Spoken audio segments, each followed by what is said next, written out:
You can test if you want it. You'll be a goner, nigga down in the south. Man, it's hotter than a sauna. Do what we believe and proceed fulfill our needs. Only one way to live, but a million ways to please. Mississippi, Alabama, down to Louisiana. Get down on the floor like Lil Flip and David Banner. Lil John, keep it wrong. Bone crusher, pop the trunk. Young bloods don't give a damn, and they doing an 8-count stomp on your heart. If you start, nigga, you better be ready to finish. Cause I'm sharp as a dog. Better believe I'm ready for business. Packing guns ain't my thing. I'd rather bust in your brain. Rearrange your cerebellum. Beat, tell them I ain't playing. Cause I know you bout it, and they know you bout it. When assassin get the rapping, they gotta ask him if I'm right. Recognize I'm a legend. When I'm dying, going to heaven. Deep in the south, like the devil, nigga, yelling and rebelling. Nigga, how the south was won. Nigga down south, it ain't all about a gun. Nigga, we got beats, and we got lyrics. From the streets to the burbs, on the real niggas feel it. How the south was won. Nigga down south, it ain't all about a gun. Nigga, we got beats, and we got lyrics. From the streets to the burbs, on the real niggas feel it. No limit, cash money, most wanna rap a lot. We got it if you want it, and it's never gonna stop. Meet me on the border of Florida and Georgia. If you really got a problem, then I got something for you. I never been to Texas, but I heard that it's reckless. Every state is like my home, so you better respect it. Fools, show some love, let me know how you feel. That's the underground kings, man, they gripping with real. You run in your mouth, then we run in your house. Cause that is the way that it's done in the south. You headed the wrong route. Nigga, make a U-turn, talking down on the south. Fool, win where you learn. Niggas down here, mixing words with them beats. Niggas swerve in the streets while disturbing the peace. If you ever get me pissed, don't ever let me find y'all. Make niggas raise up like they do in Carolinas. Nigga, how the south was won. Nigga down south, it ain't all about a gun. Nigga, we got beats, and we got lyrics. From the streets to the burbs, on the real niggas feel it. How the south was won. Nigga down south, it ain't all about a gun. Nigga, we got beats, and we got lyrics. From the streets to the burbs, on the real niggas feel it. I got love for the east, got love for the west. And these niggas in the south share blood for respect. Down in Tennessee, when I'm gone, y'all remember me for gripping the microphone like a tone for my enemies. See, murder and Mac, crime still got them trapped, but it's gon' be on when them niggas come back. So the Slim, rest in peace, may God bless your soul. You was raised by the streets from what I was told. Nigga, that's how you do it. A preview, this is a preview for y'all niggas. How the South was won. It's 2004 right now, but you never know what year it's gonna be when y'all hear this. How the South was won. Nigga down south, it ain't all about a gun. How the South was won. I'm still on these damn beats, nigga. They ain't never gonna stop. They ain't never gonna stop. And if I gotta hit a damn pan, pots and drums or whatever, with some damn twigs from outside, that's what I gotta do. Still gonna be on them beats.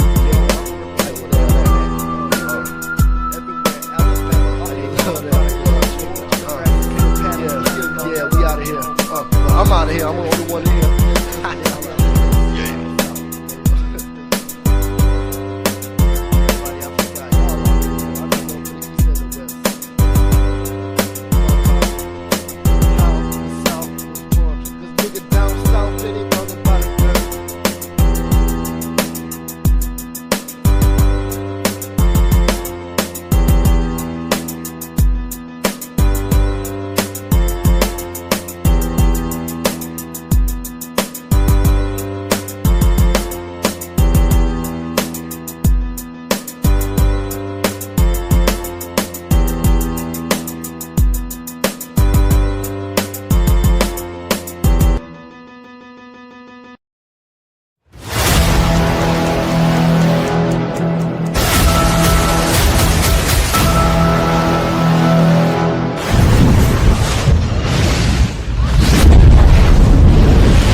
Do you really believe that garbage? It's not about believing, it's a matter of fact. So you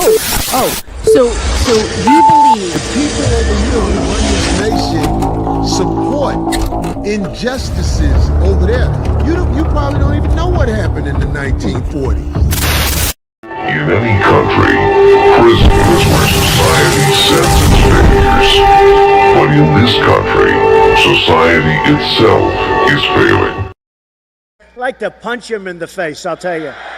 You won the evangelicals, We won with young. We won with old. We won with highly educated. We won with poorly educated. I love the poorly educated. Grab him by the pussy. I did not have sexual relations with that woman. Let's go to war. Let's go to war. We are not at war with Muslims. Let's go to war.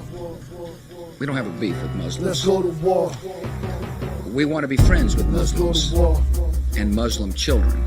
Let's go to war. We're fighting evil people. It's important for the boys and girls of Thurgood Marshall to know Let's go to war. that we're fighting evil. Donald J. Trump is calling for a total and complete shutdown of Muslims entering the United States until our country's representatives can figure out what the hell is going on. Olivia Gondak, it says that I wanted to eat her pussy. Olivia Gondak, I've never said that in my life to her. I would never do that. I'm happily married. I've got more than enough to eat at home. Thank you very much. You have a problem figuring out whether you're for me or Trump, and you ain't black. Okay. I could stand in the middle of Fifth Avenue and shoot somebody, and I wouldn't lose any voters, okay? It's like incredible. I went to an Ivy League school. I'm very highly educated. I know words. I have the best words. We now have a gun on every table. We're ready to start shooting. By the way, maybe you could inject some bleach in your arm, and that would take care of it. This is the same man. Sarcastic. That was... Even though they're trying to impeach the son of a bitch. Can you believe that? You believe that?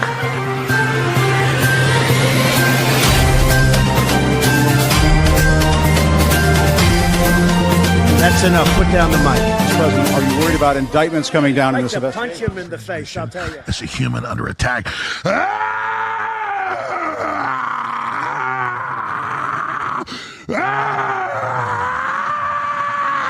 I don't want reality. I'm asking the question, which one is better? That's exactly what it is. Got it on tape. What a stupid son of a bitch.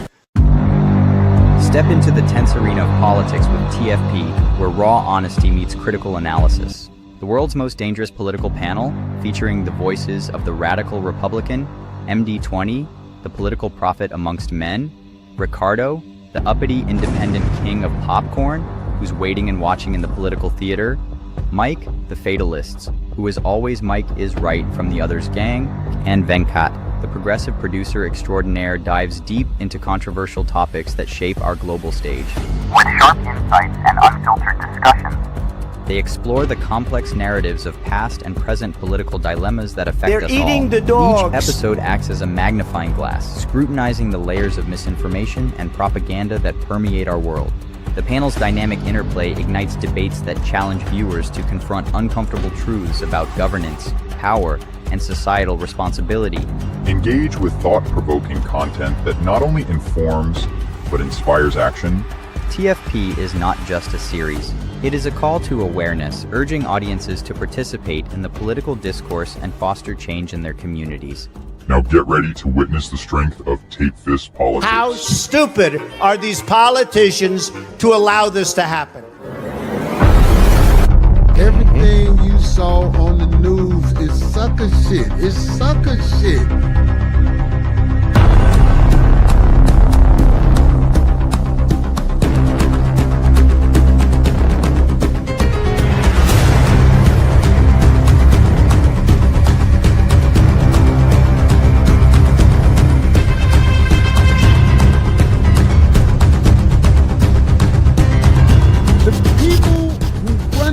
Nation, make sure that people like us are always struggling and in fucked up situations. We're gonna beat these people. I'm not trying to be dramatic here, but it's been a hard fight. These people hate our children. Well, today we learned an appeals court rejected President-elect Donald Trump's bid to overturn a jury's verdict that found him liable for sexual abuse and defamation. The case stems from a lawsuit brought by writer E. Jean Carroll and upholds the $5 million award granted to her. In May of 2023, a federal jury found him civilly liable for sexually abusing Carroll in the 90s in his department store dressing room and then defaming her. I'm not a Obviously, we have a rapist in Lincoln Park. He's climbing in your windows. He's snatching your people up, trying to rape them. So y'all need to hide your kids, hide your wife, and hide your husband because they raping everybody out here. First of all, from what I understand from doctors, that's really rare. If it's a legitimate rape, the female body has ways to try to shut that whole thing down. Aiken's suggestion that the bodies of women who are raped by force will generally reject a pregnancy. This article is a prime example of fake news. That article has shaken up a critical special election that could impact the Republican Senate majority. The report alleges Moore fondled a 14-year-old girl in 1979 and pursued 3 other teens, ages 16 to 18, when he was in his 30s. Do you believe it's appropriate for a 32-year-old man to kiss a teenager, sir? I did not have sexual relations with that woman. A few moments later. Quite simply, I gave in to my shame. Happy birthday, Mr. President. It was someone sending a picture of a wiener on Wiener's account. One stupid mistake that maybe you think is good that moment can really destroy a lot of things. Where tonight, a small town in Alabama is mourning the loss of their mayor, who died of an apparent suicide just days after a conservative news site published a story that showed alleged photos of him on social media, allegedly wearing women's clothes and makeup. They claim he led a secret life and labeled himself on sites as a transgender curvy girl. NBC News is not going to show those pictures. The news site— Let me be clear. I am not gay. I never have been gay.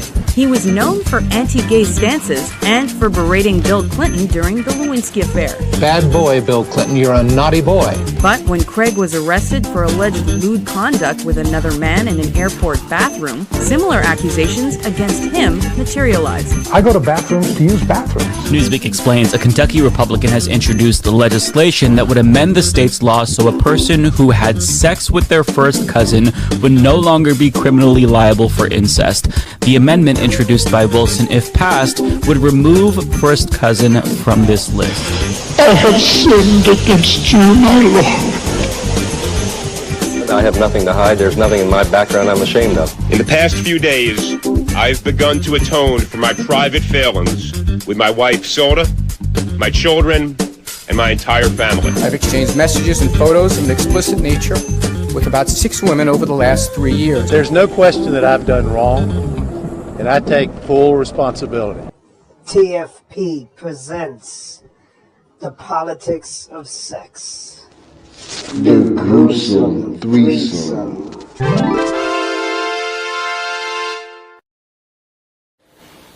Do not come. Do not come. I'm gonna come.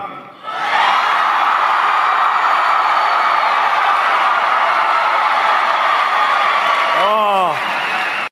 I'm not finished.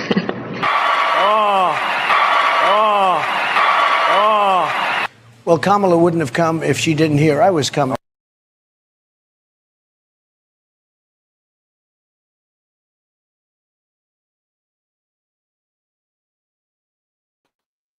All right, here we go. It is Tuesday, TFP Tuesday.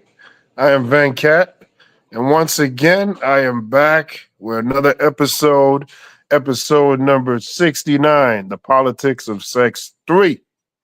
On the panel, we got the world's most dangerous political panel with the political prophet amongst men, MD20. What's going on, MD? Yeah, what's going on? What's happening? All right.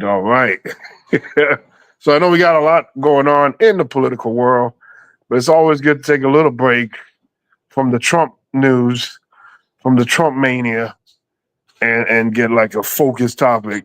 And this was one that we had planned for a few weeks now, The Politics of Sex 3, the Gruesome Threesome. Also on the panel, we got Mr. Ricardo. What's going on, Ricardo?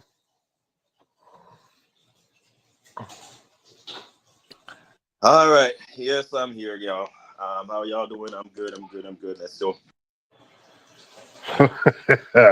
All right. So we're going to cover a few items here. We're going to dive into the porn industry.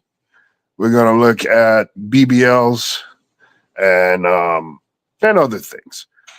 So we got a few things to look at here. So the first thing I want us to talk about, which I think is a real hot button topic. I mean, I guess a lot of you should have known or have seen this, but if not, this is Telvin Osborne. Let's take a look at this video and we'll be back with our thoughts.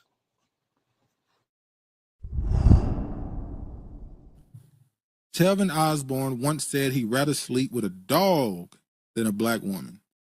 Now he's dead and the social media has thoughts. So let me start with this. This is another unfortunate story where it started off with people seeking justice. And once your credit score comes back, when I say credit score, I mean your social credit score on social media. Once that comes back and people go check your files, everybody start to say, fuck you. So this dude right here. This story is one of the craziest true crime stories I've come across. There's a black man who was just killed by his white girlfriend, and the internet is kind of going crazy because he made a point to be anti-black woman his whole life. Well, at least that's what it looks like to the internet, his whole adult life, as his dating life. And he made his whole brand being anti-black woman and loving white women, and that ended up being what took his life. Oh, wow. Yeah, so this is crazy. The entire story is kind of weird, too, because essentially, when it first happened, the woman didn't get arrested, and the family kind of had to fight for justice. The story gets crazy, and this is where it starts. A woman in jail tonight charged with involuntary manslaughter. It happened Sunday on 4 Points Road in Waynesboro. Investigators say Hannah Cobb had some sort of altercation with Telvin Osborne when a gun went off, and Osborne got shot. He was pronounced dead at the scene.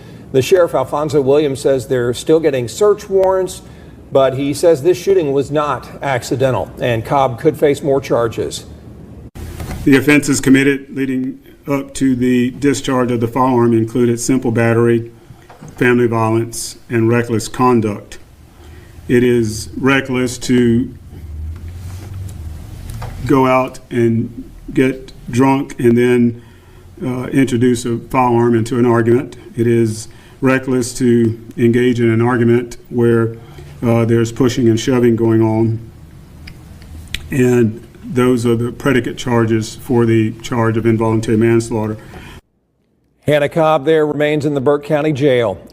Now, in the wake of Osborne's death, his alleged tweets are now surfacing where he has talked negatively about black women. And then this is the part that would actually break the internet, because our boy Telvin was specifically into white women and white women only. And this is the type of things that he would post, Telvo Rackins. And let this be a lesson. When you pass, you want to be careful about the life you live, because we going to sit down and talk about it. Everybody get their time. I love them white girls. They already know. Telbo in between, Telbo in between. Team white girls, hashtag Team Snow Bunny.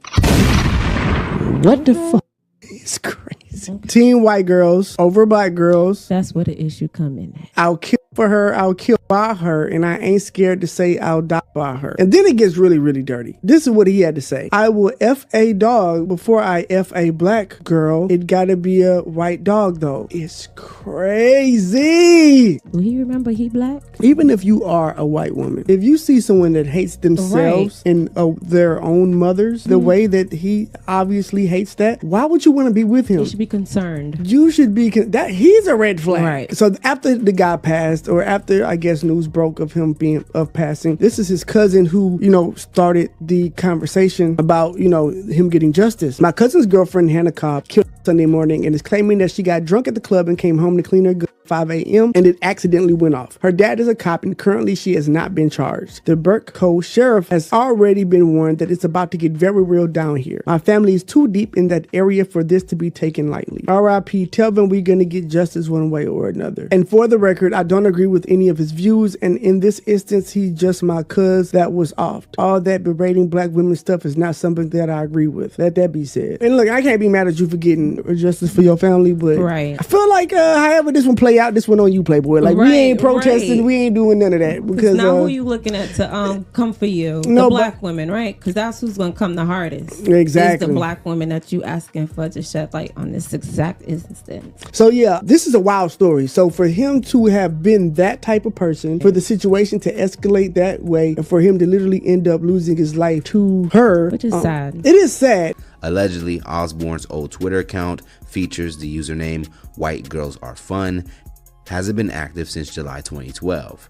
Now in the bio of the account, it reads, "I love them white girls they already know. Tailbow in between, tailbow in between. Hashtag Team White Girls. Hashtag Snow Bunnies." Other tweets under his profile said, hashtag Team White Girls. White girls over black girls. Another Facebook post from 2021 shows the former couple together with the caption reading, "I'll kill for her. I'll kill about her. I ain't scared to say I'll die about her." Now, there was also a alleged message that he would release on his Facebook, which would say, "I'll F a dog before I F a black bee. It gotta be a white dog though." Now, after this new information was released to the public, many had a change of opinion towards the case, specifically how Osbourne disparaged and talked down on black women in favor of white women. Now, Cobb would finally be arrested Tuesday on a charge of felony involuntary manslaughter and booked into the Burke County Jail, according to authorities. And for the record, I don't agree with any of his views, and in this instance, he's just my cuz that was offed. All that berating black women stuff is not something I agree with. It looks like even the cousin's tweets wasn't enough to muster up sympathy after most learned Osbourne's thoughts on black women and his preference for white women. Many black social media users would jokingly agree to stay out of the news story as it has nothing to do with them. One social media user would write, "Rest in preference." Another user would jokingly add, "Well, he definitely died about her. I mean by her." One more user on social media would send a message to other black users writing, "Skinfolk, stay out of this one. We not riding at dawn." Finally, one more user would simply say, "Happy Black History Month. This is none of our business."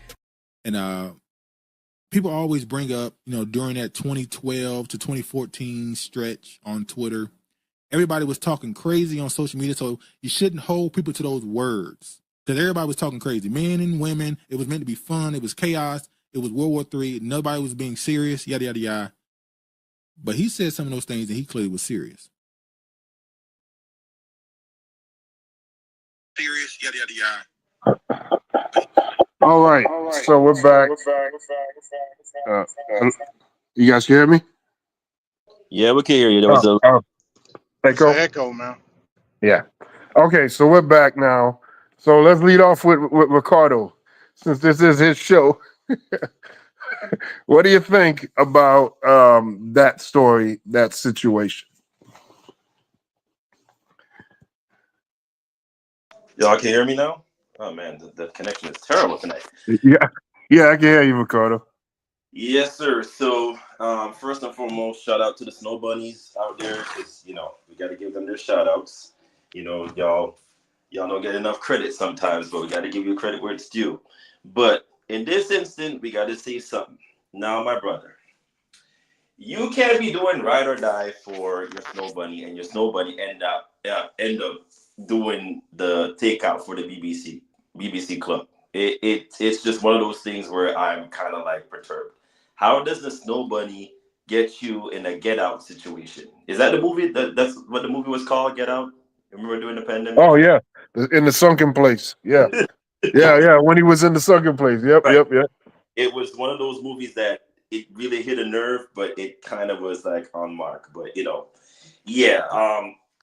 my dude, the community, the club, the black folk, kinfolk club, they don't like when you speak ill of black women. I mean, you were born from the womb of a black woman. You've seen how this country, through white supremacy, have done everything under the sun in terms of humiliation, degrading, anything you could think of when it comes to black women. And they are very, very prominent in our communities, lest we forget. Even if y'all don't even know your history, the start of gynecology, serenades over the fact that they think, and even to this very day, it could be anything other than gynecology, anything that precludes being black. Oh, they're strong.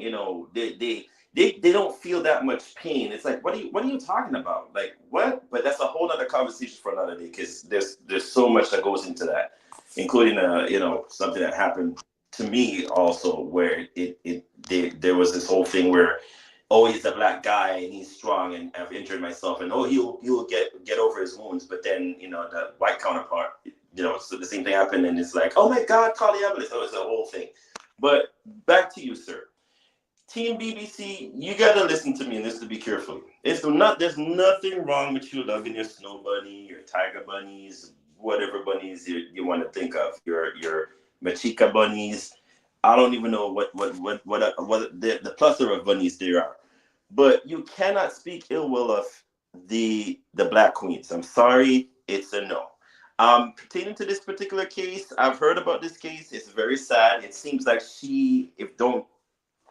don't quote me on this, but I think MD, if I'm not mistaken, or Venkat, I think her family is involved in law enforcement, something along that lines, I think. Yes, her dad is a cop.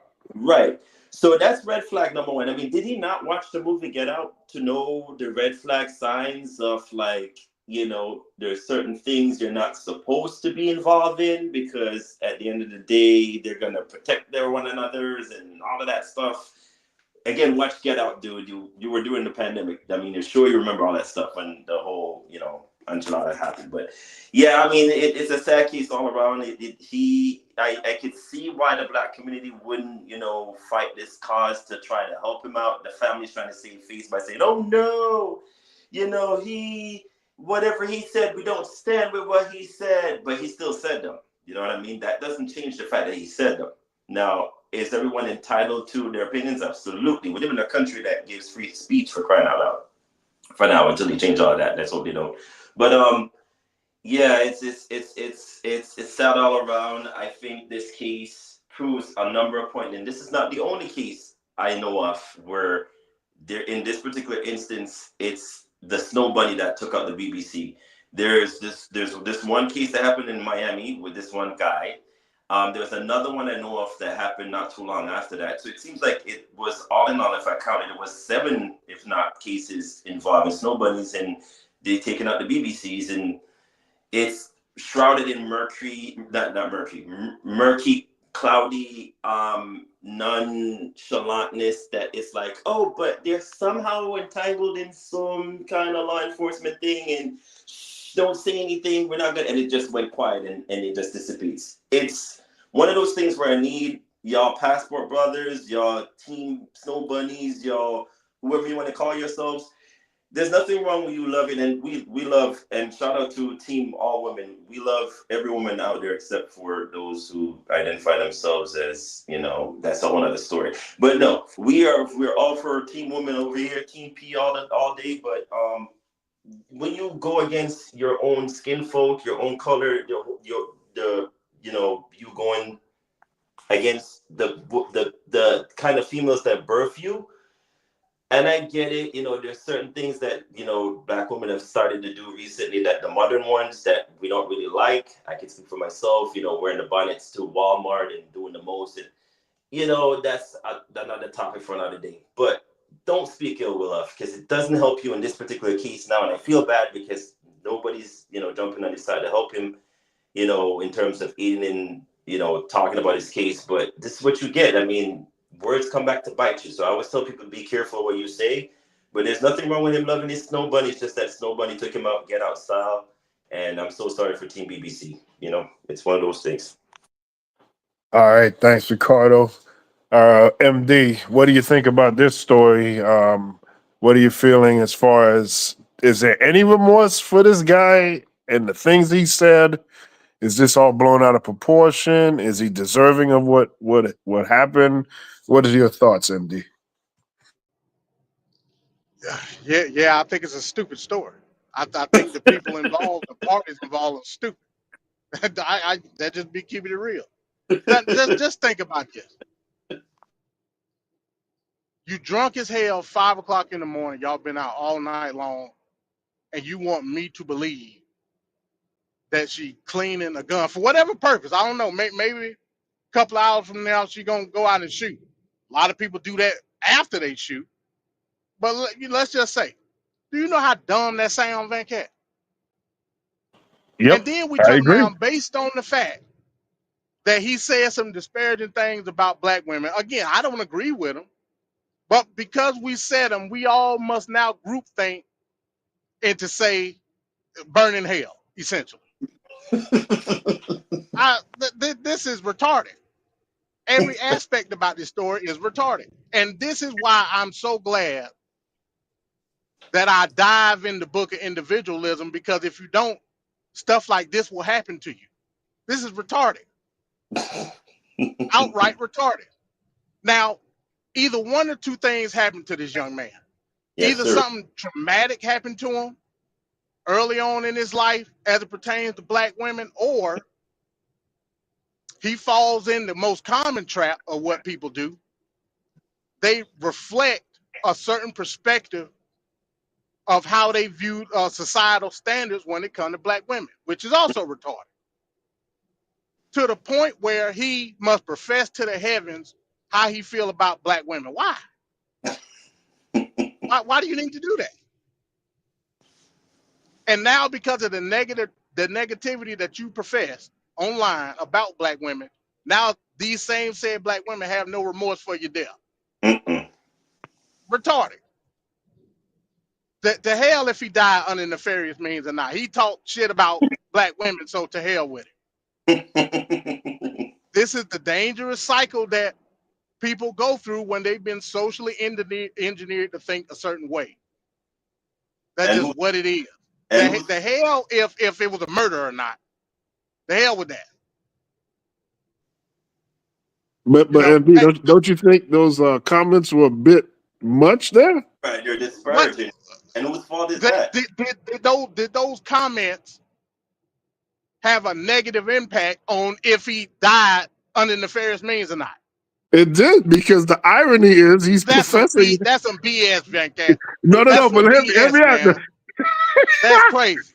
No, I'm saying he's talking about white women in this way, and that was ultimately his demise, was a white woman. The irony is what people are speaking on. About it, if you want to be spiritual about it, that's fine. But they're I'm saying speaking is, on the under the irony of law, it. he died under nefarious means. Yeah. And don't nobody give a damn because of what he said. See, and this is the problem that we face on a daily basis. It's a problem.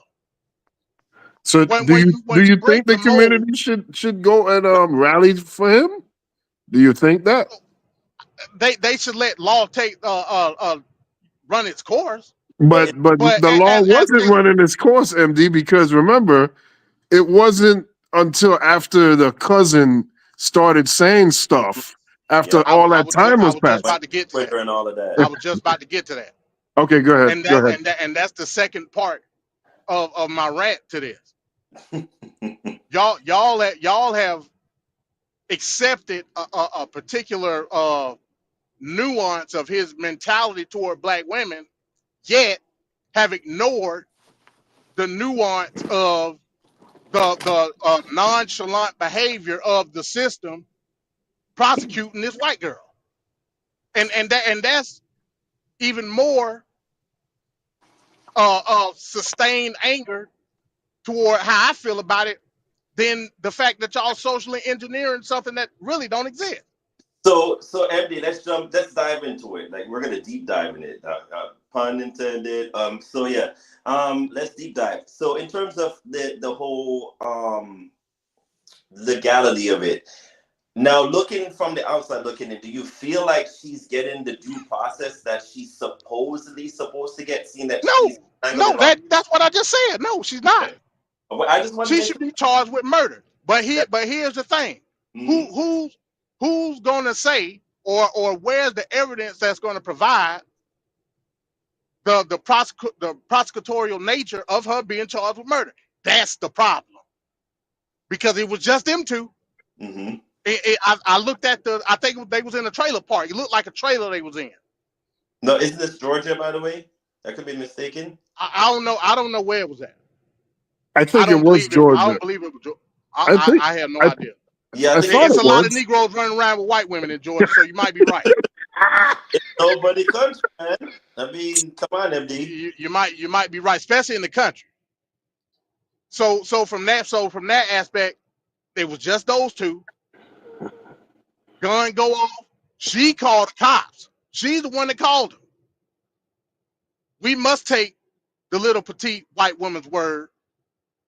It was just a mistake.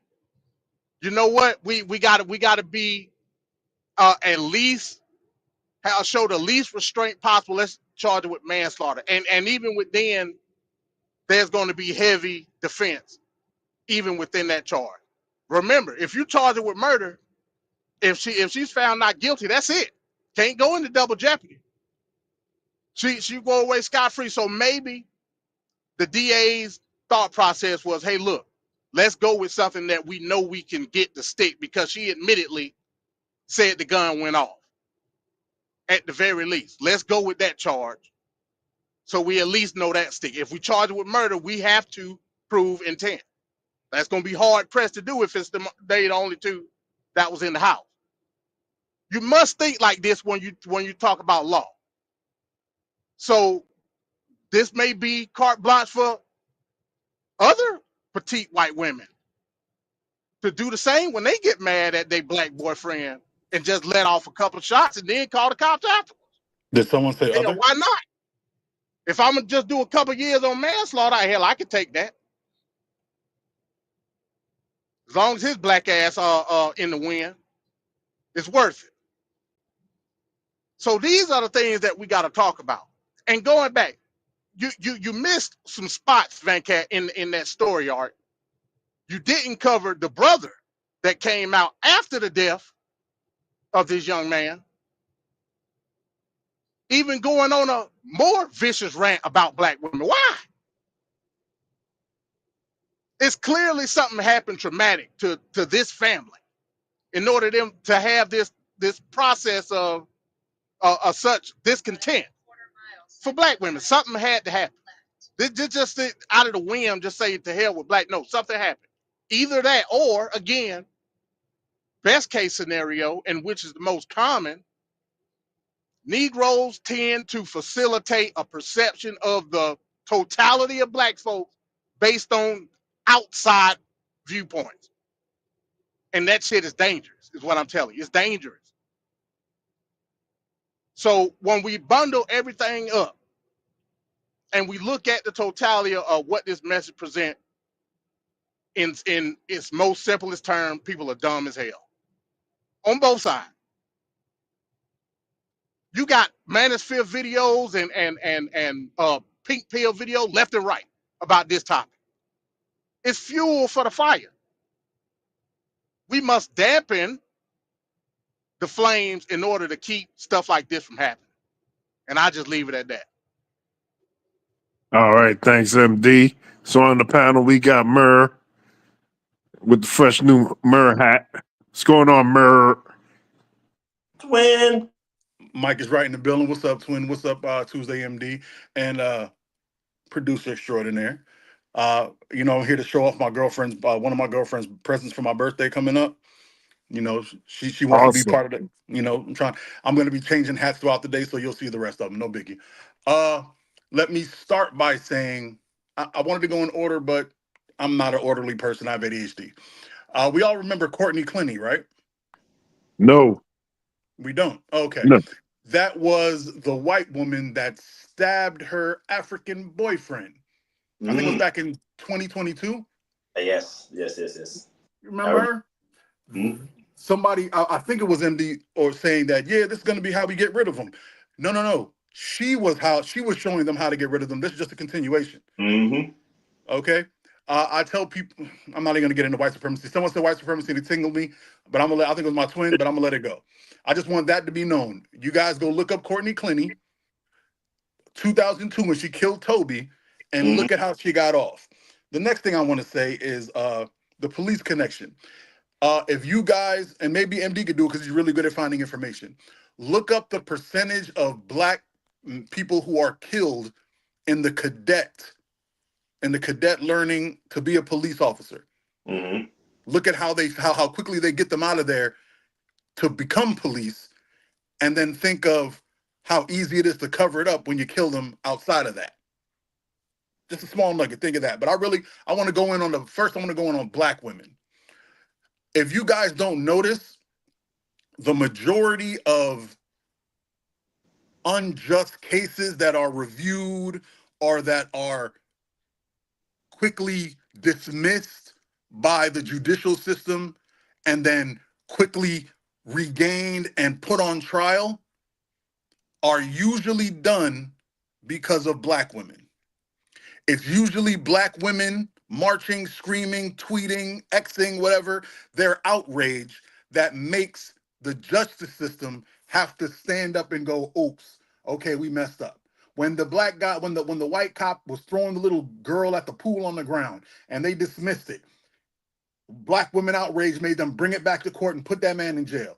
When they were running the guy down when he was building a building and the white guys came and shot him, all the kids that were killed, the white lady that shot the black woman through the door, the justice system, because of white supremacy, tries to sweep these things under the rug. And it's always black women and their outrage and their propensity to be dramatic and overly so that forces the judicial system to stop, give it the attention it deserves, and then have to make a decision. That's what it is. Because they were, if you remember, they were trying to sweep George Floyd under the rug. And black women were out, no, we're not letting that happen. And then they had to send someone to jail. When Rodney King, they were trying to sweep that in the rug. They not only did they try, they swept it under the rug. Remember? All four of them guys were innocent. They let them all go. Point, Mike. And then black woman outrage came out, and they were like, okay. In the words of Sinbad, okay, two of them, at least two of them got to go to jail. Two of them. Yep, that's what happened. When you have Mike, outrage, to that point, let me say that real quick, Mike. To your point, that's a great point you just made. I have a lot even of those. Go back to before we were born. Mom. Yes. I was just about to say that, MD. Great minds think alike. Open casket, my baby. I want the world to see it. Facts. That the news camera saw what happened. So you right. Hey, I ain't gonna lie. I'm starting to get used to you saying I'm right on every show. You trying to make me come through more often. I kind of dig that. I ain't gonna lie. You know what I'm saying? Make a brother feel good. You know, the hat's here for a reason. So I say all those things to say this. I am on a show called Man Talk Monday, where we say things from a male point of view. I say a lot of things about black women. There's one thing you'll never hear me say. No, more than one thing. You never hear me say I hate black women. You'll never hear me say I quit black women. You never hear me say when black women ain't. You'll never hear me say they're the lowest form of anything. You'll never hear. I am angered at some of their actions, but I do not hate black women, the noun. Okay? Well said, Mike. Thank you. You're so warm and pink and gushy inside. We got to shout you all out. Hey, especially mine, because she's fine. I should get a picture and put her up there, but all right, my bad. Matter of fact, I'm going to make her my thing. I'm going to do that for real. So, as a black man in this country who lives by the thought that if you take any minority problem, anything that hurts a minority and you go far enough back, it started with the old white man, I will never quit my sisters, ever. It'll never happen. Even if I end up married to an Asian or whatever, I'm still going to love black women. I probably won't be able to go to Umar's cookout, but I'm never going to quit black women. Black women are deliciousness. Love them. Just for that one thing that I was saying. So this gentleman, I understand MD where he's saying it's moronic and on a moral level. No, on a moral level, he's right. Mm-hmm. It's stupid to, oh, well, he said this about black women, so bump him. It's stupid. But I'm going to tell you this, MD. We are, if nothing else, a dramatic population. And I mean black people. Yes, in this country are a dramatic population. Okay. And we have. Could it be because a lot of dramatic things have happened to black people? No. I'm not disputing that. I'm just saying stating the fact. People were mad at a man who came on the internet and told black women to be better. They celebrated when he died. You think they not gonna celebrate when a man who said the foolishness this guy said died? Exactly. So there was no hope. So while I agree with you on a moral standpoint, 100%, sir. It's stupid to be emotional and because he dated a white girl, we gonna hate him and he still wanna. Yeah, I'm gonna let you know. You sell a black woman out. I ain't got nothing for you, bro. I'ma feel in my heart like, man, that's crazy they did that to him. But I ain't saying shit. Cause when I die, I want black women to come out for me. I want black women to be like, hey, that little fat dude here asshole, but he always stood up for us. Look, Mike is right. I need that on my life. So I'm sorry, homeboy. You out of there. They ain't got no love for you. And you picked the worst time to get killed because you see what they're doing under Trump. They're trying any way possible to piss off black people. Did you guys hear the Derek Chauvin thing they're trying to do? How on all these platforms they're trying, hey, we should release Derek Chauvin. We should release the guy that killed George Floyd. Yeah. And you know what black people are doing? Nothing. This ain't our fight no more. We done. Selective rage, Mike. Bro. Hey, in the words of the great man in the Green Mile, I can't remember his name, the black dude in the Green Mile. I'm tired, boss. We tired, boss. We've been helping every race in this country since any right we get, they get more of. Any statute that's made for us, they get more benefit of. They call us DEI hires and garbage, only to find out that the highest DEI was white women. And then they came on TV and cried. Where's the black people? You should be marching with us. Where's it? We tired, boss. That was so funny. We tired. We ain't got nothing for you. Leave us alone. Black people are taking a hiatus, okay? If you guys need to fix the country, we support you from the back. Let the Hispanics do it now. You feel me? You guys been saying for years, we're gonna be the #1 minority soon. Act like it. Act like it. That's so true. That is so damn true. Yeah. Come on. Let me say this real quick. Go ahead. I think you misinterpret my position. No. You were saying it's morally stupid. I'm gonna tell you what I think. You were saying it's morally stupid for someone to say whatever he says, and then for us to cheer that he was murdered and act like he's. And I'm saying I agree with you. I don't think you were wrong. I think you were right. It is morally stupid. But I'm saying I'm gonna go ahead and be stupid because I want them to fight for me when I die. That's what I'm saying. That's fine. Yeah, that's cool. I never said it was morally. I don't believe in morals. So I never said I'm saying it's morally stupid. Wow, man. I don't. I've always said that. I don't believe in morality. MD going around big nasty. I am shocked at it, MD. So what is that man be shitting on raccoons and wiping his ass with exactly. With ain't no balls here, man. It's not. Nasty. I mean, you can have them, but just understand that it's not innate.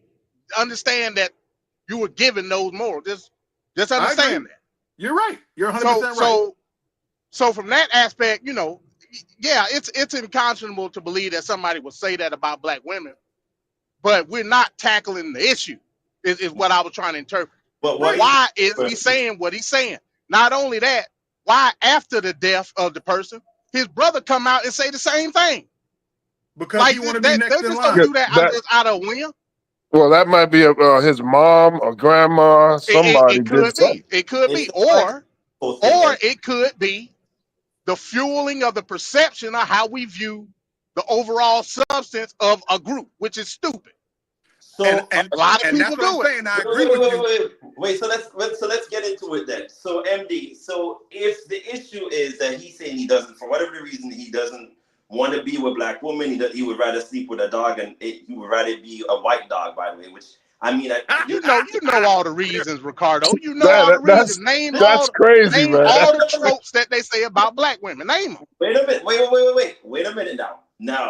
Now, I'm going to speak for myself because this whole perception of because you have the passport brothers, you have a certain amount, there's certain segments of the black men population that will only go for white women. And that's might be right here, not even might be, he's right.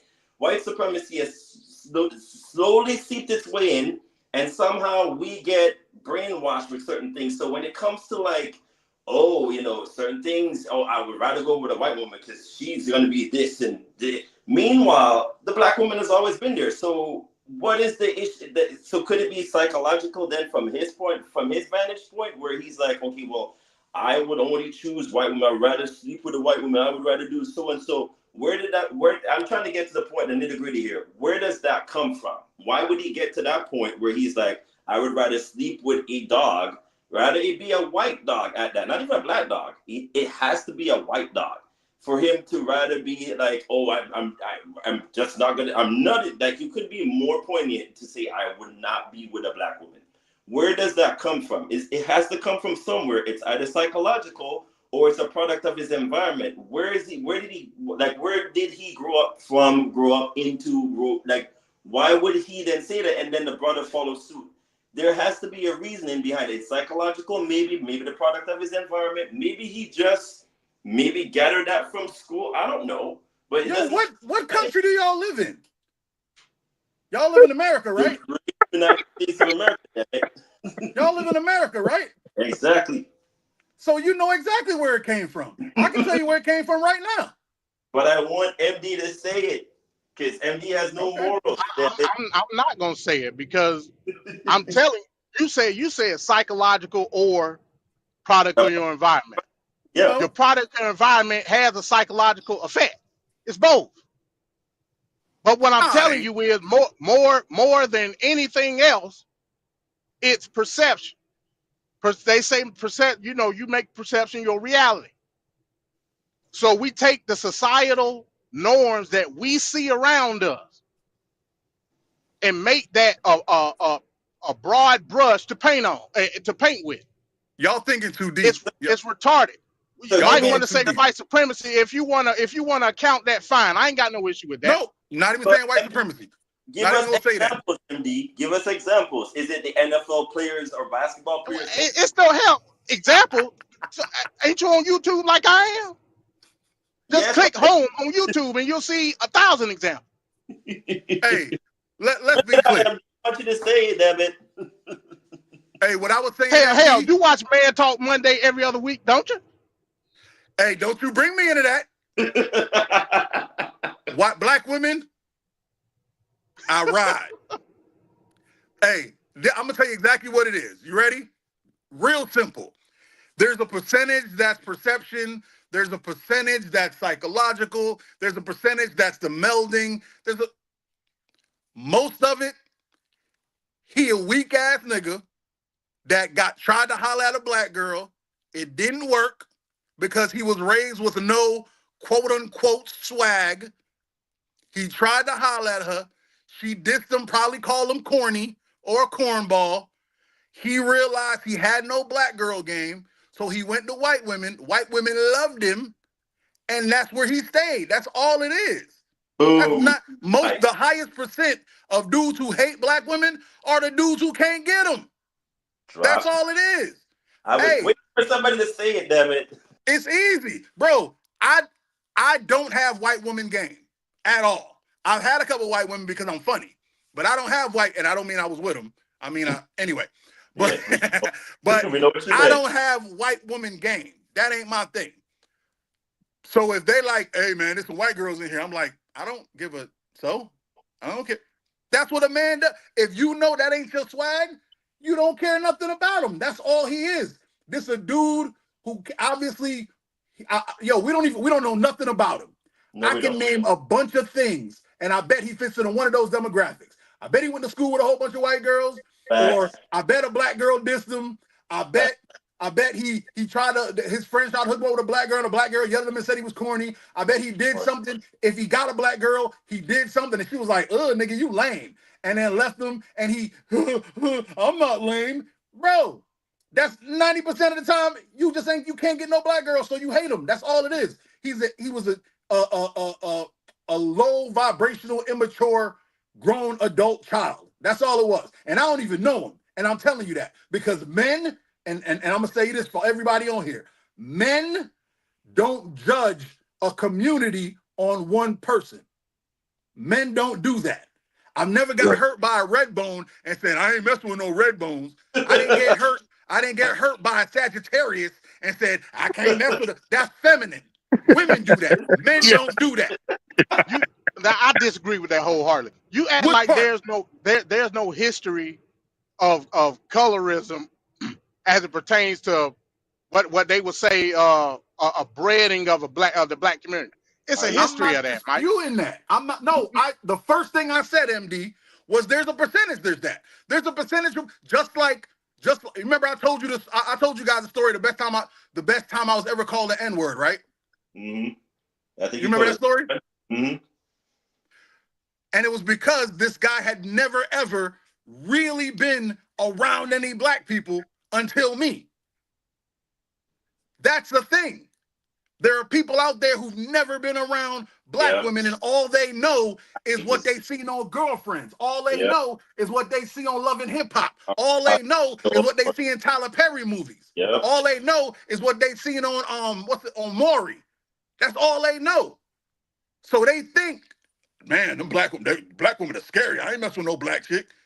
I know dudes who are like that. I'm not disputing that. The first thing I said was there's a percentage for that. I'm saying the majority, to me, and you see what the hat says, the majority of black men who say those specific words, I hate black women, I'll never mess with, I'd rather be with a dog. When you go that deep, you were hurt by a black woman. Yes, you were. That's how you don't get there unless somebody hurts you. Okay? And that's what it is. That's what I don't hate roaches because they're vermin. I hate roaches because I was 6 in New York and a roach crawled up my back and flew in my ear. And ever since then I was traumatized. And if a roach is in the house belongs to the roach now. I'm out. Burn that bitch down. You feel me? That's your shit. I don't even live here no more. I gotta go. My family can tell you. I'm a grown-ass man. I'll kill a spider. I'll catch a lizard with my hand. If a flying roach is in the house, y'all better come on. Yep. We hate flying roaches. Those things are disgusting. So I'm not saying there's not programming. I'm not saying white supremacy doesn't play an event. I'm agreeing with all of that. But I'm saying for you to get to a point of hatred, someone did something to you. Every white man that hates black people, hates them, a black dude fucked his girl. That's all I have. Or a black dude cut him off in traffic and call him a cracker. That's what the majority of that stuff, when you break it down to the smallest common denominator, something happened and you were weak-willed. Because I've had white people call me the N-word. I don't hate all white people. So why not start there? Huh? So why not start there? I did. The first thing I No, said, I'm not talking about you. I'm not talking about you. Go ahead. I'm talking about the vitriol. Why not start there? Because we know it goes nowhere, MD. It's the same cycle over and over again. It's like you get to some point where you start, we're gonna be enraged, and then all of a sudden it just tapers down somewhere.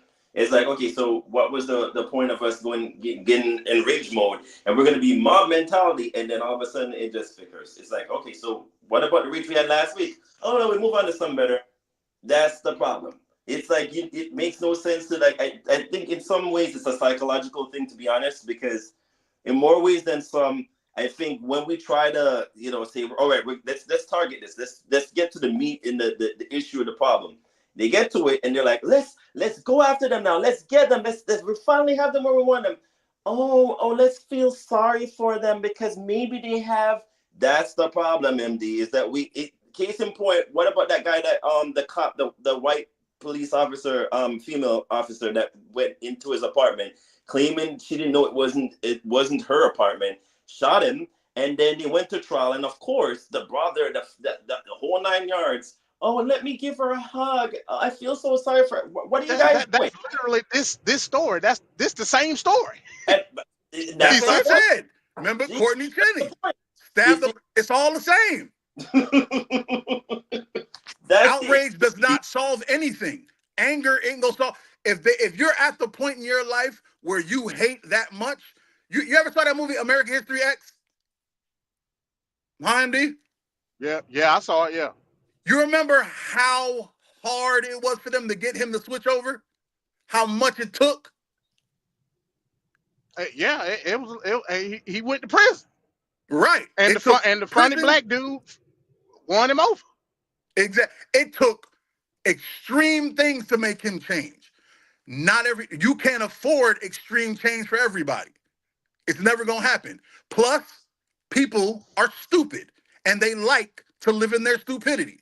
I just watched a video of a man talking to his parents who are Trump supporters, and he loves them. And he was trying to tell them, he was like, let's have a real conversation. Why do you guys? And they were like, all they did was spout off the talking points. They even said our favorite thing here, the transgender mice. And when he brought up it wasn't transgender mice, it was transient mice, and Trump read it wrong. They were like, no, it was transgender mice. You can't change that. So I'm not gonna I'm not spending the rest of my life trying to change something that's unchangeable and that doesn't affect me like that. That's why the only thing I fight for is black women. I want black women to be better because black women will affect me my entire life. I love them with all of my heart, all 4 chambers and both valves. I love them. And I will fight forever to try to get them to see the wrong that they've done and black men to see the wrong that they're doing. I have no problem. I tell people all the time, if you want to talk about what's wrong with black men, we can talk about that. Make that a conversation. I'll give you all types of stuff. But I'm not fighting for them. Yep. It's a waste of energy and a waste of time. I'll fight with you all day. Hey, it's like fighting with Venkat about some of this. You see what he puts in the chat? Hey, what's his name can't be. I'm not arguing with you over those Biggie lyrics. It ain't happening. I'm saving myself. You see what I did in the group? I'm not doing that. But when he brings up MVP, you see I brought the fire. See what I'm saying? When it makes sense and there's a tangible goal in sight, I'm with it. But if it's just I'm talking to these, because the white guy who said I was the best N-word he'd ever met in his life, 10 times out of 10, even though he had that experience, he's going to go talk to a white friend. He's going to go, hey, I met a black guy. He was kind of cool. He's going to go, what are you, a nigger lover now? And all that goodness is going to leave his brain. And he's going to go right back to what he was. That's like me trying to work out. Man, I got to get this treadmill. I'm eating pizza muffins tomorrow. You only fight when there's actually something there's tangible victory in sight. That's all I'm saying. I feel like I've been talking too long. Go ahead, Venkat. I'm gonna shut up. Mike is right, by the way, in case y'all didn't know. Yes. No, this is great conversation, man. This is what we do this for. That tends to happen when I speak, you know. For sure. For sure. Don't agree with me. You're supposed to shoot me down. What's wrong with you? Nah. You gotta give credit. So that conversation could go on forever because it is an interesting topic. We have more topics here. And I got more hats. Let's go. So we got the next up on the deck. We're gonna look at some BBLs. Discuss some BBL. So let's take a look at this video and then we'll get the thoughts of the panel on the other end. Imagine waiting on an Uber and a stranger posts your BBL online. You wake up the next day and you're viral. Starting from 17 years old in search of the perfect body, you go from this to this. From the body you hated to the body everybody wants, and now back to the body you hate all over again. In the age of plastic surgery, when is enough enough? Just get rid of her BBL. How you do that? I guess you get it flushed out like how they I guess how they needle you, they flush it out. They pump that shit and then put it out.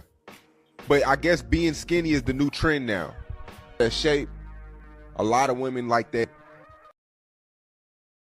That Vivica Fox allegedly at 60 years old, child, is celebrating getting a BBL.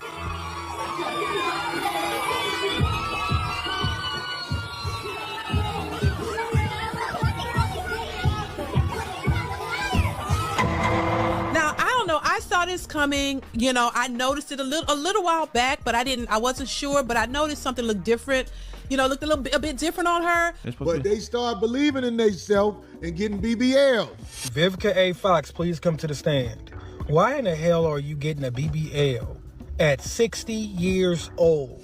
Baby girl, you can't have a size 53 and 15-inch legs, right? Like, the hamstring and the quadriceps don't match the hips. These BBLs killing y'all, and the thighs don't match. Looking like an albino ant. Do they even make Depends this size? You gotta just think about the mindset to get a BBL at 60 years old. Damn. She's so cute. She's amazing. I remember when Shanae was like playing basketball inside the hallway and she had like this little pointy booty. It was like, what is this? It reminds me of like Shanae. All she needs is like the fanny pack and the braids. Child, please. You see, everything is cool. Everything is, she looked bad. This gal looked bad. I'm so sorry. She looks horrible. It's just like, I don't even understand what I'm watching. It looks like a cartoon shape and it's just not, everybody wants this hourglass figure, but get the hourglass figure naturally. Now look at this girl ass. Wait, what in the ass is this? She need to get that fit. Hi! I couldn't agree more. Hot mess. What in the is this? This is what you call a really bad BBL. This is the cheap stuff. This is the silicone, which lets me know she's been sitting down for so long that the oils are starting to push into one direction, just being squeezed together. You have to understand, it's not natural tissue, so it doesn't know what to do with the body. She need to get that hot damn it. What people don't know when they're getting these looks is that BBLs carry the highest death risk of all cosmetic surgery. All. That's what's scary. And I wouldn't even want to put something in my butt. I mean, you know how we sit so much throughout the day because everybody always idolized Nikki's butt. I always thought she had a weird shape down below.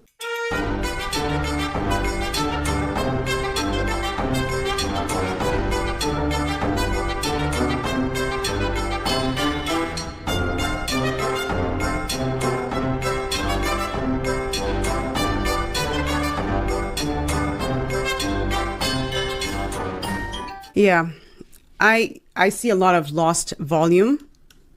That's what look at that. Look at this right here when she jiggles. Do. It's like the loose skin. That's not attractive.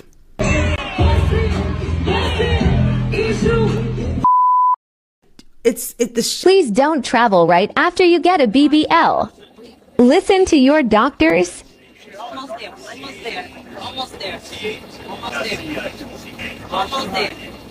All right. Getting a BBL ruined my life. So I was a teenager in the 2010s when Instagram was new and like the it girls were Instagram models and all these girls started getting BBLs. The bigger your ass was, the more successful you were going to be. I saw Kylie Jenner do it and I was like, oh my God, I need that. And I grew up watching like Kim K's butt like triple in size every year. And I was like, I need to be her. All the men want her. The reason I'm not getting a boyfriend is because I don't have her butt. From the front, it looks normal. Oh, damn. That's too much junk in the trunk, miss. That's a lot of bungie. That's a big bungie. You gotta feed that bungie.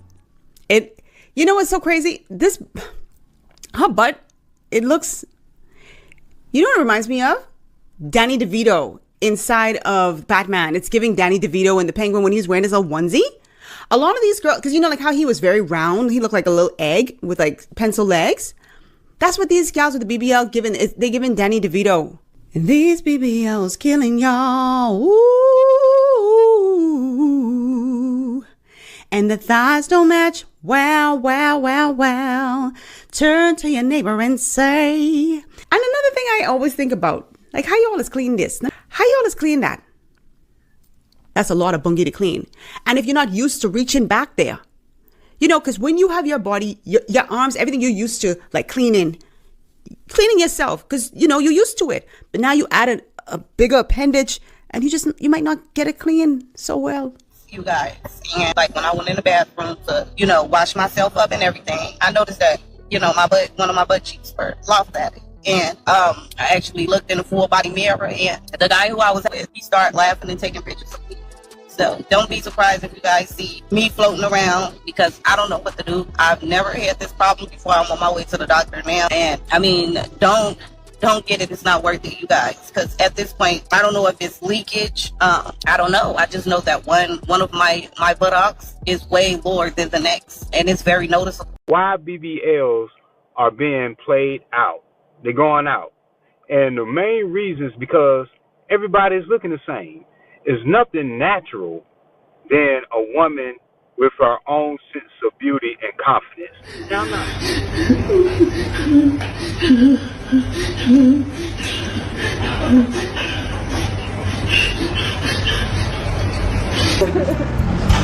Stand down. You're gonna go on your belly. That's painful. Come on. For the belly? I just want to sit. No, you can get it. Come on, my dear. And then lay on your stomach, you said. So you On your stomach. Your hand. On your stomach. It's gonna hurt more. Give me this hand. Not on your side. Stomach. Can't lay sideways.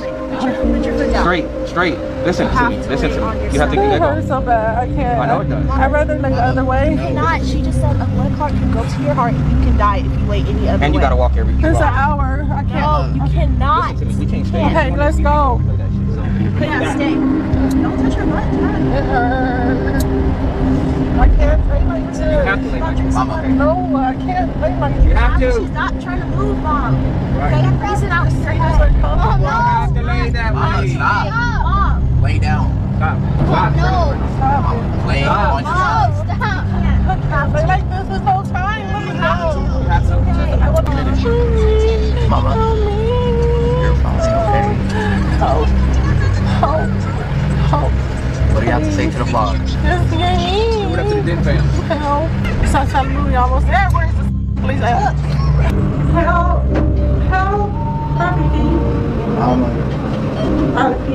You gotta stand up. But you didn't tell us how to. Blood all over me. Oh God. It's not easy. It's not safe. And ultimately, it's forever changing these beauty standards. Indianapolis woman is dead after traveling to the Dominican Republic for plastic surgery. It is a growing trend. U.S. citizens leaving the country to get those procedures. Terry reflects on the life of her twin sister. And she went to go get her body done in a DR, and she never made it back. Shakari Terry was a mother to a 2-year-old and the proud owner of the Many Blessings in Paradise daycare. The surgery was performed by Dr. Jose DeSena, seen here before the surgery.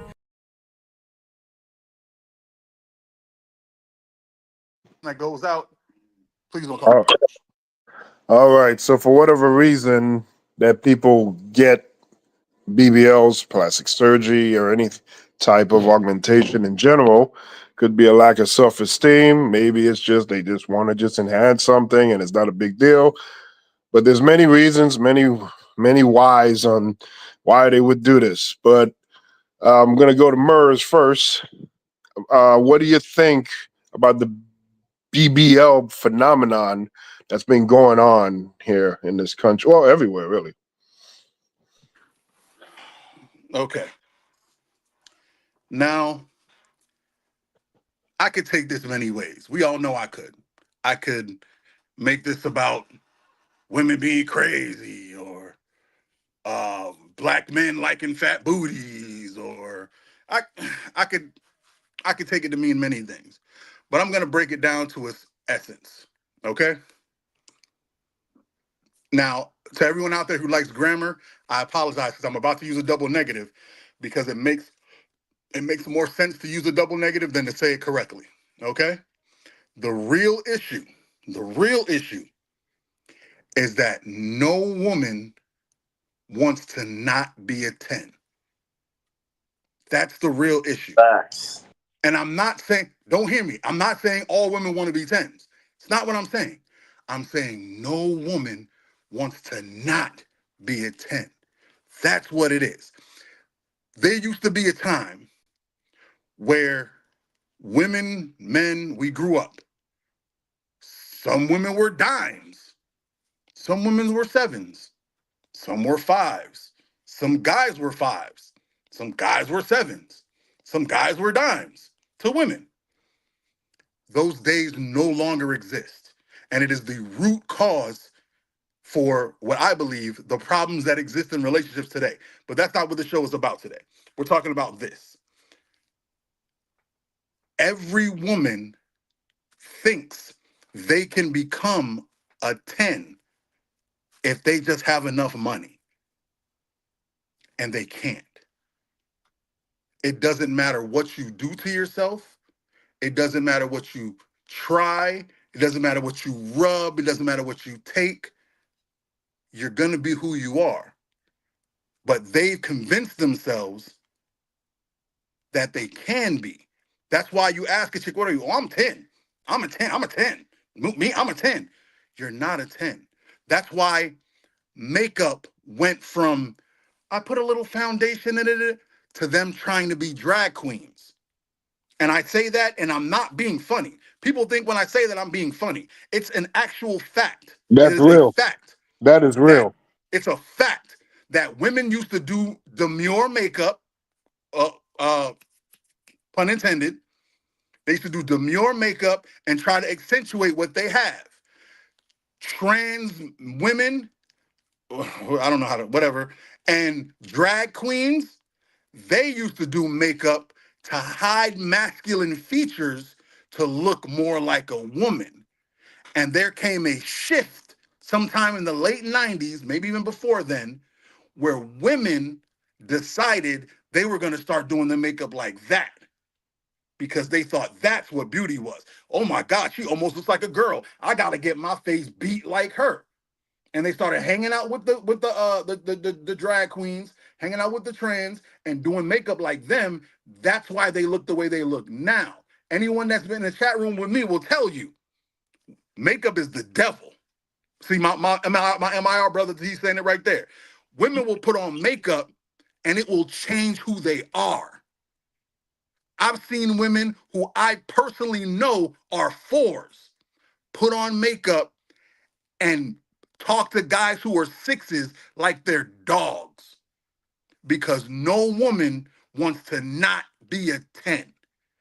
That is, people used to aspire to be good people. They used to aspire to get a good personality. They used to aspire to be the type of woman or man that somebody will want to be with and spend the rest of their life with. That's not what they want anymore. What they want is to look like what they think a dime is, so somebody will show up and take care of them where they can live easy. That's what they all want. They'll never admit it. They'll never say it. They all lie. And they go, nuh-uh, I'm a boss. I'm a boss. Hey, every woman that says she's a boss, go ask her, hey, if a billionaire showed up and said, hey, I'm going to take care of you and I'm going to give you money to do whatever you want, every single woman would quit their job that second. Facts. Because it's what they say and what they react to are two totally different things. Because what they want is to not be, they want to make sure that they are not the person who is not a 10. That's what it all is. It's all that. It stems from, I want to be accepted. I want to be the princess. I want to be the queen. That's what, there were no bridezillas in the 60s. There were no bride, but when they get a day that's their day, they act like pieces of shit. Because they want to feel like they're Rihanna.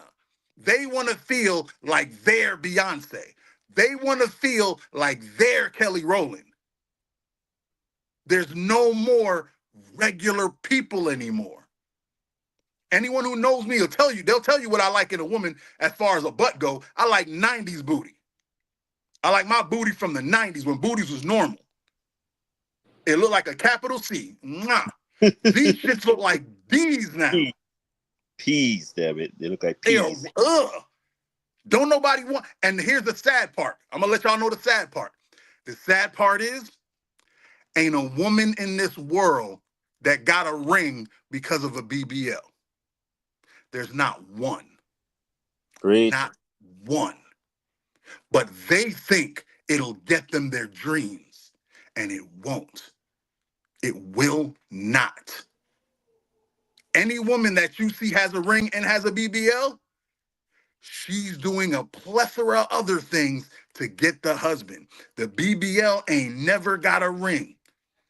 I know women that have gotten top shelf Dr. Miami BBLs, and they still in the strip club.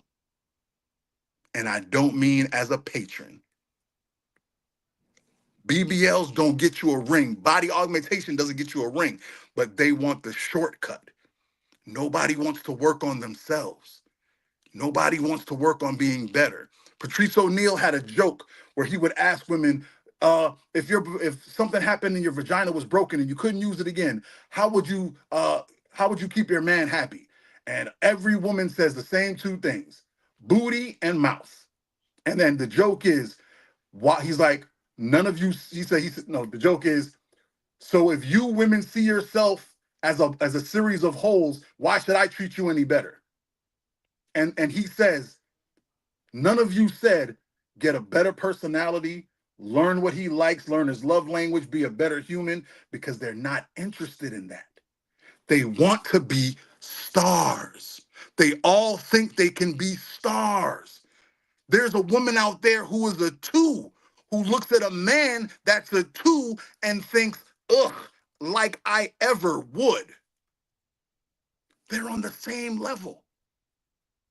But not in her mind. In her mind, all I need is to beat my face and I'm a dime. But you're not. All you are is a playground for guys who are up there.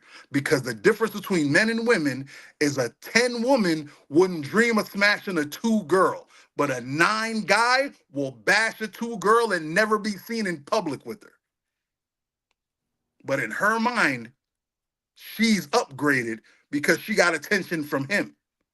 That's why you see all these chicks spending their money giving Chris Brown $1,000 to hold their booty. Because they all want to be a star. They want to, I got to say it right. No one wants to not be a 10. That's all it is. Women are the greatest liars in the world because they lie to themselves convincingly. And that's what this is. Vivica Fox is the same woman who celebrated Kevin Samuel's death, saying he was the greatest enemy to women, the great horrible. He talked to women like, and then she goes out and disfigures her body like this and can't see that that's what he was talking about. You're 60, ma'am. You're not supposed to be worried about having a fat ass. You're supposed to be worried about what your grandkids want to eat for lunch. The hell is wrong with you? But in her mind, she wants to be a bad bitch forever. And she used to be one, and she'll never let it go because no one wants to not be a 10. That is the problem. And that's where we're losing our women. I don't know what's going on. There is nothing wrong with being freaking normal. There is nothing wrong with it. It's disgusting. Be a freaking regular person, and I guarantee you, you will be happier. That's where all this 6-figure, 6-pack, 6 inches of dick, that's where it came from. Because nobody wants to be normal. But you know what question they never ask those women? Have you ever had that guy? The answer is no. Every woman I've met that said she wants 6 feet dated a guy that was 5'8". Or dated a fat dude who was 6 feet. You know how I know? Because I smashed her. They just want to be special. And they don't understand the only way you'll be special is to be a better person here and find someone that appreciates that. I'm sorry, I've been speaking too long. I really just wanted to show the hat off. Now I'm going to show my girl off. You guys go ahead and talk. All right. Sexy. Look at my girl. Look at my girl. All right, thanks, Mike. Go ahead, Ricardo. No, it's watching that whole segment just now was really, I don't even know how to put it into words. To see a 60-year-old woman like Vivica A. Fox that is almost, I wouldn't even say she's revered, but that it's almost like black cinema royalty in a sense, if you want to say that, because we pretty much grew up with her in like almost every movie you could think of, even blockbuster movies. She's almost up there like Samuel L. Jackson was always in every $1 billion movie you could think of possible. Vivica, no. Like, you're 60 years old. Why? And this is how I know it's a psychological thing at this point, because, and I'm gonna put y'all on game with this whole BBL thing, because working in the transportation field, especially in the airport, you see this a lot. They go to DR, they go to Venezuela, they go to Colombia. You could name all of them. These women will travel in packs of 2 to 3s, even more, and they go and get the augmentation done. And when they come back, they can't sit properly. You know what they end up doing? Taking all the wheelchair assignments from the elderly folks who really need it, who really can't walk properly, because they can't sit on the ass. They have to be wheeled around looking ridiculous, because all in the name of, I want to look better, I want to look like a 10, I want to be the bad bitch, I want to be the boss, It's stupid as hell, because if you ask any man in a survey, they're going to tell you they will go for a natural butt over a BBL. They don't mind smashing the BBL. No, let's not get it twisted. Some of us, if not most, have smashed BBLs. But would we wife it at the end of the day? No, because there's no substance there. I would rather I get a natural booty that I know I can smack and do the same thing that I do with the BBL, because BBLs can explode. If y'all not on game on that too, it's literally them putting cock, no pun intended, in the buttocks. Like, if it's not cock, it's it's water, it's all sort of, things that are not supposed to be in your body. And it used to be Fix-A-Flat. You remember they were doing Fix-A-Flat? That's the other thing, the Fix-A-Flats. All of that really severely damage your body. If you think putting silicone in your boobs doesn't over time leak and do the most, imagine when you inject all this nonsense in your body, it becomes lethal. There's no need for you to be doing none of that, folks, especially you, Vivica. You know better. What message are you sending to not only young Black women that almost look up to you, if not look up to you as an auntie at this point? Because you're trying to, I think what it is, she's trying to compete with the younger folks that are coming behind you. No, you don't need to compete with younger women that are coming up behind you, Vivica. You already set the bar high for them. What are you doing? You're almost, not even almost, she is a grandmother at this point. What are you doing? Is it that she's not wifed at this point? Is she still vying for 50 Cent's love? I don't know what it is. But at this point, you need to be in church, ma'am. I hate to say it. It's one of those things where somebody needs to sit you down and be like, Auntie Vivica, if you haven't found your husband at this point, I think you need to, hubby up Jesus at this point, because it just looks ridiculous. The size don't match, Vivica. You look like a goddamn diaper on sticks, on stills. It don't look good. That's the other issue. No, I'm not saying certain BBLs don't look good, because I've seen my fair share of natural looking BBLs that almost got me like, okay, well, that looked kind of natural, which is fine, because, you got to shout out to Dr. Miami's out there, or those good, surgeons that, know how to do their job superbly well and get paid for it. But then there's other times when you see like the Nicki Minaj's, and then you see certain people like, the porn stars that kind of look like they're out of it too, certain, sports, what you call it, people's wives out there, i.e., Pippin's wife, and like, what are y'all doing? Because at this point, it just looks ridiculous on y'all. Be contented with yourself. Love yourself first. I can't stress that enough. If you can't love yourself enough, you're going to end up doing all these stupid things and end up looking at that one woman that turned herself to looking like a damn cat. Like, she wasn't contented with the one surgery she did. She ended up changing her nose, her mouth, her eyes, to the point she morphed into a damn cat at that point. She don't look good. At some point, somebody needs to sit these women down and go, all right, we're going to do a psychological evaluation or test on y'all and find out, is it something within you that you're not comfortable with? What, are you trying to compete? Is it that the media is telling you how to look a certain way and you think that's what you're supposed to look like? Duck lips ain't cute. Certain boobs that look like they're inflated, like it looks off. Certain butts that look like pee, and then it's the leather portion of the pee look like a stick. It just looks ridiculous. Diaper booties ain't cute anymore. and the guy said a good point in the video as well, because I don't want to go on and on, is that everybody these days look like they've been doing BBLs to the point where it's like we're so saturated, it doesn't even look like, you know, what are you gonna go for next? And this is the problem. Y'all keep doing this foolishness. Y'all know making the alphabet community people start doing BBLs. So of course you have the Hank Basket dudes that are going for the transgendered, you know, women out there. You have what's his name? That was married to Khloe Kardashian.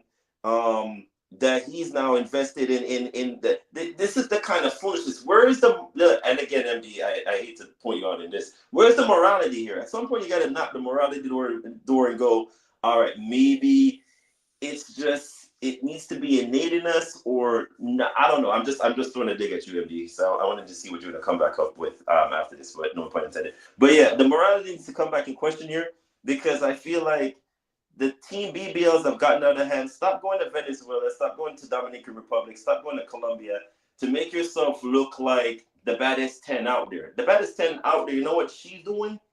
Should we even tell you what she's doing? She's probably going to Dubai getting shitted on.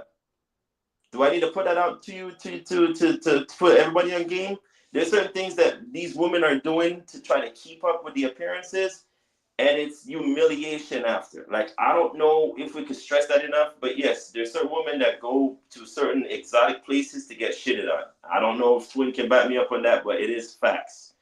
Everybody knows about the Dubai dump. They go to Dubai, they go to the Middle East, they go to Qatar. So when you hear them going, oh, and I got this, who is the benefactor here? Because you're doing a lot for the most. To do what? To be humiliated in the end?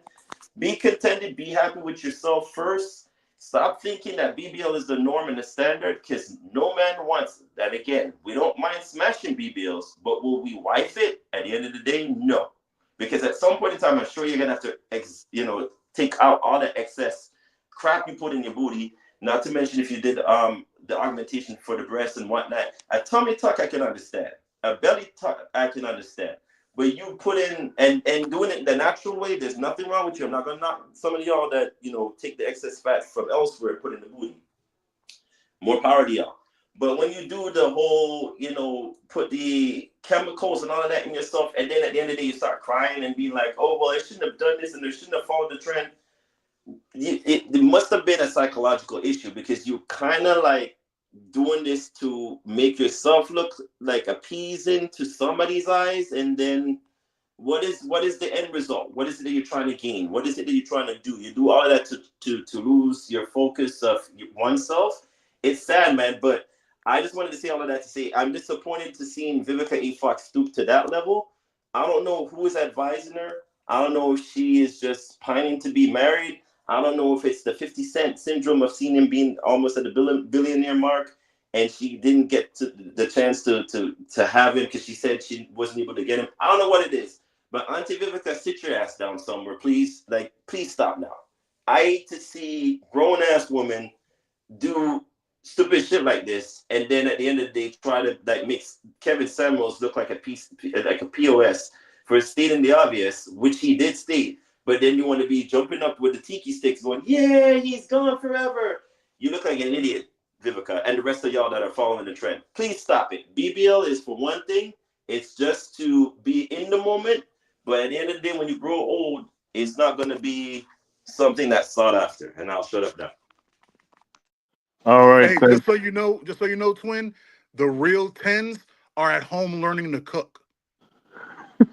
No, I'm dead serious. Hey, if y'all want to look, there's one rapper that everyone knows I have a thing for Ruby Rose, but I'd never date her. There's only one female rapper that I would date, and I wouldn't even date her, but I would entertain, and that's Lotto. And what Lotto did today? She learned to make ackee and saltfish. Oh, damn. She's fully immersed in the Jamaican culture. Come on, bro. That's what baddies, the real dimes are out there bettering themselves. Facts. They're out there being better human beings. They're not killing, but all right, I digress. Go ahead. Sorry, Venkat. All right. So let's go to the political prophet amongst men. We're going to go to MD now. So MD, you mentioned in the previous topic or story about maybe mental issues, maybe something traumatic in the past have happened, or these BBLs. You don't know what the motivating factor is, but it's been a big thing in the last decade and a half now. We have people sorting to change themselves. Maybe they're not happy with themselves. What's your take on this situation? I mean, what you want me to say, Venkat? I'm gonna try to bring it back down to the political earth, and try to make some sense of it from that aspect. Hell, somebody got to do it, right?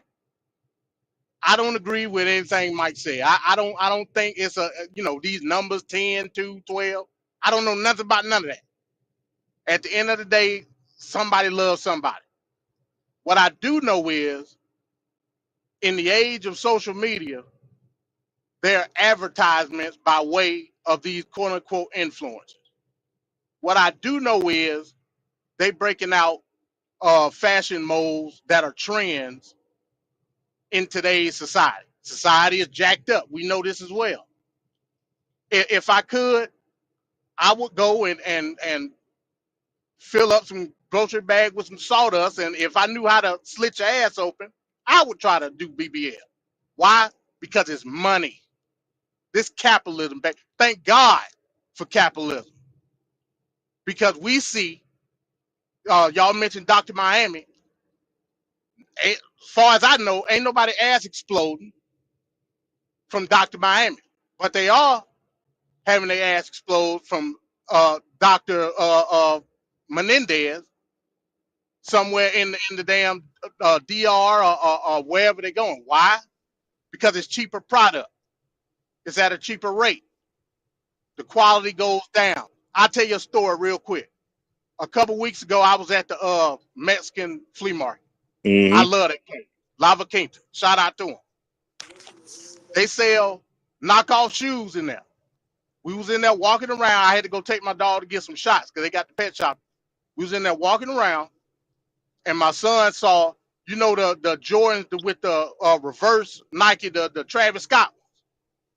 My son said, "Oh snap, they got the Travis Scott, $100." He said, "Yo, get me these." I said, "Hey, I get them for you. I just know you're gonna get Joan the hell out of that school. I get him. I got him the shoe." Sure, I told him, "Hey, take your New Balance because they got these ugly ass New Balances. Now I don't know if y'all ever seen them. They some ugly ass shoes, but my kids wear them." I said, "Hey, take your New Balances with you, because once they get on you, you're gonna get out them shoes quick." And sure enough, he came back to school with. I said, "So what happened?" He said, "Yeah, they got on my ass pretty bad." I said, "Hey, I told you. You wanted them." How could you? Now, what's the purpose of that story? For every fashion trend, there's a remorse. There's gonna be a knockoff.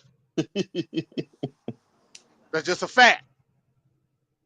This ain't got nothing to do with what they perceive they beauty to be. These women don't give a damn about their beauty. What makes you think that? They give a damn about what's perceived as quote unquote beauty. That's just a fact. So the BBL and all these other plastic surgery phenomenon has just become an extension of fashion. That's just a fact. Now the difference is, This is why it's so hard to talk to you. You literally just said what I said, but just changed the word. I never said beauty. I said no one wants to not be a 10. That is perception of the world. The perception of the world is that I'm a 10. You're saying exactly what I said. Okay, just from a different angle. Okay, touche. Just say Mike is right and move along. Continue, sir. What I'm telling you is this.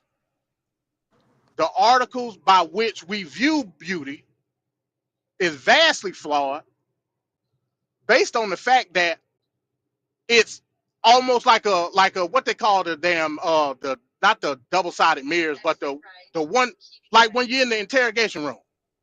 The one-way mirror. On one side, yeah, one-way mirror. On one side, we had a perception of the view that tends to be what we see as far as mannerisms, whatever we're trying to figure out with this particular person that we got detained. On the other side, they looking at themselves. How do we view from both perspectives the same thing? It's impossible. I don't give a damn if you get a BBL or not. hell, maybe it'll get to a point, and this is what I believe. And I actually heard Nicki Minaj say this about her ass. She said her goal, and because she tried not to put too much onus on it, but I mean, she got a big ass. Like, how can you not?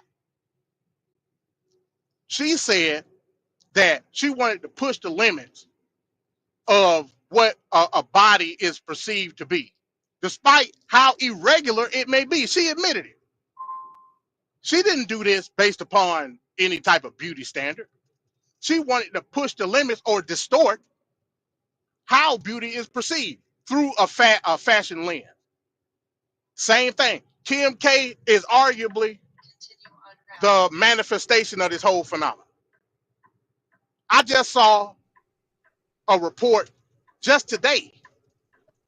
She did a picture on her Instagram where she posed with like a Tesla robot. I guess she done went MAGA. She posed with like a Tesla robot and a Cybertruck in the background.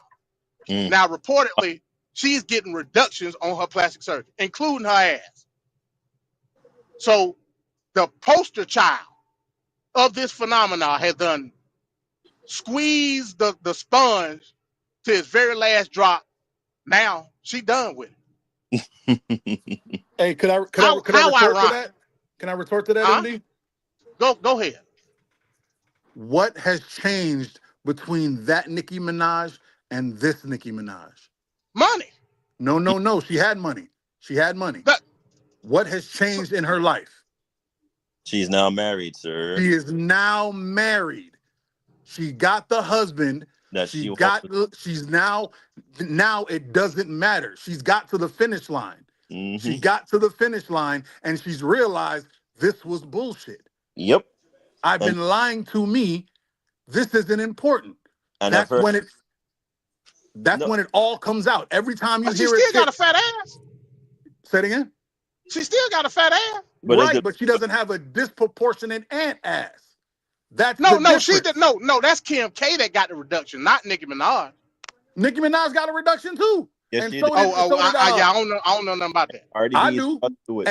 And so did Black China, and so did all the chicks that got to the point in their life where they realized, oh my God, I'm fucking up.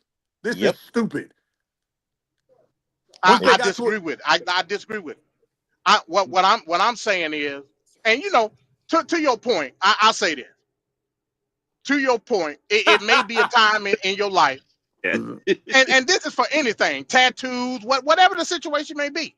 Right. There may be a point in your life where you feel like, hey, maybe I should like see about like getting a load off on, no pun intended. Let that load off. But you know what I'm saying? On some of the extreme things that I did while I was younger.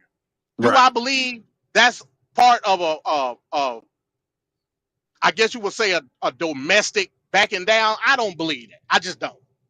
Because at the end of the day, where there's money to be made and you know that you can influence that money, you'll do it. At what point in time will you feel as though I've had enough at the end of the day? Oh, I can answer that. When everybody's doing what you were doing first. You were the first rapper. That's a different story. That ain't got nothing to do with being domesticated or nothing like that. If you set the trend and somebody biting your style, that's different. Right, but the domestication makes it so you can see with sense. That's what I'm saying. No, I promise you. Before they get a man in their life, that they are committed to and they respect and they believe, all the nonsense that they think, all the shit they read in the magazines, all of that takes precedence. Once there is a man in their life that they respect and hold dear, and he breaks that down, it stops looking like a necessity. There's other things that I could do to be better. There's other ways that I can. Who said it was a necessity to begin with? That's why I disagree with you, though, Mike. Who said that it was a necessity for Nicki Minaj to get a big ass? I don't believe that. I believe the necessity was to show this big ass to influence markets so I can make more money off this big ass. Yes, but only when money came involved. Before she became famous, she was a regular degular broke bitch.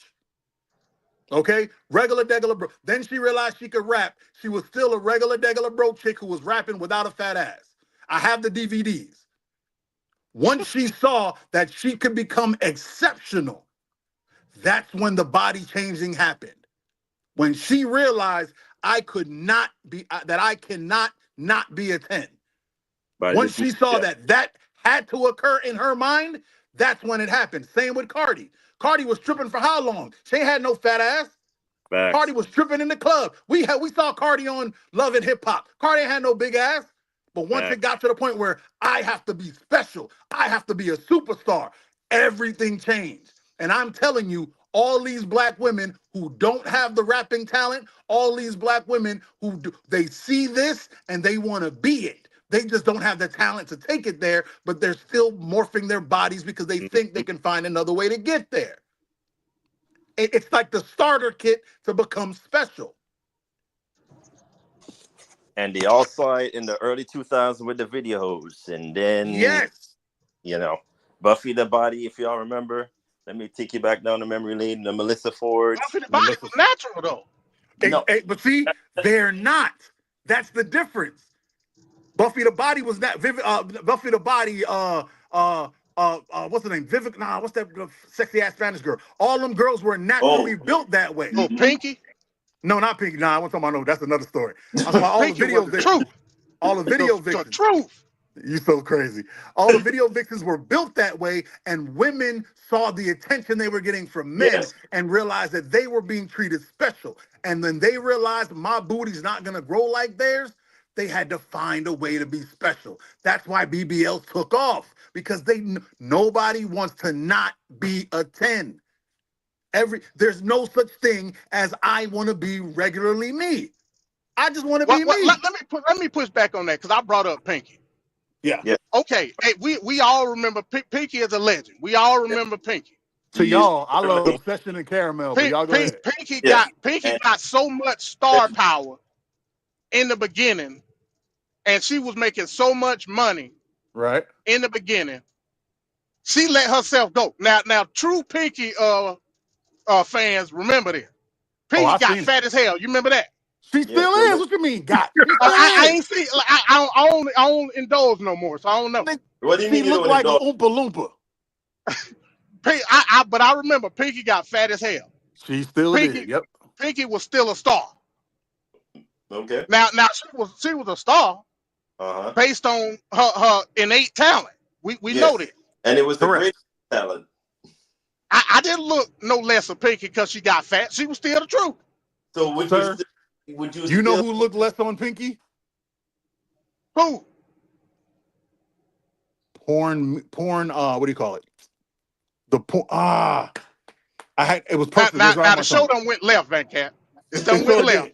But hey, when Venkat enjoys something, he don't say nothing. But only leave it. Venkat will talk when he's ready. But the porn community and her money got less. That's who it affected. You might have been special because you looked at her and was like, oh, okay. But you know who didn't? Everybody else. Because everybody moved on. They moved on to sexy ass, what's her name? Honey Gold. Sexy ass, what's that black girl who could speak Irish? She was so fine. Wait, who? Damn it. She light skinned and she used to take it in the back, but she real cute. Golly. But anyway, they moved on. The Pinky held on to her hood aesthetic. But the whole porn community moved on. Her money dried up. But the reason why they moved on too, Mike, is because remember, some of these porn stars are like in their 50s now. They're heading into that 40s, 45, 40, 50 marks. Like, there's the same thing I'm talking about with Vivica. At some point in time, when do you then hang up the ropes? Like, I mean, the Karen Stevensons, because she was super, if you get my pun. And all I did. And the sweaters that are always well within the cashmeres who are now like, I mean, some great cashmere sweaters. I mean, they now are in their high 45, 50s, getting like in the married stage now. They're now set. I mean, we could go into what's her name that was Prince's prodigy? Vanity. Apollonia, and then there was Vanity. All of them at some point in time left that scene because, I mean, how long are you going to be in the same static, place. You're gonna have to move. You're gonna have to progress. You have to Family, So my beloved twin, I got 2 words to shape you. I got 2 words to shake your whole argument. go. Monet Divine. When we're Oh, off this show, I want you to go on Instagram, that look is. up Monet Divine. No, I know you know who it is. Look at what she looks like right now and what she's doing right now. And you see the difference between her and Jasmine Cashmere, who has a husband who doesn't even, or India, who's moved on in her life with a man, or the women who got men look different than the ones who didn't. The ones who didn't look just like Vivica Fox. I love Monet Divine. If you go look at her now, she still look decent, but you would be ashamed because you know how old she is and what she's trying to hold on to. Wow. I'm telling you, it's like, Ma, you're supposed to be feeding your grandkids. What are you doing? Yeah. She's still holding on. It's what they do. What's her name? What's that bad chick from the 70s? Golly. The bad Spanish chick. Shit. She was the You baddest still Spanish talking chick. about porn people? Yeah. Vanessa Del Rio. Hey, my twin brought it up. Vanessa Del Rio. Did you see Vanessa Del Rio in the 90s? She looked exactly like Vivica Fox. Because she didn't get a man and she's still holding on to I am not going to not be a 10. I promise you. Look, you'll see it. Anyone who got a man who found a way to be better than what they look like and got someone to love them and accept them. And it's changed. And accept, because the word is accept. When it comes to them, it's big time accept. You gotta put that word in. If they accept you, because a lot of times you gotta tell some of these females, I think it goes down to what I've been seeing. And again, MD, you said it's not psychological. Sometimes some of these females probably never grew up in loving homes, or never got that love that they're supposed to be getting, and so they go into these industries trying to gain that notoriety from that. But when that one guy comes in and say, "Baby, I don't need," it's probably a sin, but he comes and say, see, that's what I agree. Again, Ricardo, why are we equating that to what men want? Why do you believe that a woman go all the way to Dominican Republic or wherever the hell she go to go get some sawdust put in her ass, thinking that's gonna attract the man? Do you believe that, sir? If Venkat will play that video over again, you will hear the women say in the video that it's about men. That's cap. I'm telling you, that's not. Cap. She said it in the video. Yeah, they did. It's cap. Yes, they did. See, that's my problem with y'all. Y'all don't watch. Y'all skim. You don't pay attention and focus. It's all women will never say. They'll never say it's about men until it's about men. It's always about men. Women, now, Mike, I don't wear these clothes for men. They wear it for men. I wear this for me. They're wearing it for a man. I look this way for me because I want to be pretty. She's trying to get a man. It's what they do. I'm not saying that either. See, and I think it's not either or. It's not either or. What I'm telling you is, in the age of direct advertisement, and we agreed on this at the beginning of the dialogue, Mike. So I'm kind of confused. I think we still agree. In the age of direct advertisement through social media, all of this stuff that women do it's almost like an appendix of the fashion industry. Do we not agree with that? 100%. Now, if you want to make the argument, I concede to the point. If you want to make the argument is to try to attract the man or whatever. I'm not here to argue it. I'm not here to argue it. What I'm saying is, in the direct advertisement role, that's not the thought process at that particular time. It can't be. The reason I know it can't be because they're not trying to do it to the utmost quality. You mentioned shortcuts in your monologue. Right. No woman that gives a damn about the outlook of the perception of what they're trying to get would do something like that. But I'm telling you, as the trend goes, so goes the capitalistic nature of that perception. I so don't again, disagree if with me you. and you can go down to the Dominican Republic right now, and I create a technique where we could sew some zippers on some girl's ass, some grocery bag full of sawdust, women will buy it. Why? Because it's the cheapest route, even with the flight. I keep telling you, it's not sawdust, it's cock. I just told you that. But yes, they will buy it. Capitalism is profit. I'm using sawdust. I feel you. But do you know? See, we're not disagreeing. We're talking about two different things. We're not disagreeing. I agree with what you're saying. What I'm saying is the overall goal is to find that guy for Easy Street. You're saying they're slaves to fashion. They're slaves to the industry. Yes, both those things are not mutually exclusive. They can be both. They're trying to find the easiest route to Easy Street. And the easiest way there is cheap. Because in their mind, I'll do whatever it takes to get what I need. What's that shit they say in Players Club? Use what you got to get what you want. What they want is a man that'll make them not have to do anything. A man to make them be princesses. A man that'll make them feel like a 10. That's what the whole goal is.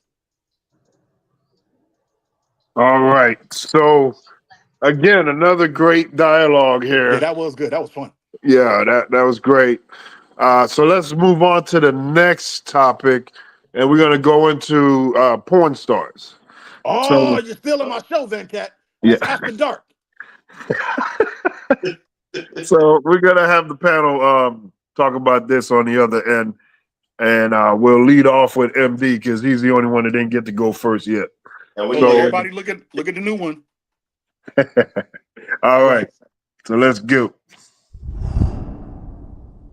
This woman self-deleted at 36 years old. This woman gone at age 23 from an overdose. 23 by self-deletion. 20 from complications stemming from alcohol abuse. 20 from self-deletion. 24 overdose. 27 overdose. 31 self-deletion. 24 self-deletion. And what do all of these people have in common? Well, they were all popular adult film stars who very recently passed due to psychological issues that they developed after joining the adult film industry, which is far, far more dark than the industry would ever want you to know. Recently, adult film stars have been dropping like flies. Cagney Lynn Carter, dead at 36 from taking her own life. Sophie Leone, dead at 26 from a suspected homicide. Jessie Jane, dead at 43 from an overdose. Thina Fields, dead at 24. At the time of this video being recorded, Emily Willis is in critical condition from an overdose and her family is expecting the worst. It seems like every week I've been hearing about some adult film star just randomly dying. So what the fuck is going on? Or better yet, what is going on in the industry? Well, the adult film industry is probably one of the worst industries to work in ever. Now, that really shouldn't be too surprising. An industry as gross and obscure as porn being a really weird place to work,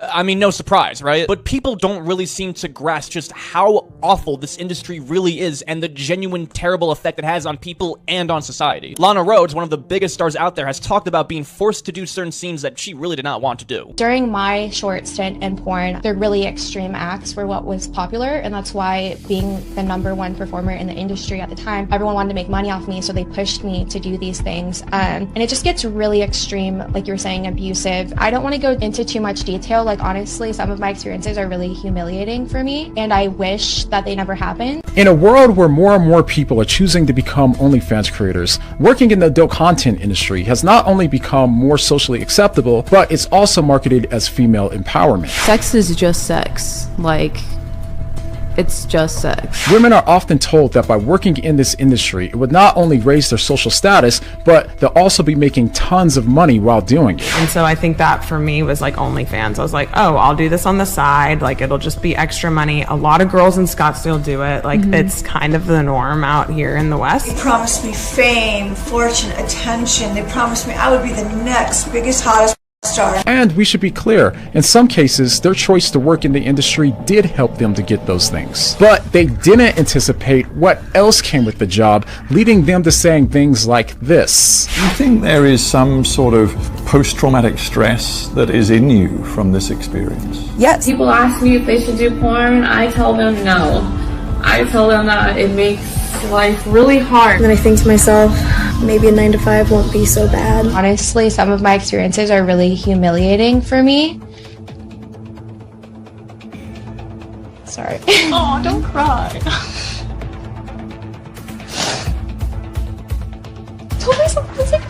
I send a very strong message to young girls.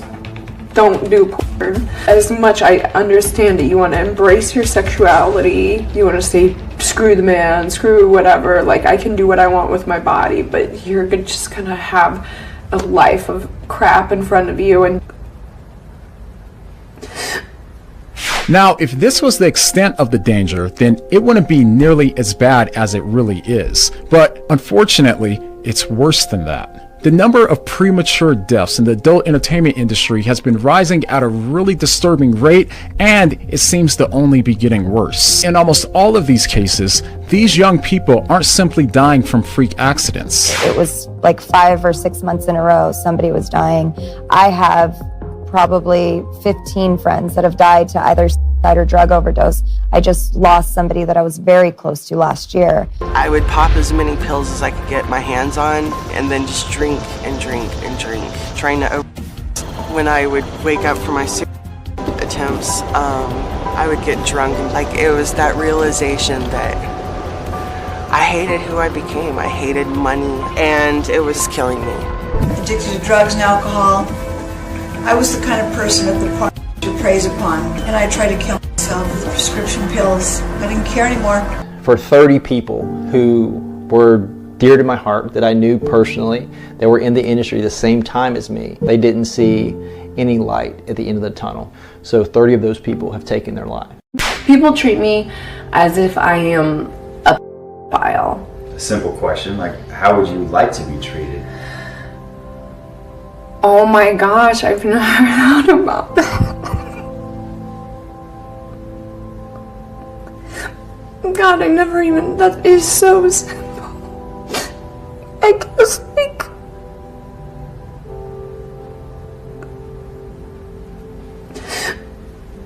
I would,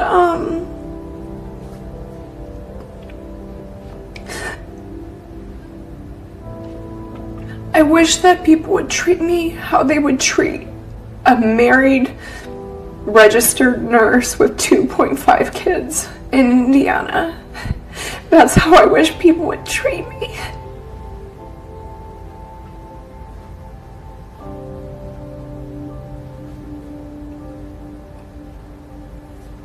How would that change your life if they treated you that way? I would be so happy. I don't know. I never even thought about that before. But it'll never happen. That's probably why I don't think about it.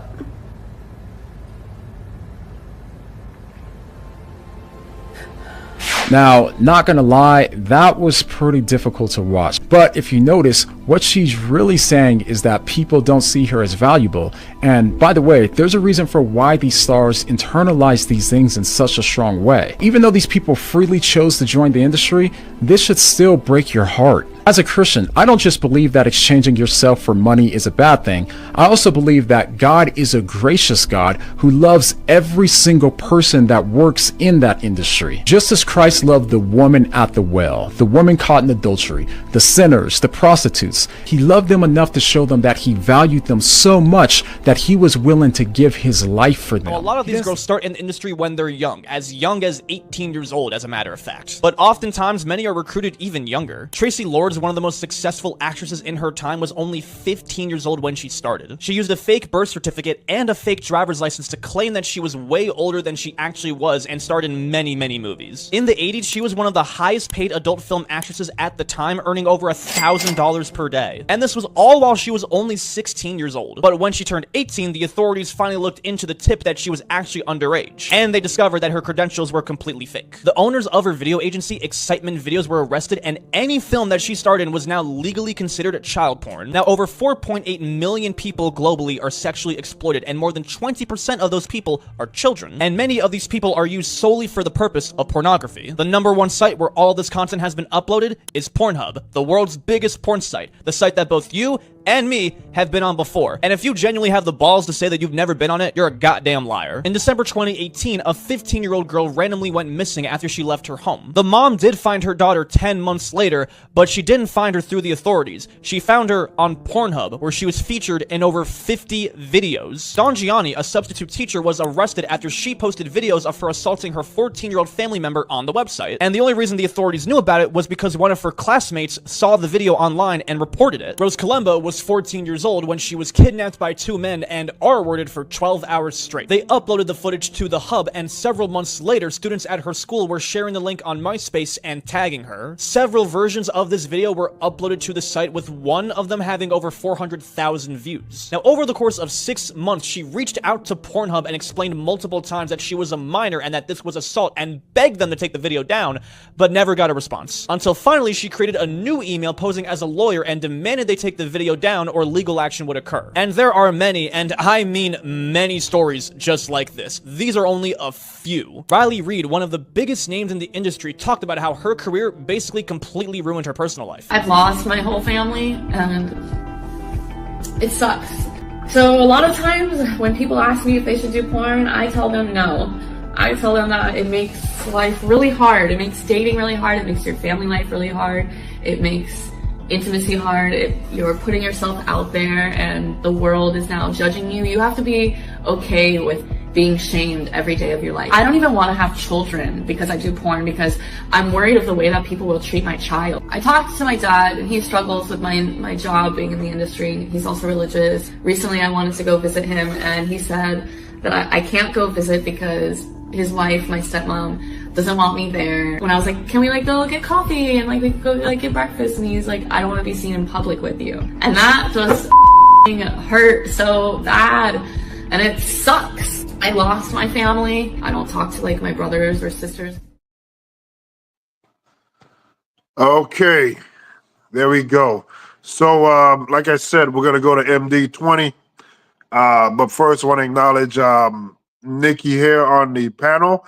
Well, after MD goes, we'll have you introduce yourself, and then you can have your take on there. MD, what do you think about what we just saw here? Hey, common thing for me. Money is money. In actuality, I had to think about it while the video was going. Let's hear it, MD. Understand how the porn industry is still a thing at this point in the age of social media. I mean, why would you sign a contract with a company to do something when you can just do it yourself? Do it at OnlyFans. And probably make more money.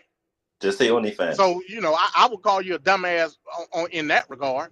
I could answer that. But in the same instance, I can see if you're trying to get your name out there and then go independent from there. But at the end of the day, hey man, whatever tickle you pick, I don't give a damn why you got in the industry. It's there for my enjoyment. That's all I know. Okay. You know what I'm saying? Okay, MD. Okay, I was just about to say. You talk about overdoses, and anybody doing drugs in 2025 stand a chance to overdose off something. I wouldn't damn do no drugs in 2025. Nope. But in the but 70s, that industry, high as hell. Huh? but that particular industry has a lot of people dying overall, almost So like professional wrestling. I agree with you, Venkat. But again, I can almost guarantee you there was probably more volume of drugs, alcohol in the 70s. They weren't dying like that back then. Why? Because it wasn't fentanyl laced in everything. So, hell, if I'm in the porn industry, I'm getting high too. That's just what it is. Let's get high and boink around and have some fun and make some money. Why not? But you stand the chance of sniffing a little bit of fentanyl, and your proverbial dick is going to be in the dust, literally and figuratively. So in that aspect, what can I say? Now you set me up, Venkat. You played the Christian man.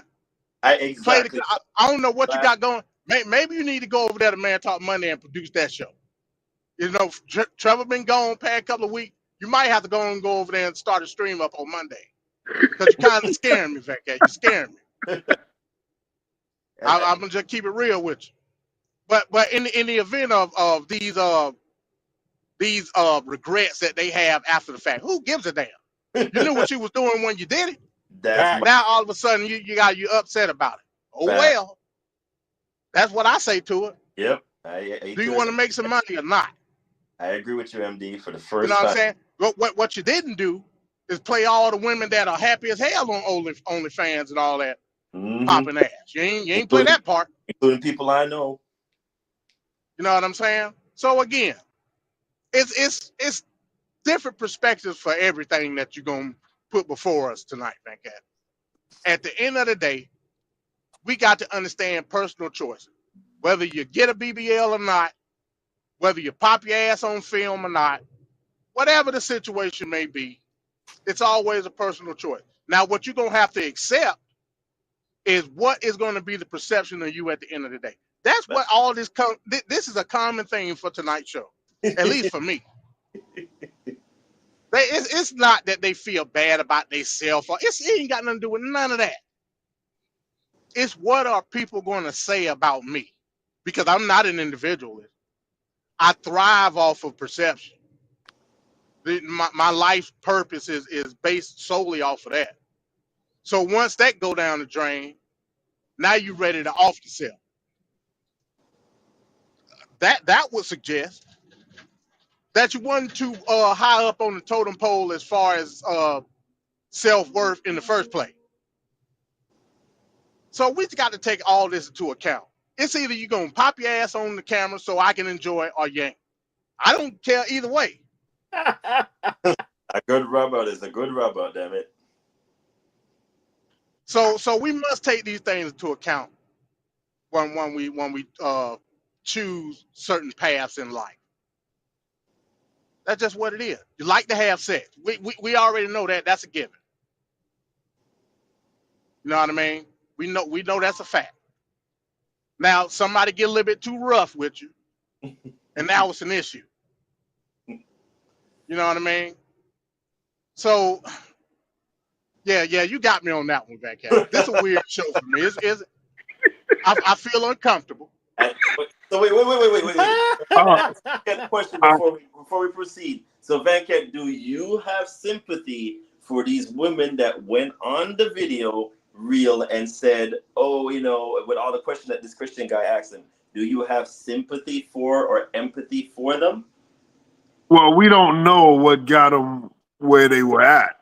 There are different reasons. Like MD just said, some of them enjoy sex, so they figure that's a plausible, easy route to get some money. Others could have been, coerced into it or whatever the case may be. There's just multiple ways. And we got to understand, people grow over time. And your views could change. So can anybody hear him? But wait, wait 1 second. So what about accountability on their part? There should be, yeah, of course, 100%. That goes with everything. Because accountability toward whom? Because you I can't cannot hear Venkat. You can't hear me? You can't hear me? Oh, hold on. No, we can hear you. I can hear you. Mike, you can't hear me? We can hear you. Mike. Oh, I don't know. No, I don't know. I can't hear Venkat. Might have to drop. He might have to drop down and come back up. Oh. Oh, there he is. But yeah, because I wanted to hear your perception on this because you've always been quiet in the top. But accountability is one thing, Venkat. But I just because the whole spin narrative of the whole Christian guy in the end with this whole "woe is me" and holier than thou. Please stop the crap. People watch porn for entertainment, and that's the only thing you're supposed to be watching it for. It's not supposed to be I'm gonna look at my life through a filter. No, but Ricardo, you can't lose the fact of the focus of what they're saying, that an absorbently amount of people are dead from linked to that industry. And we're not talking about OnlyFans. That's not what we're talking about. OnlyFans is a bastardized version of what we're talking about. We're talking about the real deal porn industry. We ain't talking about a wannabe part of it. That's some other stuff that recently came. Do you link those deaths to the industry itself, or do you link it to the drug? Of course, it's no different than the wrestlers, right? Like the wrestlers had a culture of partying, of using drugs, of that culture came. Now the culture of the 80s and the 70s is different than maybe today, but the porn industry has just been notoriously, that way. And the last set of names that the guy talked about, those are all 2024, and it was like on a bi-weekly basis, another person. I started looking things up, and I'm like, oh my God, I even know that person. So that's got to be a lot. I don't think that you can watch the anything and be like, whoa, you're just there for my entertainment, and if you die or get hurt or maim, I don't care. I'm just here for my entertainment. Like, that's kind of weird. But that's what it is. It's an entertainment industry. I understand that, but at the end of the day, Why do I have to feel bad because you chose to get high as hell and pop your ass on camera? well, I don't get it. people, we have peer pressure, we have influences, and when you come into an industry that's set up that, what I'm saying is like, I don't know, regulations or whatever needs to be done to make the business. So Venkat saying, before you pop your ass on this camera, you got to take a piss test, just like any other equal employment opportunity. Yeah. Why not? I mean, this is a drug-free. This is a drug-free shag zone. Okay, hold on 1 second. Before we get more deeper into it, let's take a look at our guest panelist right here, Nikki. Hello, Nikki. How are you? All right. I guess she can't hear me either. Anybody can hear me out here? Hi. Oh, all right. So, how you doing? What are your thoughts on this subject matter we're talking about, the porn industry in a whole, really? I'm here to observe and listen right now. No thoughts on the many deaths that have been linked in recent years and throughout the industry's time. Are you linked to the porn industry in any type of way? I'm in the middle of the ocean in Belize. I'm just here to listen. Okay, baby. got you. I got you. All right, go ahead, Ricardo. You were saying. No, what I was saying in regards, and shout out to you, Nikki. It's a pleasure to meet you. Welcome to our Tape Fist Politics panel here. Venkat, so the porn industry, as we'll have to say it because we're not sure if YouTube's going to censor us tonight. When it comes to that, it's for entertainment, sure, but it does have its unrealistic expectation side. If you're watching porn to then say, oh, well, my woman needs to be like what's her name? Damn it, I can't remember my starlets names now. The ass, what's her name? Fill me in here. I can't even remember her name. It doesn't matter. So Lexus, Texas, or something like that. No, Venkat. Now Venkat bringing up porn names. Like, oh my God. I ain't got the full roster list. I don't know. Well, if you know who it is, you know who it is. Cherokee the ass. Okay, so it's that's for whatever the reason. If my woman needs to be like Cherokee the ass, then you're clearly missing the point of porn. It's a visual aid. That's all porn is supposed to be. A visual aid, a visual enhancer. It's for you to have that one, moment, if you want to call it pleasurable, you want to call it a rub out, whatever you want to call it, that's what it's there for. It is not for you to then use it to align yourself with your life, to then go, I want my woman to be doing this. I want her to be like that. I want her to be, doing a rodeo and all. It's unrealistic. The whole point of a porn, again, is a visual aid. It's for entertainment purposes only. It's not for you to go, I'm gonna emulate and want this to be my life story. And to add, for the first time ever, because I usually disagree with MD, I have to agree with him on this one. I don't give a damn if you OD'd or did what, and I'm gonna cry now because I can't get a husband.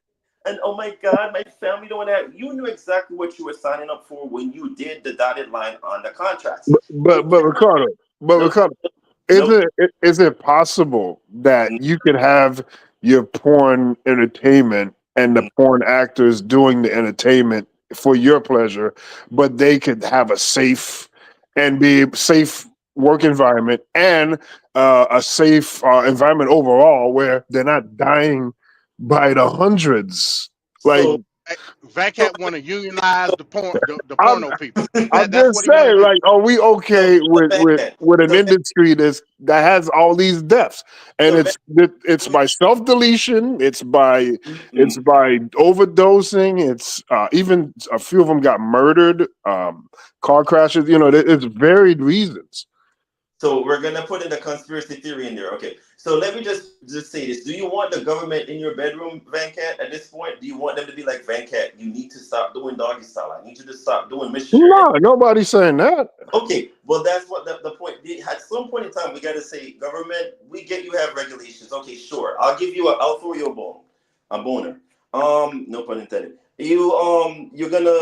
We're gonna say, all right, let the porn actors get an HIV test or AIDS test before they even start a scene, or let them do the whatever testing before they perform. Which I believe in the porn industry, you have to do tests on a regular weekly basis because they had a outbreak how many years ago by one of the porn actors that infected like a whole bunch of women, knowing well he had infected. I remember that. Who was that, Mike? Name the guy that was giving out the I forgot what he had. I know Mike know it. He What was got his it from name? he got it from working with girls in Brazil. Or something. Yeah. What was his name again? Darren Hayes or I don't like the fact that you or Mr. Marcus, one of the two. It Mr. wasn't Marcus. That's who it was, Mr. Marcus. It was not Mr. Marcus. It wasn't. It was. They said Mr. Marcus was giving out something, right? Nah, it wasn't giving out AIDS. This guy was giving out HIV. Yeah, it was Darren Hayes. So it was Darren Hayes. Oh, I don't Darren James. I don't know who James. that is. I know Mr. Marcus. I don't know. He used to have the knee brace. Yeah. He got injured. He got it. He got injured. He got put on the shelf for a couple months. I'm so sick of him. And came back with the Austin knee brace on. Go ahead, Ricardo. No, I was saying now I believe he's a director, but all in all, I say all of that because of what he did, because you know damn well if you're doing something and it's going to be at the cost or it's going to be at the detriment of the people you work with, that's an issue. That's a complete violation. It's almost like if you're dating somebody and they know damn well they have HIV, you're supposed to disclose that off rip before you even go in full throttle relationship mode. I would rather you tell me, okay, listen, we're going in too deep at this point, but I need you to know I have HIV, or I have AIDS, I have so and so. Let that be out, or let's go get tested together. At least we know what's on the table, what's not on the table. But for you to do that and it becomes an issue where you affect other people's lives, I have a problem with that. And that's where the industry has certain rules in place when you are performing and doing all of that. With that being said, because I wanted to throw that out there for Vancat, where the government is involved in terms of like policing people's bedrooms, because I have a major issue with government and bedrooms to begin with. But the porn set is not your bedroom. There's two different things. That's a job versus real life. So I'm just saying, is it wrong to have a safe, clean environment? There is nothing wrong with you having a safe, clean environment, because we all want to be in an environment where it's clean, safe, it's productive, where we work. And people ain't dying all over the goddamn place. Like, I just think it's weird that people are dying in a one specific industry, and we're just like not caring about it. Like, that's just weird. That's not what we're saying. And I mean, rest in peace. Like, if a bunch of teachers were just falling the hell out all over the place, we start questioning what the hell's going on in the teaching profession. I mean, that's all I'm saying. I don't care. I mean, again, it's porn, so it's very easy to stigmatize, to look down upon. No, and I don't look at it that way. I don't see it anyway. No, what it is because we're not going to do the sympathy card thing where we're going to spin the narrative and say, oh, but now that I've seen the light and now that I've done how many numerous films, I feel some type of way where I'm gonna do the sad vibe. No, we're not gonna do that. You pretty much know what it is you're getting involved in when you do pornography, you do any adult industry, entertainment, it's stripping, poles, whatever the narrative is. You're not gonna sit there. I get you might, and not for nothing, most entertainers, most performers, most athletes will tell you they have regrets in life. That's everybody, not just the entertainers, the performers, the people that we put on pedestals, or the porn actors, or whatever you want to put them in.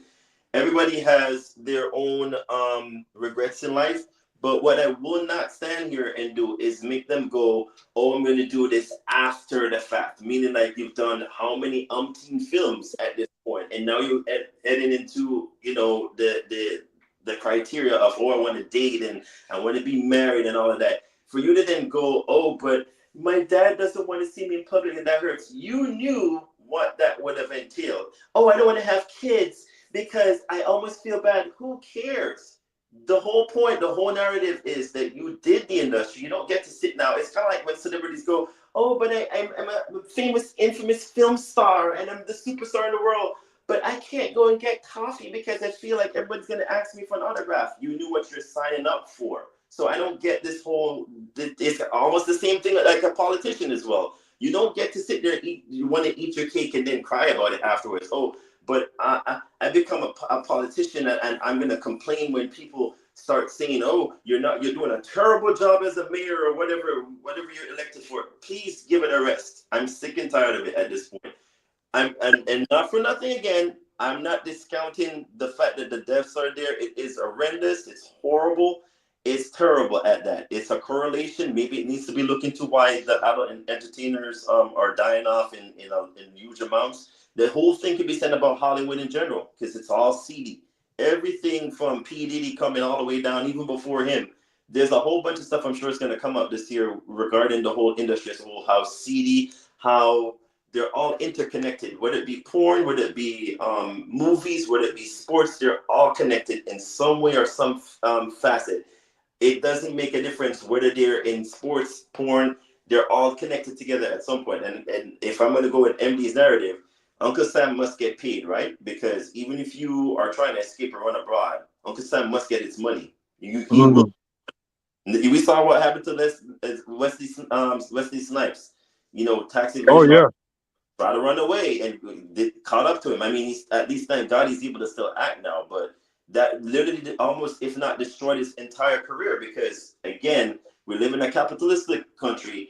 Uncle Sam, the government must get its money. Do I believe the government needs to be involved in every aspect of my life? Absolutely not. Not in my bedroom, you will not. You need to stay out of it.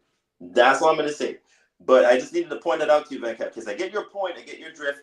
We need a safe, clean environment, healthy. I'm all for all of that. With that being stated, though, accountability needs to be there on everybody's part, where you're not going to do the whole spin narrative of, oh, woe is me, sad violin song, I'm going to cry a tear, let me get a napkin. Please stop. It's a visual aid. It's an entertainment. It's for entertainment purposes.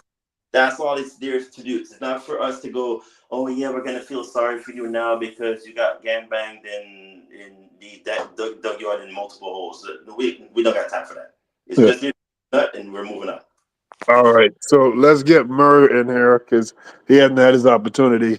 What do you think, Mike, about this subject? First of all, new hat. My baby got me. Show it off. Mike is right. You see what it is. I had so many places I wanted to go, but first I want to start with an apology to MD. I said shut up because I thought you were going to make a joke about me with Darren, but you went a different direction, so my apologies. I know you didn't take it seriously, but I just want that to be there. My bad. I was just saying shut up because I thought you were going to be like, oh, I knew Mike knew. No, Mike didn't know, but you went another direction, so my bad. Well, hell, I just assumed. So maybe you did. Hell, I don't know. Oh, but I did know Mr. Marcus. I know who that is. I'm so sick of you. Yes, Mr. Marcus was a legend. Mr. Marcus, he was number 2 on my list because I ride with Wesley Pipes. But we're not gonna go Wesley there. Pipes was fine too. What? He taught me my talk game. But I'm gonna sure go. Did. Get to his flowers, man. Hey, real quick, Mike. What was the company name? Since we talking about porn, what was the company name that all them? It was AVN, wasn't it? No, AVN does the awards. Yeah, oh, that's the award. Yeah, that's the award. I'm trying to think of what the Because back when we had in the tape days, it showed the company and everything for the show came on. You I mean the forget black what the ones? name was. The black one? The black ones, yeah. Dog Fart. Was that it? I don't Yeah. remember. Dog Fart and West Coast something. Yeah, West Coast West Coast is the most infamous one. Yeah, but Dog Fart's the one they had a whole lot of blacks. Anyway, Because I was gonna say one of those. I know one of those companies. To Ricardo's point, did have some tax problems. So, but that's all I want to. Go ahead, Mike. MD was gonna bring some financials into this. That's hilarious. All Yeah, right, I'm gonna leave. There's a whole bunch. There's Evasive. There's a whole bunch of them. There's Avid. There's a whole plethora of them. But they all Vivid's that's running it. stuff You now. just said it, Ricardo. You just said it. Vivid's running it now, but Vivid.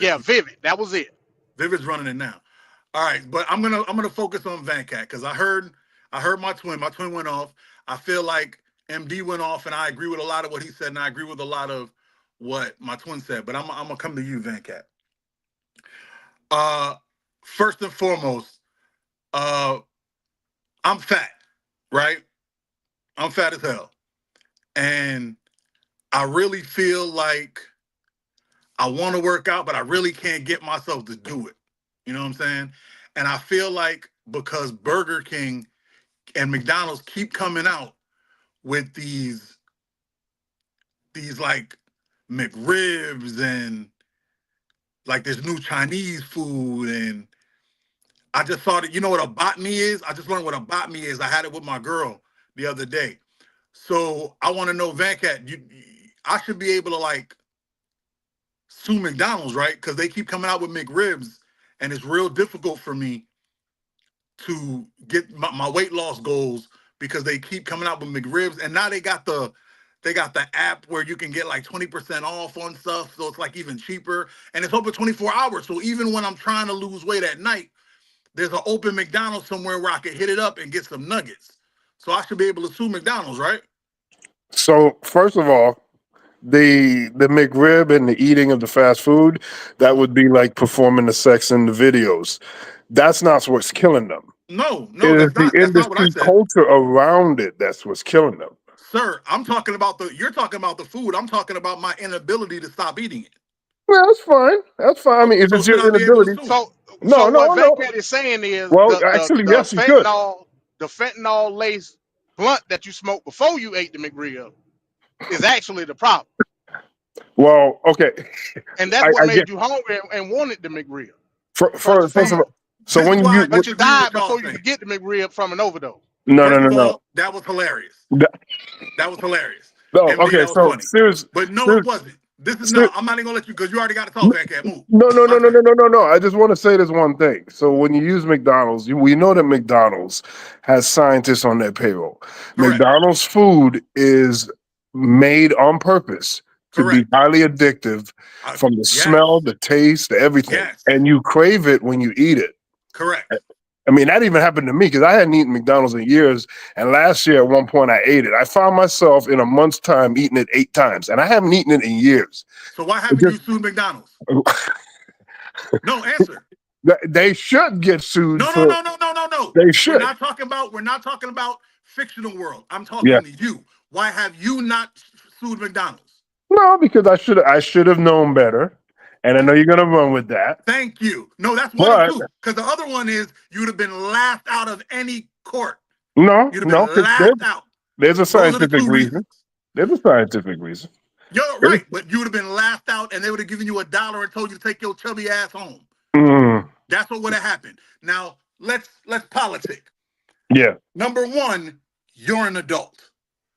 In this country, when you turn 18, you're an adult.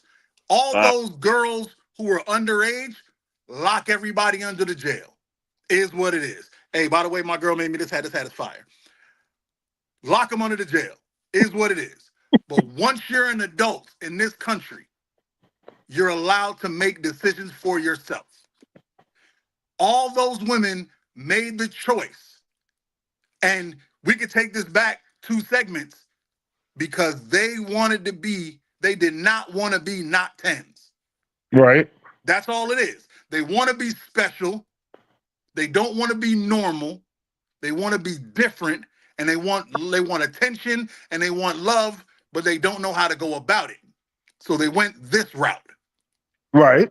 Then they get the money,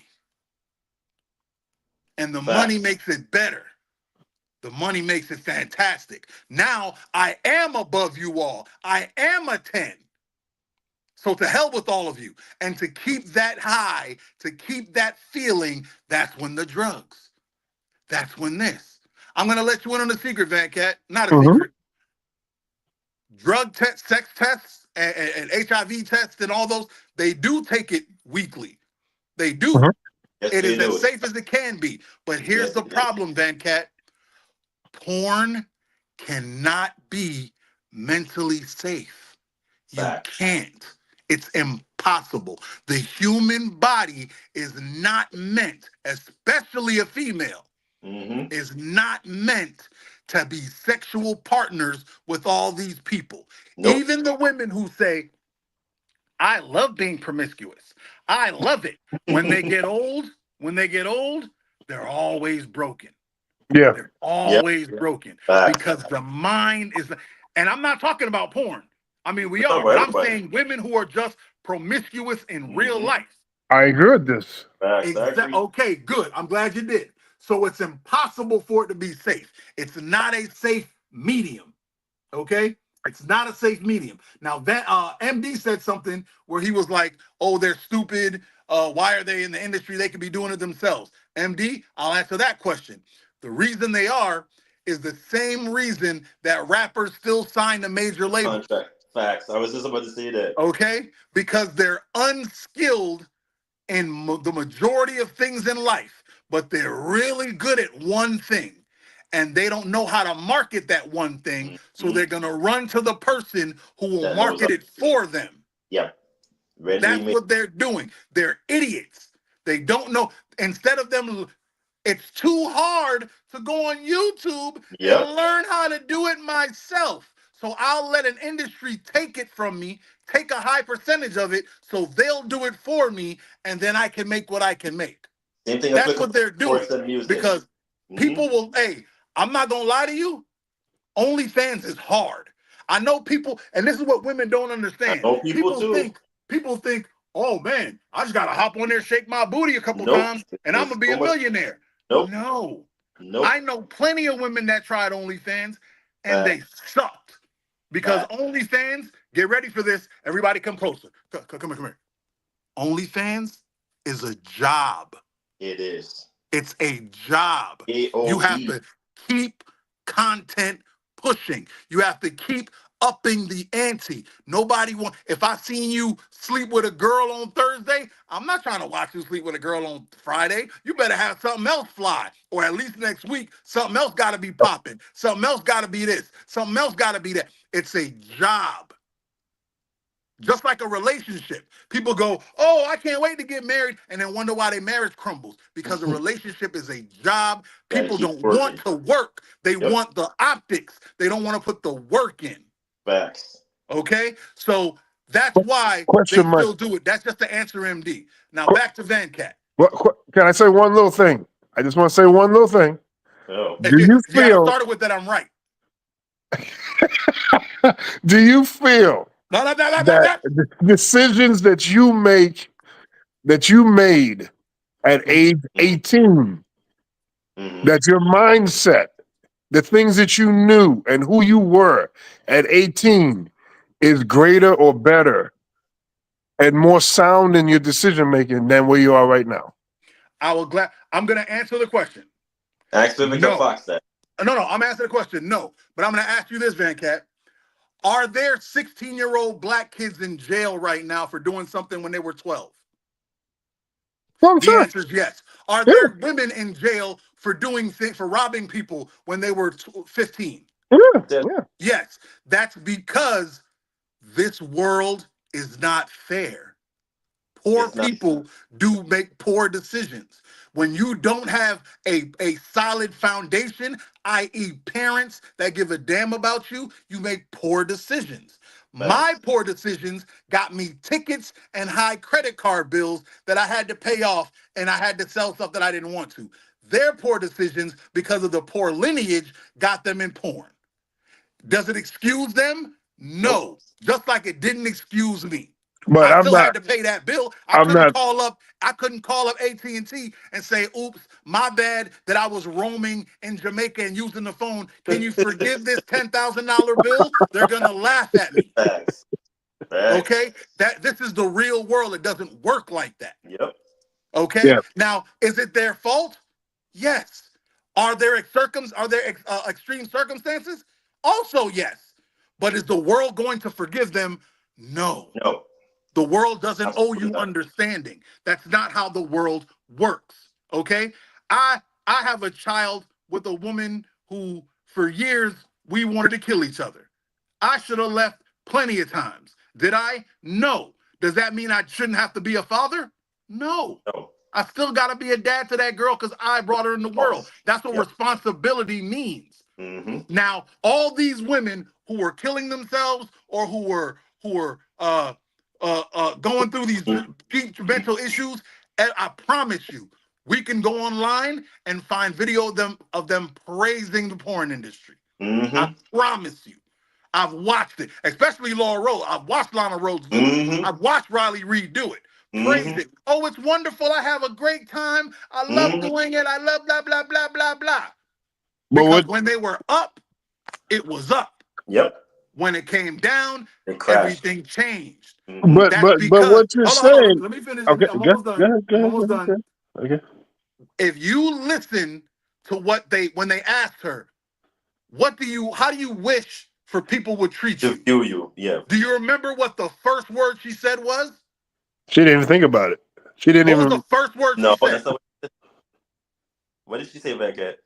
The first word she said was married. Yep. I don't know. I don't remember that part. But go watch it. She said married nurse or something worker. Oh, well, that's not the first word she said. But yeah, no, married is the first word. Yeah. Go look at it. I know what she said it, but I don't think it was the first words. It was the first. Go watch it. This is why I tell y'all it's hard to debate y'all because you guys don't pay attention. You're right. That's why it's hard to debate you and Kevin because you guys don't pay attention. The first word she said was married. Go watch it again. If I'm wrong, I'll come on the show and apologize next week. And I won't be apologizing. The first thing she said was married. And that goes back to what I said. Because when they get to the point where they realize I want to be a married, happy woman, that's what's really important. Not being wealthy, not being a dime, not being adored by millions of men, not being rich. When they get to that point in their life where they hit that wall and they realize what's important, that's all they really wanted. That's why I tell you, the number one thing they do is lie to themselves. They say, ain't nobody worried about a man. Yes, they are. They want a man they respect and love to be in their life. And when they get that, you see how things change. Yeah. Everything changes. So, but what I don't hear is the understanding of people change. Sometimes people are not aware of certain things. My guy. And there's also a thing called growth. My guy. So I don't. There's a thing called, and you making me sound like a Republican, so it's disgusting me. There is a thing called personal responsibility. Okay? I am me. I can watch every McDonald's commercial in the world. I could smell every meat pheromone they put on it. It's up to me to say no. No. Yep. It's up to me. No, not necessarily. But this is my pushback on that because the way that the food industry is and the way it's marketed and the additives and the ingredients that they put in there, you can't even pronounce. The money and the drugs they give them to keep them in the system, to keep them making porn, and the tricks they use and the lies they tell. Same damn thing, sir. Because same thing. There's really no reason that a meal that you eat should have a negative effect on your health. There's really no reason that having sex with the guy that you just met should ruin your brain, but it does. But it does.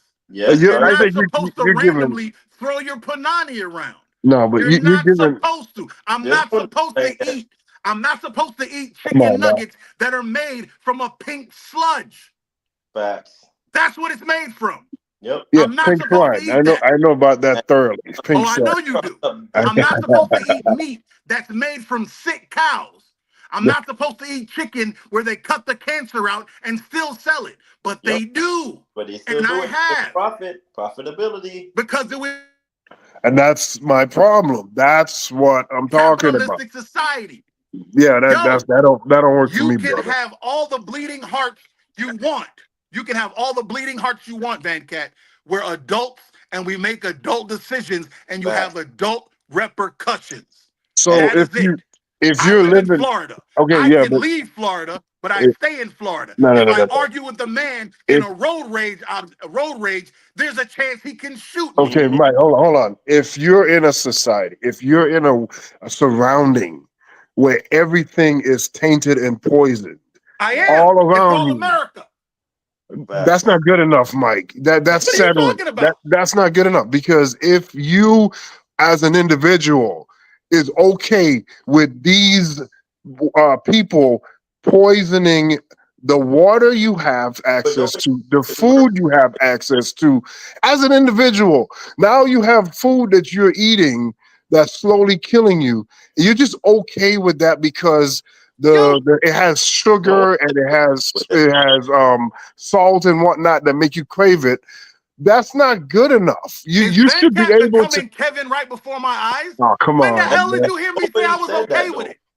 When did Well, you hear me say I was okay? I didn't say I was okay with it. Yeah, I said I'm fat and I'm dying. I didn't say I was okay with it. I so said it's my responsibility to no, stop it. no. Because you're equating responsibility in the wrong place. No, I'm They, not. the corporations and the business people have put unnatural foods around you.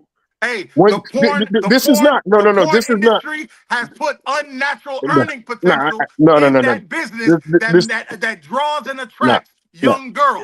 They make thousands of dollars to do something that they do for free and they flock, not knowing that doing it too much messes your brain up where you're gonna do drugs, which is gonna mess your brain up more. It's the same thing. No, it's not the same Yes, thing. it When is. you're dealing with things that are needed and required for life, it's different. I'm not talking about a DVD player. I'm not talking about a pair of What are you pants. talking about? I'm not. What I'm saying is, when you mess with things that have life, we need air, water, food. You need healthcare.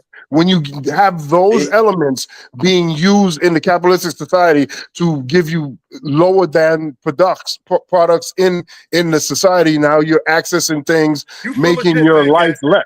Huh? You're full of shit, Venkat. Let me ask you a question. Is How? McDonald's food? Is McDonald's food? I don't call it food. No. You're damn No. right it's not food.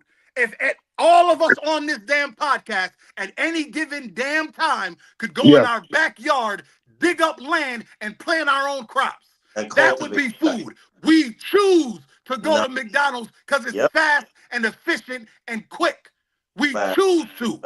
Just like they choose to take their pants off and get their booty smashed. We can, at any given time, we could start buying organic food. That's But you don't. impractical, You Mike. buy What you're Coke saying and is Pepsi. impractical. Should I put my progressive hat on? I put Go my ahead. progressive hat on for you. Go ahead. So I think what Venkat is trying to convey, please, is it's not the fact that we have accountability issues. I think he's trying to say we got access issues. Access. Go further. Go further. Well, I'm about to. So going back to the McDonald's point, and you brought up a great point, Mike. Thank you. It's all about what we can pick up fast. It's efficient. It technically is food because you get some type of nutrition out of it. Nutrition. All it means is you get a certain amount of carbs, fat, protein. You get that, but you also get the other stuff. So it's technically food. You know, I ain't stuff. Okay, that's fine. But in terms of access, and I think that's what Venkat trying to get to. Mm-hmm. That's not a thing that a lot of people get. Now, yeah. What's not a thing that a lot of people get? Access? Access. Access to food? Yeah.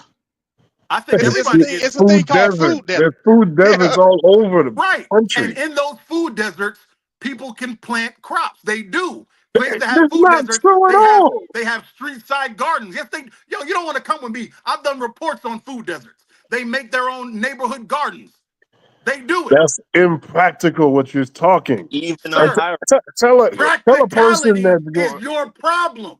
No, it's not. Just because something's impractical doesn't make it impossible. Yes, but you got to be plausible in what you're doing. If you have too much obstacles to just do one basic thing, your chances of doing it are very low. What I've always believed in is the things that I need in life, I should make sure that those things around me are very simplistic to be able to execute. It shouldn't be an act of Congress to do things that is needed and required from me. I don't And disagree with the more that we are allowing rich businessmen and corporations to further damage access to goods, access to healthier food, and then make that seem like it's a legitimate business when it shouldn't be. I think everything connected to life should not have a bottom dollar thing to it. It should be. Where is the moving the goalpost thing? Oh my God. Where is the moving the goalpost Oh thing? my God. Because that's what the hell you're doing. How am I moving the goalpost? If you want to have a conversation on the economy and whether the government and rich people are screwing us over, Mike, say that. Mike, Because I'm on your side. I'm not disputing that. But don't try to change the subject and act like what I was talking about is what you're talking about now. That's not what we're talking about. We're talking about singular choice. Not global scale, not countrywide society. Singular choice. Hey, look. You are the one that said about McDonald's and whatnot. Yes. No, right. I said me eating McDonald's. Right. Me making the choice. Right. I said me. I didn't say the world. You're trying to extrapolate. I said me going to McDonald's and being fat. Me. Yes, Stop but you acting like Kevin. Right now. You acting like Kevin. No. What I'm saying is that you're putting a lot of onus on you and you messing up, which some of it is not you because of hormones and whatnot. That the additives that are in these foods on purpose is designed to hook you. And that's why I shouldn't be eating the damn food. Yeah, I mean, see, I tried to be with you, but you talk about the additive. It's additives in crack to make you smoke crack.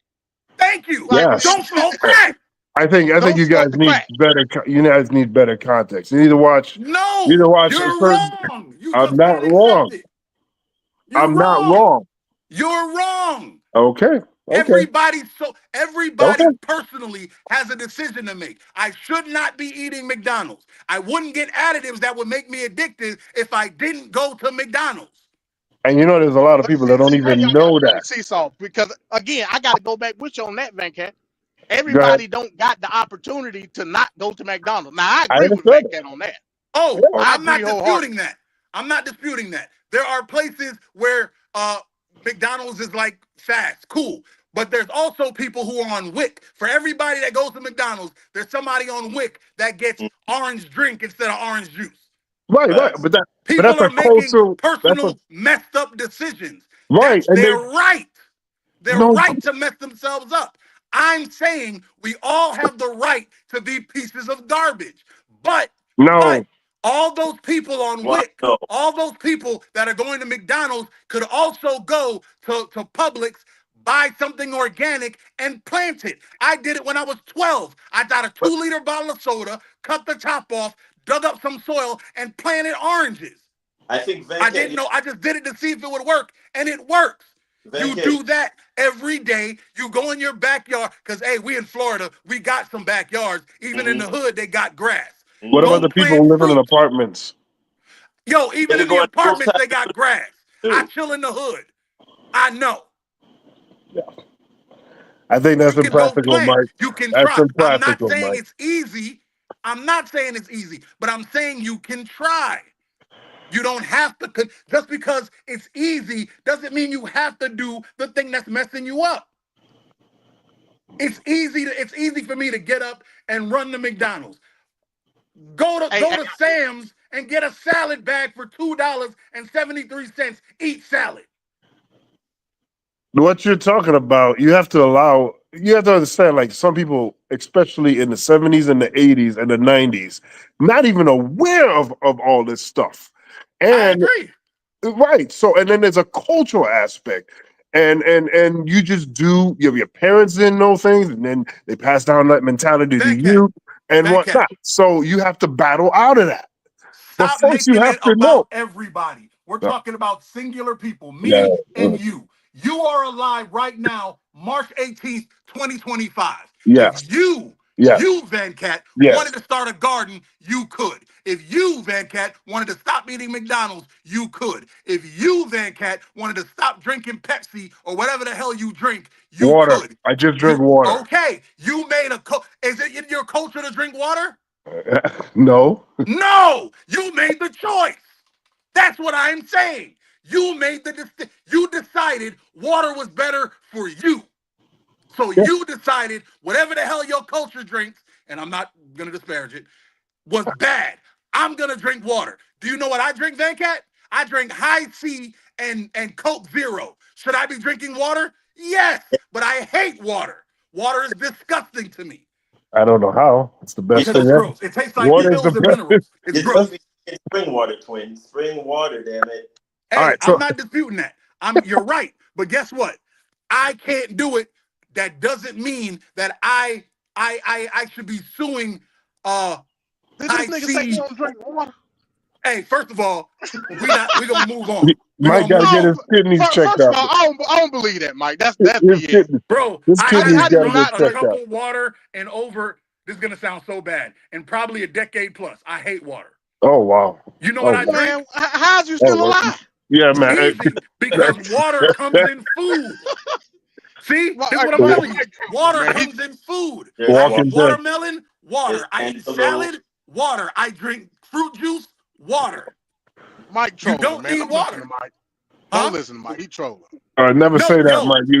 Water is the most important resource. On my child, you've never. Matter of fact, go ask Dr. Mia when she kept trying to force me to drink water at Trevor's thing. I drank like 10 bottles of water a day, bro. Exactly. At minimum. Disgusting. Minimum. Water is disgusting. I can taste the minerals in it. It's gross. You got to drink spring water, twin. You live in and you know what? Florida got the best water to me. That's the best water that I ever tasted, bro. You got to the drink only water that tastes good. Zephyr Hills is gross. The only water that tastes good is this water called Eternal. Eternal is the only water I've ever had where I was like, "Oh, this is good," but it has to be really cold and filtered, and it just and I don't have a craving for it. Should I be drinking it? Yes. Am I? No. Now that Zephyr, you can't find, like in Georgia, you can only get it at I go to Sprouts and get it at Sprouts. I don't know if you know what Sprouts is. Like I do. Yeah, we got a Sprouts. Yeah, we got Sprouts. And that's the only place that sell it, and it's high as hell. Zephyr Hills is disgusting. Man, Zephyr Hills is trash for real. It is trash. Yeah, it's trash. I love that water, man. Zephyr Hills is unfiltered water. Anything that's spring water is unfiltered. You got to have purified water. No, Venkat. No. What you guys talking about? Purified water, man. It's not good for you. It's spring water only that's good for you. It has no salt additives inside of it. Yeah, whatever. I need alkaline water, man. Yeah, spring water is the only water. Man, you gonna knock off your pH balance. How we get the I don't know. Hey, Venkat. Yeah. Look at my hat. Oh, Mike, stop it. It's upside down. I love this hat. My girl got me this hat. This hat is fire. You see it? Mike is right upside down. That's hard. When she got me this, I was like, girl, you trying to put a ring on it. Stop playing with me. So we need to move it on now. Right. Again, great conversation. This is what we want here. Great conversation. I won. Just in case you guys didn't know, I won. You didn't win, Mike. You're dead wrong. I totally won. See, the hat says I won. And just go ahead, Venkat, there's the morality in all of this that you're putting in. Just to sum this up, at the end of the we as adults make decisions. Like Mike says, when you're 18 or whatever, and if you're underage, I say prosecute you, throw you to the books for the life of you. But when you're 18 and over, and you make decisions, life decisions, you got to know that there's consequences. One, two, you make the decision, and you at whatever point venture you get into, whether it be 60 like Vivica, because I don't know how you're 60. But you made a decision and a choice. You don't get to go, oh, but woe is me, and I wanted to sit down with my father, and he said he didn't want to be seated with me because it make him look bad. You knew what you were getting yourself entangled into. That's the whole point. That's what that is telling you. So you don't sit there and go, oh, I'm gonna feel bad now because I can't get a husband, I can't do this, and I can't have a family.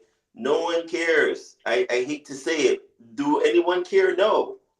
At the end of the day, all you want is to rub themselves out and be pleasured and keep it moving. Feel disgusted after you rub yourself out. There's one thing, but when they get to that climax, they get it. That's it. I'm not thinking about, oh well, she probably is gonna sit there and not have a life with her daddy, and oh, her auntie's gonna come over and say she's a hussy, and no one cares. That's literally that's the point I'm trying to make. But I digress. We just gotta move on now.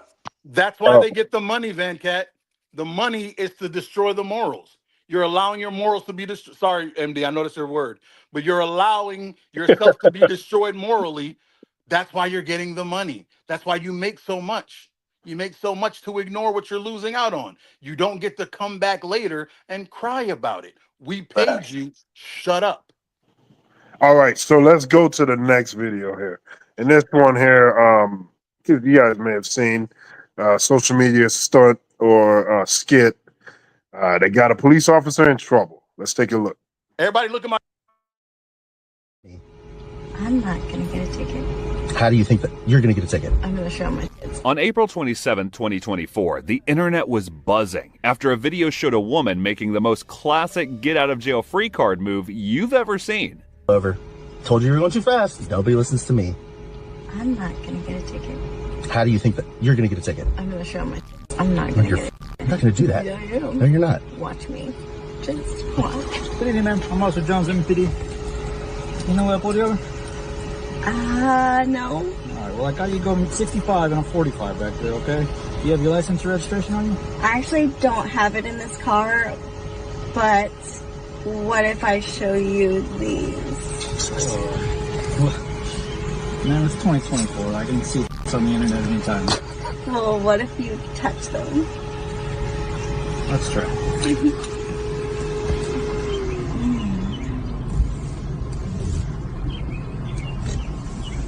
Yeah, that makes it feel better, all right. Yeah. I'll let you go with a warning. So next time, slow it down for me, all right? You have a good night. Thanks. What the These make life. While this was clearly a skit for OnlyFans model Jordan Sweat, the truly disturbing thing is that the Officer Johnson is a real Officer Sean Herman of the Metro Nashville Police.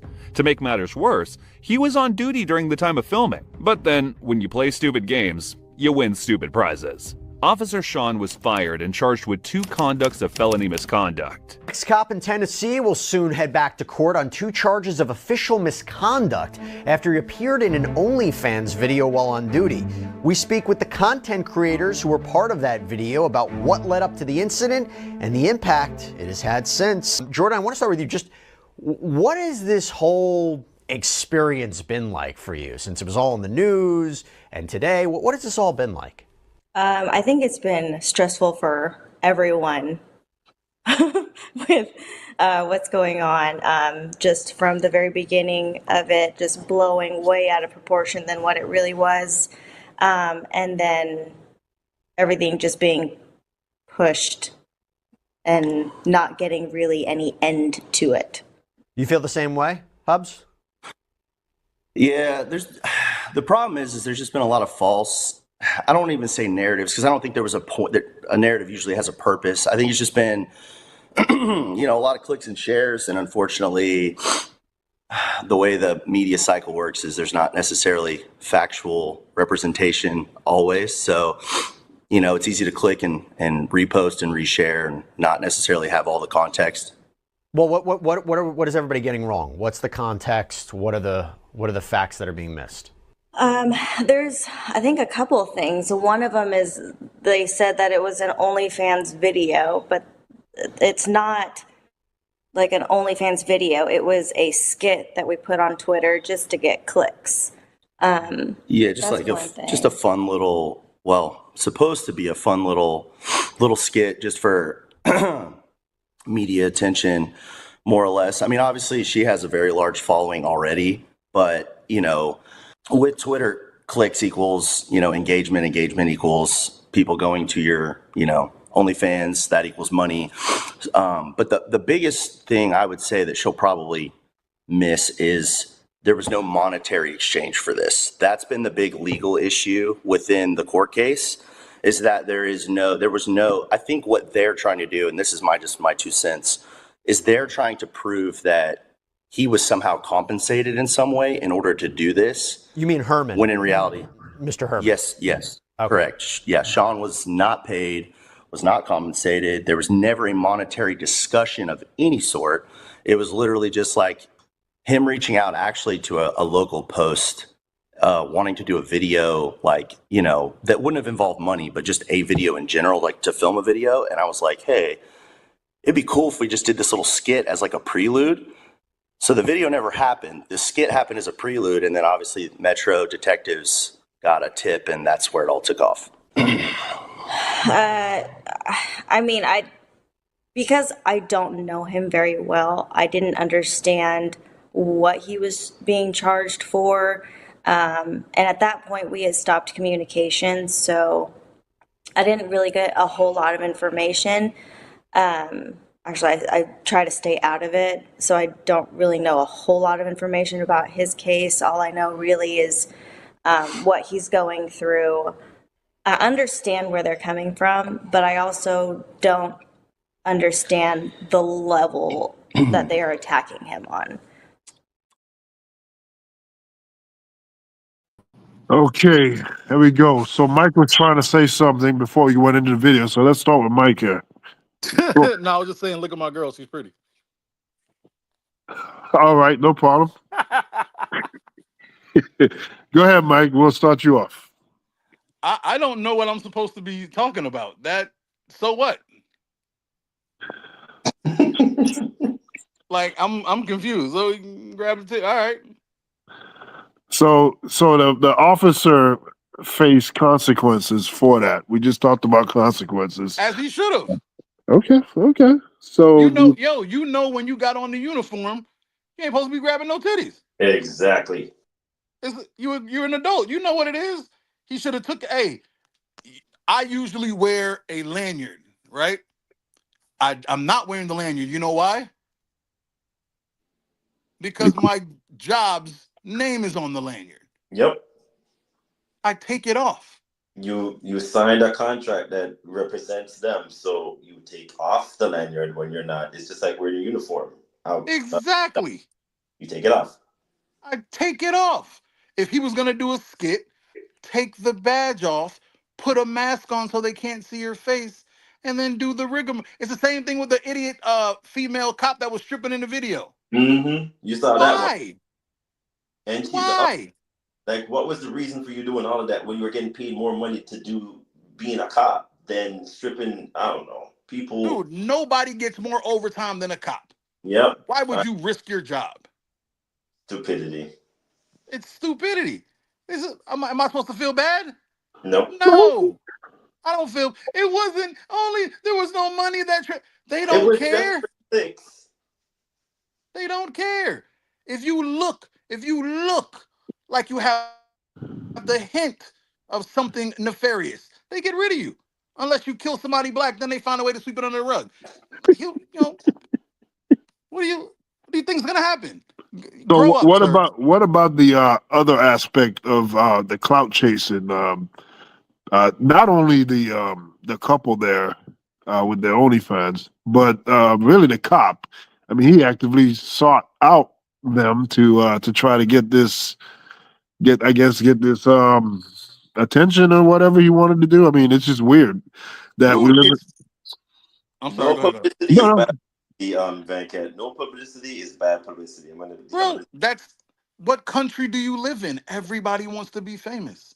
I just got through telling you every chick does not want to not be a 10. The only difference is, guys, we're not trying to be 10s. We're trying to get money so we can get chicks that think they're 10s. It's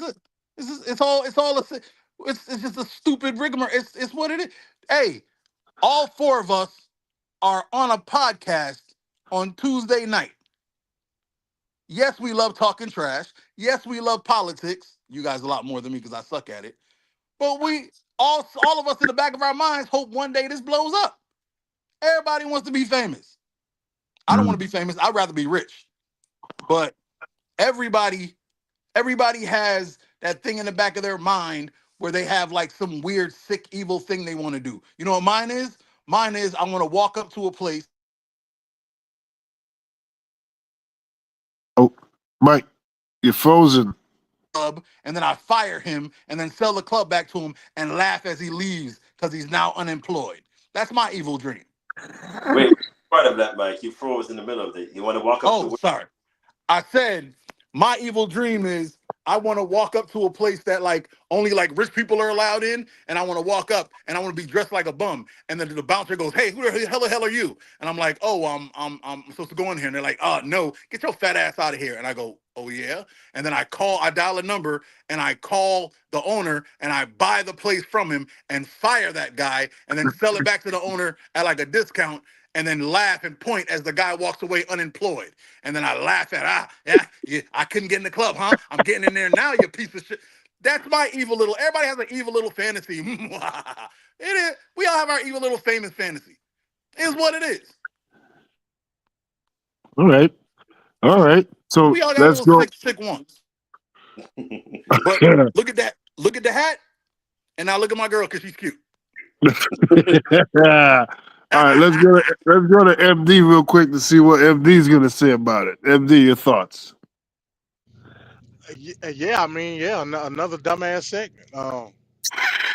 Yo, he is on Venkat's bumper tonight. I ain't got nothing to do with Venkat. I mean, No, he's talking about the people involved. That's what he's talking about. Oh, okay. Now I'm gonna go ahead and believe in what I said. It's funnier what I said. I got you. So I mean, bro, you a cop of all professions. You a cop doing some crazy like that. I don't know what to say. You know, it's a guy on Facebook. My girl, she loved this guy. Officer Norman is his name. He a cop and I think he's in Arkansas somewhere. Yeah, he's like a good cop. Yeah, he a good cop. Yeah. Yeah, I like him. And he got the all-star crew with all the people, you know, and he go and, you know what I'm saying, to go help the community out. And he got the super neck tats. Yeah. He'll want to be black person is what he is. but he cool. He cool as a mother. Yeah, he cool. You know, so I had some in video had me want to shed a tear with the positive things that he do in the community. Great guy. At the end of the day, what he's doing is illegal because he's doing all that stuff on the job. Mm-hmm. I told my girl, you know, jokingly, I said, hey, I'm gonna call Little Rock Police Department on his ass, and then we gonna see because you know he a big influencer now. MD is notorious, man. Hey, we see what MD's evil dream is.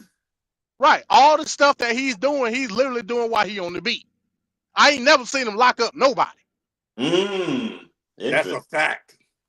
All he do is go around and give kids money and get, you know, because people send stuff to him to give to the people. You know what I'm saying?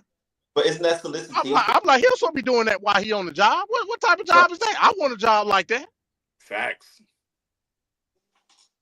You know, he drive around in his cop car, going to the neighborhoods, everybody waving, and he giving out money and gifts that people done sent him.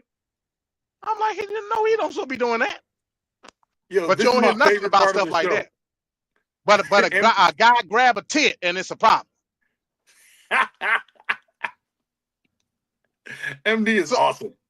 So at the end of the day, we know that it's certain things that you're supposed to be doing on your position, and it's certain things that you're prohibited to do, despite whether it's good or bad. You don't supposed to be doing it. I don't understand how you would think that it would be okay. Why you got all your police garb on, that you could do something like that. And then not only do it, you weren't asked to do it, you wanted to do it because you wanted to be part of the thingamajigger. Lifestyle of the rich and the famous. And I guess her husband, hell, it sounded like he was catching a drain. I don't know if he was on cocaine or whatever. He was doing a lot of sniffling and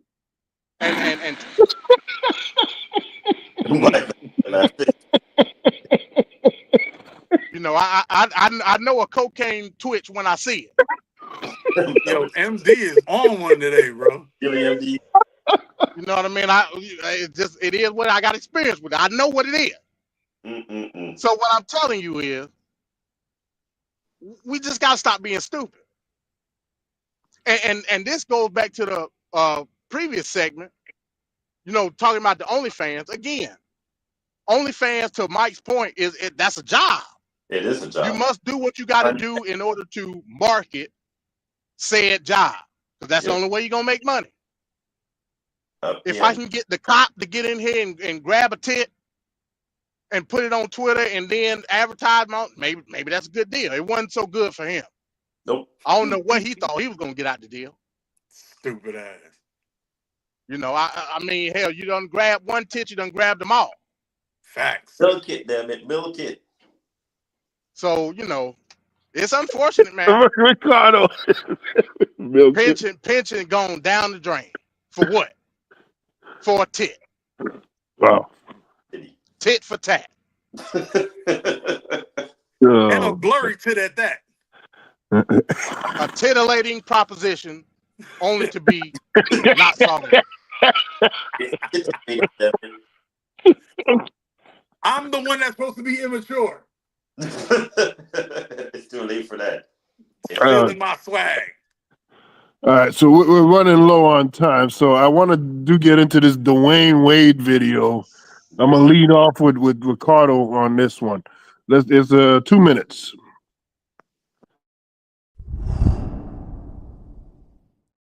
There's a topic I know you want to talk about. Let's talk about yes, so it's this topic that's been buzzing in. Yeah. I can't say it's been buzzing in my house. But it's been buzzing about your house. It's been buzzing about our house. And so my wife came out and talked about how we split things 50-50 in our home. Yeah. And so it became a big conversation about, you know, men and women who splits 50-50, who pays the bills and all these things. And then she recently came out and she said that she's in her soft era now, that she don't want to do 50-50 anymore.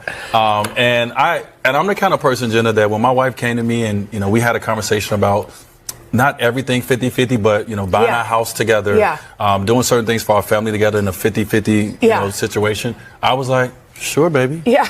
If that's what you want to do. And if she come to me and she say, I don't want to do it, I'm like, sure, baby. If that's what you want to do. Now, the house may be a little smaller. Yeah. If we just going off my salary. Yeah. But it's all good. What about you? Wait, hold on. But then we have to watch this clip because we want to hear what her talking about it. Let's listen real quick.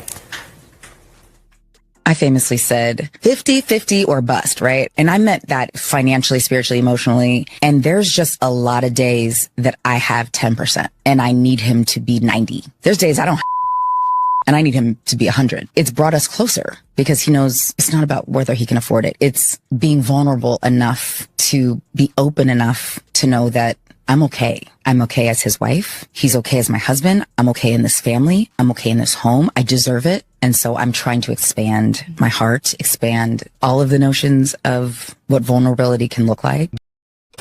You famously have a MRS. Yeah, I've been carrying a MRS for a very long time. Look at this. Well, where y'all find these photos? That's when I was wearing it across my body. There we go. Look at that. Wait, are y'all in Paris? Yeah, you know, Fashion Week. That's like schoolgirl chic or something right there. Yeah, listen, I don't understand. Like, men, we normally have to put our wallets and our phones and our money and everything in our pockets. Listen, I pay a lot for these clothes. I am not trying to walk out like that. So now I get to put stuff in the bag. Here's your MRS. See, this is my travel bag right now. This is my travel MRS. All right, there we go. Stop. What are you doing, Venkat? What do What are you doing, bro? you mean? You're doing this on purpose, ain't you? I You're told you doing I this was on right. It's purpose, man. Venkat. What are you saying? You are doing this on purpose, man. What am I doing, MD? Hey, I see it, MD. Don't let them gaslight you, MD. He That's knew why it. you wanted Mike on here tonight. This is why. This is crazy. I don't know what's going on right now. It's Trevor Talk Tuesday.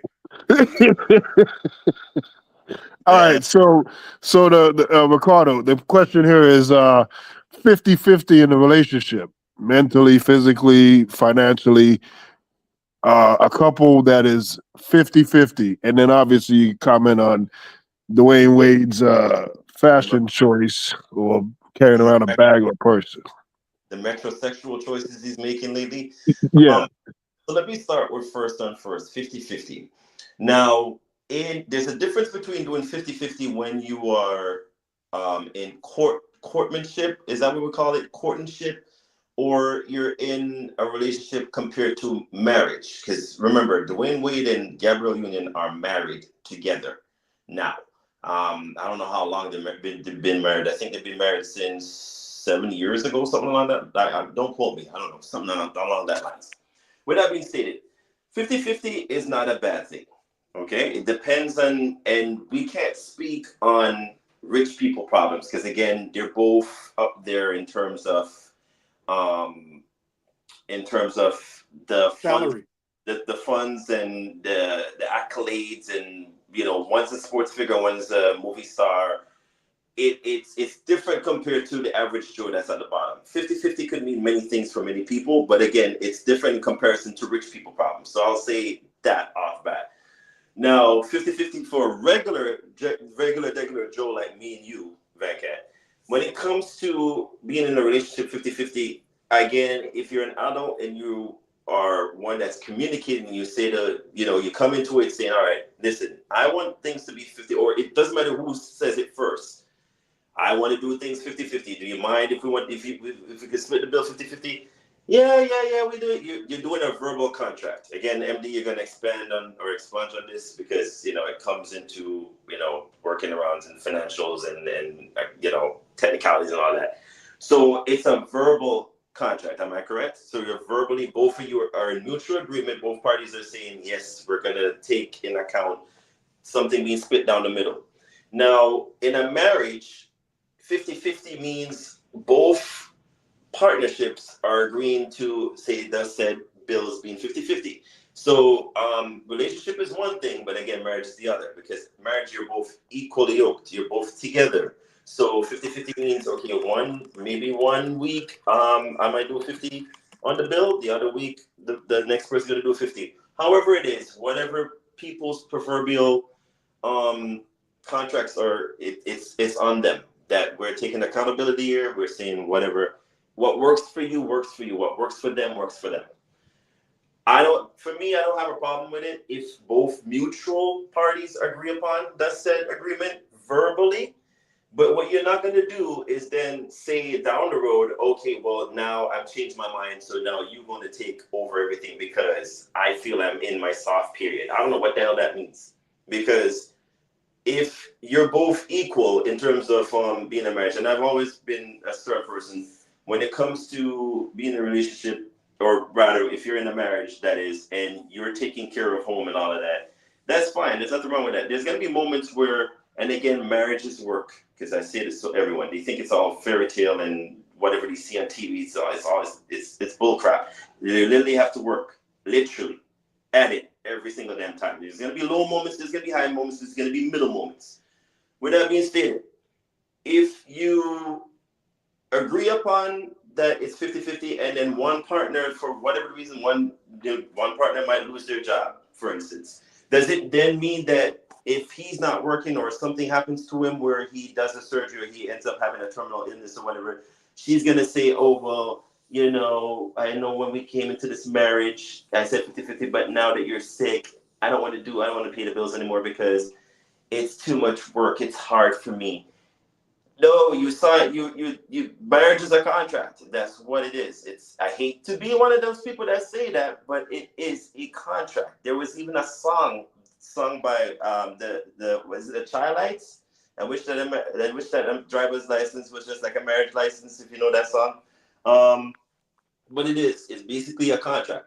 So, there's gonna be high and lows moments, but for me, it sounded to me like she's saying now that she's in her soft period. I don't know what that means again. Somebody could expunge upon that for me. She just feels like now he needs to do that. And then you hear him say in the segment with Jenna Bush, because that's one of the Bush children. If you actually didn't know, he has 2 daughters. So that's W. Bush daughter. I think it's Jenna Bush, right? I could be wrong, but she's NBC now. He says something to the effect of, "Oh, but I think my salary it's not that high anymore." Something like that effect. It's like only 10% that I'm taking in. So she's actually taking in more money now. Does that now mean she's now setting herself up to be like one of those people that say, "Oh, well, I'm thinking about," because you just never know. In the future, what is mine is mine, and what's yours is yours. You can't do that, ma'am. That's not how that works. What is mine is yours, and what's yours is mine. That makes us equal in the marriage. But that's neither near nor there. Again, what works for them, because they're rich peoples, works for them. We cannot use them as a template to then say, "Oh, see, 50-50 was to be for so-and-so, so I'm going to use that as an example." No, they're in a different tax bracket than you. They're in a different echelon than you. Their problems is not going to be the same like yours, albeit you can try to compare yourself. But this whole nonsense that we try to put these people on a pedestal, and then when the time comes, they're like, "Oh, we're going to compare ourselves to," no, you're down there with me and you. They're up there with them. Their tax bracket is completely different from yours. So whatever context they're using works for them. It doesn't work for me or you or Mike or MD, for that matter. So I can't use them for whatever, but whatever works for them, Venkat, works for them. Now back to this Merce. No, it's a hell no for me. I never got this whole metrosexual foolishness crap that they were trying to push upon everybody in the early 2000s. I don't even like wearing what you call it on the side of my my body. It feels weird. And then this whole thing of him holding the purse. No, sir. Please cut it out. I don't know what the fashion industry is trying to push on black men. I've seen this with Lil Nas X when he came out, and I just thought the whole thing with him being weird with this old time road foolishness song. And then all of a sudden he's like, "Oh, wait, guys, I'm gay now." I'm like, yeah, we've been doing that. But, now everybody want to distance themselves and be like, "Oh, no, we didn't sing country with him." Please stop with this whole pushing the fashion narrative on particularly black men. I hate seeing it. It's one of those things where I see black men now dressing up in all sort of way. I see it with Michael B. What is that guy name? Michael B. Woods or whatever his name is. That used to go out with Lori Harvey. What's her name? He's Michael B. Jordan. They all start doing this whole thing. That guy that ran when he beat up his girl, the white girl in the truck, and then he's dating Megan Good. They all start dressing like effeminate, and I don't understand where this is coming from. I guess you're trying to show you're very machoistic and you're manly, but do you really need to be putting on a purse or dressing a Merce? Or you don't need to be doing that. Can't we go back to the old style of way of doing things, like back in the early 80s, maybe going in the 90s, when we dress up, like rappers used to look like rappers, and it just feels weird now, like this whole push of like trying to be like making men look like women. And no, we're not for that. And I'm sorry, D Wade, you keep doing all these nonsense, from wearing finger paint to then wearing lipstick to try to make your son feel accepted, and what's next, you're gonna wear a skirt, and no one cares. Whatever your narrative is, and I'm sure you have to be a supportive father. For all we know, a dad will always be a dad, but don't try to push that narrative on everybody else. It doesn't work for everybody. And like I said, rich people problems shouldn't proverbially mess with people at the bottom, because we don't really care. We have bills to worry about. Inflation is coming up. High gas prices, eggs is still too damn high, and rent is too damn high. So we don't really care for all this foolishness that you're pushing. But you could afford a high Gucci, whatever Merce bag that you were flaunting in the picture, walking and flaunting like your Gabrielle Union's pet whatever you want to call it. But for an average Joe like myself watching you from the outside, that's not a good look, sir. And I'll leave it at that. All right, thanks, Ricardo. Mike, what are your thoughts here on Dwayne Wade from the 50-50 to the purse? In the words of the greatest American comedian of all time, this is just the continued pussification of the American man. Facts. This was disgusting. But I do want to say it does prove my point further from earlier in the show. I told you, women, they do all they can until they find a guy that could put them on easy street. She acted like she wants 50-50 is all I care about. Then she got the man. Now she does. Well, you notice the thing she wanted to keep 50-50? Yeah, I don't want to worry about everything. I just, like I want to be on the house and on the stocks. But the bills, no, I don't want to be on the bills. Yeah, she wants, that's what they want. That's what these new modern women are about. They want the easy street. They get the guy they like. They got the guy who's going to take care of them, and then they don't want to do anything. They just want to do whatever they want. It's literally the playbook. And this guy it's so sad because he was like Miami's macho signal for so long, just a man. And ever since he got with her, he's just been pussified. Yeah, just like it's disgusting. And I mean, hey, I'll tell you like this: if he's happy, I'm happy for him. I ain't gonna get into it. He got more money than me. Do your thing, sir. What works? You know what I'm saying? My lady likes a man, and she got one. You know what I'm saying? So he can go ahead and do whatever. My girl looks so cute in that picture, but so he can do whatever he want. I ain't tripping, but it's sad, bro. Like she's like, yeah, I put it on him and I'm using him now. He's gonna do what I want, and I'm gonna save my money. So if everything goes bad, then I can back out. Hold up. So, and one of y'all said something too. It really, really hit me. One of y'all said something like what she's gonna. Cause you remember they just had the video where the lady saved all that money. Oh yeah, the guy was like, yeah, and when it comes to me, I think it was you, twin, where it's like, yeah, whenever they have a No, contract. So in the group chat I said that. No, not sent it. I said something. He Oh. said something like, it's a contract, so if I can't make it, then you're going to be there to pick it up. No, they won't. You remember we just played that video of the week where the lady stole $33,000 of his money, and then when he was hurt, had to go in the hospital, and she didn't want to break the money to pay the bills. Nope, you'll get back on your feet. You'll do it. Work 4 jobs. It's okay. You can keep doing it.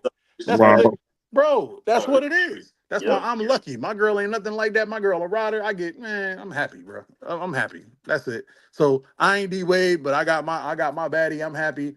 And if he want to be a simp, and then when he turns 52, she leaves him for a younger dude, and she then she realizes that. Matter of fact, you know who we could use? Look at poor. What's the dude who just divorced Tiana Taylor? Iman Shumpert. Yeah. Look what happened to Iman Shumpert. That man was in love. Yes, he was. Love. Now he ain't got. She took everything. Everything. And I bet he was saying the same. I'm a man, baby. You ain't got to worry about these bills. I got them. Now he a man with a whole lot less. And now she's going out with Mufasa from. And now she got a damn lion. A light-skinned Lion King. So hey, if you fellas out there want to do it, keep on doing it. Do what you do. I'm gonna stick with that 50-50. So if she's saving money, I'm saving money too. But just to add something, if you notice in the video, notice how she said it though. It sounds like she's saying, "I have my coins saved up for the rainy day. So whenever it's time for me to bolt, I'm gonna leave." I think that's pretty much what. Sounds like she's saying. And it's very sad to watch him go, "Oh, but yeah, now she's saying she's in her soft period." What the hell is a soft period? Like you literally said in the get-go, "I'm going to do 50-50 with you." But now all of a sudden it gets hard. It gets tough now. And she's like, no, this is too overwhelming for me. So therefore, no, you need to take up the slack. You need to pick up. No, dear, you're in a marriage. It's a contract. It's 50-50 down the middle is what you agree to. You agreed proverbially as a contract. Now, MD's going to expand upon MD. I don't know what you're fingering in your video. There's a lot of fingering going on. Can you hear me? Say what? MD, So, I know it's episode 69, but I don't know how we got cocaine and fingering going on. Please behave yourself, sir.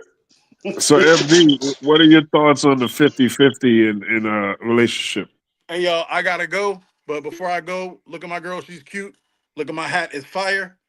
And I'm going to holler at y'all. Y'all have a great show. I'm sorry, MD. I got to take partial blame. I didn't know he was going to go off the rails like this. MD been sitting there waiting for a political topic for about 35 minutes. I'm sorry, sir. It is what it is, man. It is what it is. Oh, you waiting on me? Yeah, go ahead, MD. Yeah, I mean, it make me know never mind, man. It really don't. They in a position, to Ricardo's point, I was able to catch a little bit of it. My phone kept going in and out. They in a position where they can have those type of discussions. A lot of people aren't. That's just a fact. Now, if you got the means, that's up for you and your partner to decide.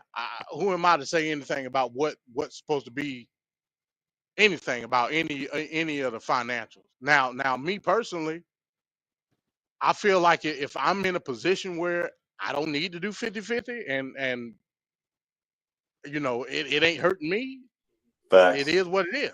You know what I'm saying? A lot of people aren't. That's just what it is. And everybody ain't living up to the means that is equal to everybody else. Facts. Hell, you could be in a box and it could be 50-50. You know, like what does it mean? That don't mean shit. So yeah, we got, again, this goes back to the point that I'm saying. We look at other people's benefit or situation or what have you and try to emulate it. It's retarded. It's stupid. Based off of what they say, and that's why we got to get our heads out our proverbial asses when it comes to social media. That's just what it is. Because we'll get a certain take from an influencer or a celebrity or whatever the situation may be, and think that's law. And you know, you're gonna come up short, and that's why we got all the social dysfunction of how we got now. That's just what it is. It's stupid. It's stupid for me to try to equate my life to Dwayne Wade. Like who does that? You know. Now the argument would be, well, women do it. You know what I'm saying? Well, it may be a valid point to a certain degree, but you know, how are we gonna break that cycle of constantly trying to figure our relationships and our situations and our ideals and our indifferences with one another as it pertains to our relationship to somebody else? If we stop doing that, trust me, just try it. That's all you got to do. Try individualism. Now, individualism don't mean that, you know, it's me, me, me. That's not what it means. Individualism is a concept in which you can self-identify and have those parameters with the surroundings or with the people that you love and trust around you. That's all it is. I think if we start doing that, we'll be better off. Okay. All right. So it's time to go into session here. This week's Lame Duck, number 75. Let's go ahead and start quacking. First things first, in this Lame Duck session. For the United Nations General Assembly to share the extraordinary progress we've made. In less than 2 years, my administration has accomplished more than almost any administration in the history of our country. America's so true.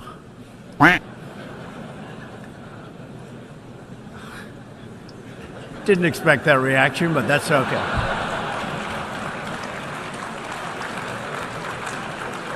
Right. Ladies and gentlemen, we got him.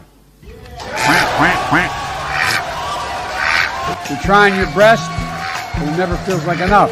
I started having second thoughts almost the moment I sat down on the plane. Lights off! Off! Turn them off. They're too bright. Turn them off. Turn them off. Let's go. Ready? Turn We go back a long way. She was 12, I was 30, but anyway. So I changed my return flight and flew back on on the first available flight I could take. I'm sick and tired of smart guys. I'm sick and tired of ordinary people being fleeced. I'm tired of being quiet. I'm sick and tired. I'm just sick and tired. We have this notion that somehow if you're poor, you cannot do it. Poor kids are just as bright and just as talented as white kids.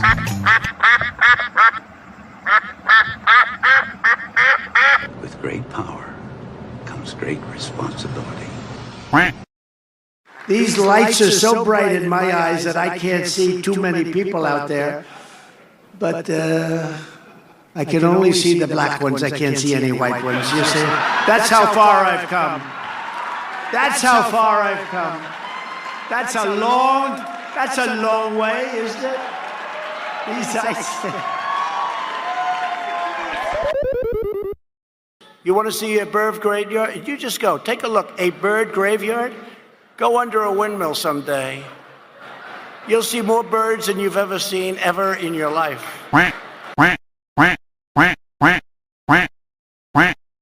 Democratic leader Chuck Schumer, I think I speak for most Democrats right now when I say Moments ago, we learned that Democratic Senator Chuck Schumer, who is the Democratic leader in the Senate, he caved and he said that he's going to support a vote in favor of cloture, which would then move on to the next step to allow a vote by majority in the Senate to vote on the continuing resolution. Yesterday, as Senate Minority Leader Chuck Schumer tried to convince us that the Republicans did not have the votes to pass a government spending bill because no Democrat would support it and they didn't have enough Republican senators that would do it. I remember looking at my wife, who doesn't even pay attention to politics, saying, yes, they do. They're going to pass it. First off, you can count on Chuck Schumer to pass it. Why? Because we know he is not tough enough to stand up to him. That's why Republicans have been emboldened to do half of the nonsense that they do. I'm very curious to see who all passes this thing, as this thing has key cuts to programs that millions of Americans benefit from. And we will record everyone that passes this resolution. Y'all a bunch of bitches. Y'all's a bunch of bitches. Later, nerds. I'm trying to get a bunch of bitches to kneel. Senate Democrats, shut it down.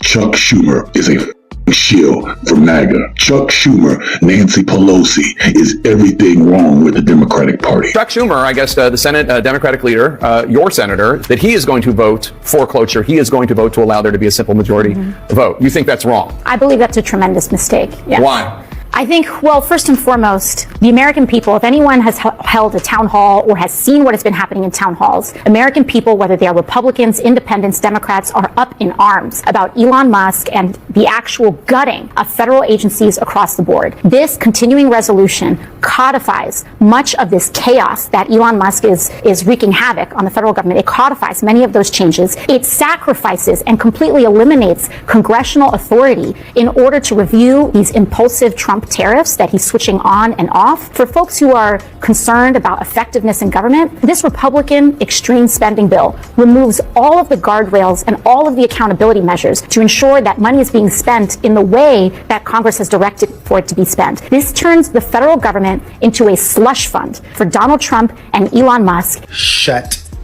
it down. Chuck, they ain't never played fair. And it's time for us to act like it. And if you can't man up, move the hell out the way. Let somebody else do it. I don't think that they think that there's going to be an election in 2028. Because why in the would you do something like that when you know damn well we don't stand with it at all? Your Democratic constituents have made it crystal clear that we do not align with this spending bill. Yeah, the Democratic Party is cooked. Chuck Schumer, I saw what you said. John Fetterman, I saw what you said. You guys are little bitches. Y'all, let's just be real here. How long are we going to continue to pretend as if John Fetterman is one of us? He is not a Democrat. He is not a Democrat. To use their acronym, he's a dino.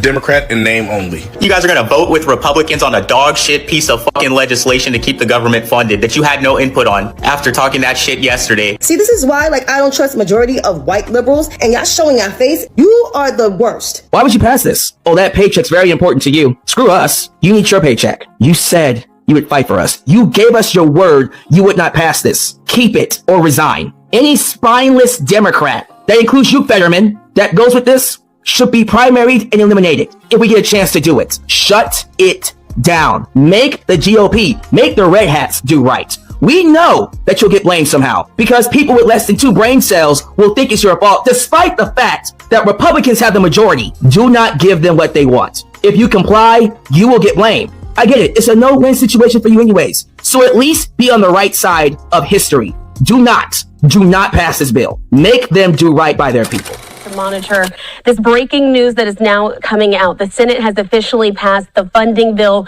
averting a government shutdown. The fact that we've gotten to this point is very frustrating and saddens me. You know, I've gone back and forth on this thing 3 times because it is 2 horrible choices. Right now, I am looking at the options. I've got constituents who are seriously concerned about the power grab of this administration. It's like, are you going to shut the government down, or are you just going to say, hey, I disagree with many parts about the CR, but it's like that's where we are.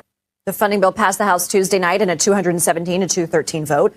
One Democrat voted for the stopgap bill. One Republican voted against it. And the bill increases defense spending and cuts domestic spending.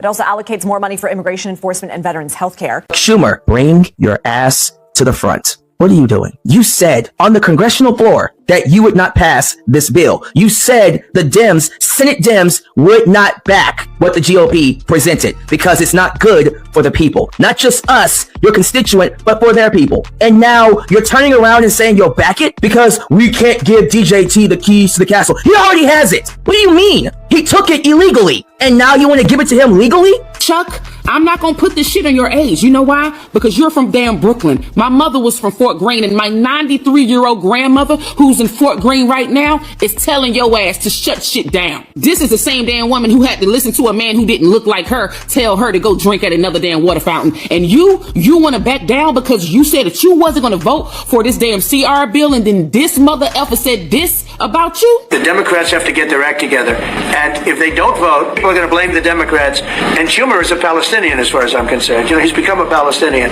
He used to be Jewish. He's not Jewish anymore. And now your ass folded. It seems to me that Chuck Schumer made this decision because he doesn't have faith in the Democratic Party messaging. And that is an indictment, not only on the party, but on the members of the House on the other side that have said they got your back. And that's essentially what they're saying. You know, AOC's comment was that she felt betrayed and Democrats felt betrayed. I mean, I don't know what conversations Senator Schumer had with the House leadership, but if he didn't feel that they had their back, they clearly do. And so for him to take this position is really stunning, because if Ryan's reporting is correct, if I heard him right, he's saying that Chuck wants to be able to vote yes before he votes no. The federal government has been taken over by a nihilist. Donald Trump, in 2 months, has taken a blowtorch to our country and wielded chaos like a weapon. He wants full control over government spending. Leads us to a decision. And it's not really a decision, it's a Hobson's choice. Either proceed with the bill before us or risk Donald Trump throwing America into the chaos of a shutdown. This, in my view, is no choice at all. While the CR bill is very bad, the potential for a shutdown has consequences for America that are much, much worse. For sure, the Republican bill is a terrible option. It is not a clean CR. It is deeply partisan. It doesn't address far too many of this country's needs. But I believe allowing Donald Trump to take even much more power via a government shutdown is a far worse option. For you to get up there and tell us that giving these people a blank check and basically unchecked power again is better than shutting down the government, I feel like you think we're all a little slow. The keys to the city, state, and country. A shutdown would give Donald Trump the keys to the city, the state, and the country.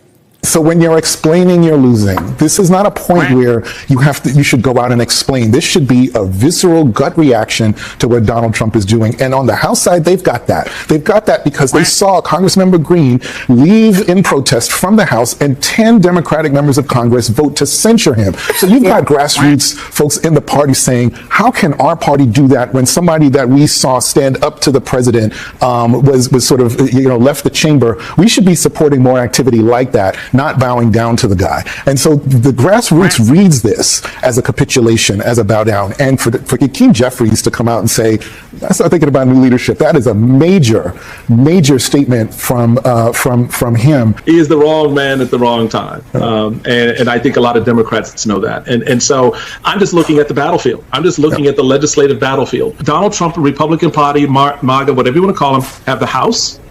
They have the Senate, they have the White House, they have the majority, they have a unitary government. They put together a piece of legislation that the opposition party, by its political instincts or its philosophical position, could not get behind. So it's incumbent on the majority to get that passed.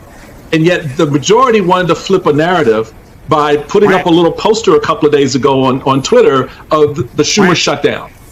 And that scared him. That scared him. He didn't have a counter narrative to the Schumer shutdown. He didn't have a counter narrative to the idea that they were going to take their majority and blame you for what they wanted to do. Because at the end of the day, we already have on record Republicans saying they were okay with shutting down the government. Okay. You don't need my votes. Right?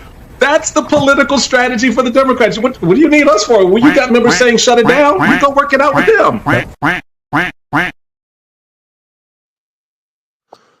Oh, yeah. Oh, yeah. There he is. There he is. That's him right there. Put the spotlight on this turncoat of a Democrat, this friggin' MAGA supporting, don't know what time of day it is, Chuck Schumer, number 75, trash bag human of the week. MD, what do you think of this trash bag human being, Chuck Schumer? Yeah, man. It's unfortunate, man. It's unfortunate. For him to say what he said on Wednesday, saying that Republicans didn't have the votes in the Senate to pass it. That was promising. You had the Federal Workers Union that key word, Venkat, union, came out and wrote a letter to Senate Democrats and told them to shut it down. That's how defiant, not just the government, but the people were against this bill, this quote unquote continuing resolution, which really wasn't a continuing resolution because it was all kind of cuts in the bill. A continuing resolution is going forward with the same amount of funding so we can get more time to reconvene and politic around a new budget. But they implemented cuts in a quote unquote continuing resolution. Where you do that at? That's crazy. The Federal Workers Union came out and said, look, just shut it down. We would rather have that than continue to have the guts that MAGA and Doge has been doing these past couple of months. We would just rather have a complete shutdown. That'll expose MAGA for what they are, because it will be so much devastation. Now, in fact, it is true. Had it been a government shutdown, Trump would have had carte blanche to essentially make cuts as he sees fit as it pertains to the remaining budget that's already in place. That's fine. What that was going to do, expose him or intensify the exposure from what we already been seeing, because he's already been doing cuts that have been unlawful and unconstitutional. So who gives a damn at the end of the day? Let them keep destroying and expose them for what they are. Had it would have been a government shutdown in 30 days time, and this kind of gives me recognition as far as what James Carville said. In 30 days, the Trump regime was going to be in total chaos. Had we would have had a government shutdown, I believe that would have intensified it even more. That's just a fact. But instead, whatever deal was cut with Schumer, 24 hours later from Wednesday, now all of a sudden he cool with going along with the CR. Even though the CR does the very thing that he says will happen in the shutdown. This is crazy, man. I don't know what to say about the Democratic Party as a whole. I think it's more telling that this happened as it pertains to the parameters around the leadership of the Democratic Party. I think that's the most telling because it's clear now that it's no unification in policy when it comes to the Democrats. It's clear as day now. Blame Chuck Schumer for that. So people who do identify as Democrats don't even know where to look toward. You try to look toward Hakeem Jeffries telling Democrats, do this and do that as it pertains to defiance, putting up paddles and so on and so forth and not raising hell. Indivisible, the Democratic organization, he telling them to stop calling Capitol Hill. You think Schumer is the leader? Schumer sell you out within the span of 24 hours. And shame on the View. I don't know if y'all saw it. For the first time in years, I watched The View today, only to see the Chuck Schumer interview, and I was disappointed because I thought they was gonna grill him, and they did not at all. I was highly disappointed. I'm sad that I DVR'd The View today because I do not like The View at all. But I said, you know what? I'm gonna watch him today because I thought they was gonna grill him. They didn't do it. I saw a poll came out yesterday about favorability of Democrats. AOC was at the top. Chuck Schumer wasn't even on the list. So that lets you know how people feel about the Democrats right now. Y'all ain't got much time left, man. Y'all ain't got much time left. I think if y'all don't do something radical within the next 6 months, y'all gonna be hung to dry, man. And you know, I might have to go with Venkat. It might be time for a third party. It might be time. If it's any window of opportunity, is now. But you know, that's the sad state of the Democrats. Here's another thing. Now let's put our tinfoil hats on. If you notice on Friday, after the Senate debate, well, actually Thursday, when they had Senate debate, a quote unquote filibuster, which really wasn't a filibuster at all. After Chuck Schumer's speech on Thursday, does anybody know what happened to the stock market right after that? The stock market went up. There may be a possibility some type of deal was cut in order to alleviate some pressure off the market. Let's not act like the Democrats ain't got no stake in the stock market. We hear the rumblings of insider trading, this, that, and the fourth. If I had to guess, Chuck Schumer is a big deal with that. So I find it kind of odd that the speculators in the stock market wanted to see some type of stability, even though the CR really don't do that. But at least it gives them a future on what's to come financially, transfer public versus private sector. So I kind of find it odd that right after, I'm talking about literally right after Chuck Schumer's speech, just before the stock market was about to close, all of a sudden it just shot up and stabilized. That's kind of odd. You know, but that's tinfoil hat. I can't prove nothing, but I find it kind of odd. At the end of the day, Democrats need a stable message that can be conveyed to me and you, whether we agree with it or not. I'm not even worried about that right now. All I want to see is a steadfast message. Right now, we don't have it. Blame Chuck Schumer for that. His punk ass canceled his book tour because everybody was buying up tickets ready to get on his ass. And he said, hell no, bump that. I go on The View and CBS Mornings with Gayle King. But other than that, like when it comes to us regular folk, I ain't messing with it. I ain't messing with it at all. So shame on Chuck Schumer, man. Shame on the Democratic Party for not being able to whip some type of position when it came to this CR.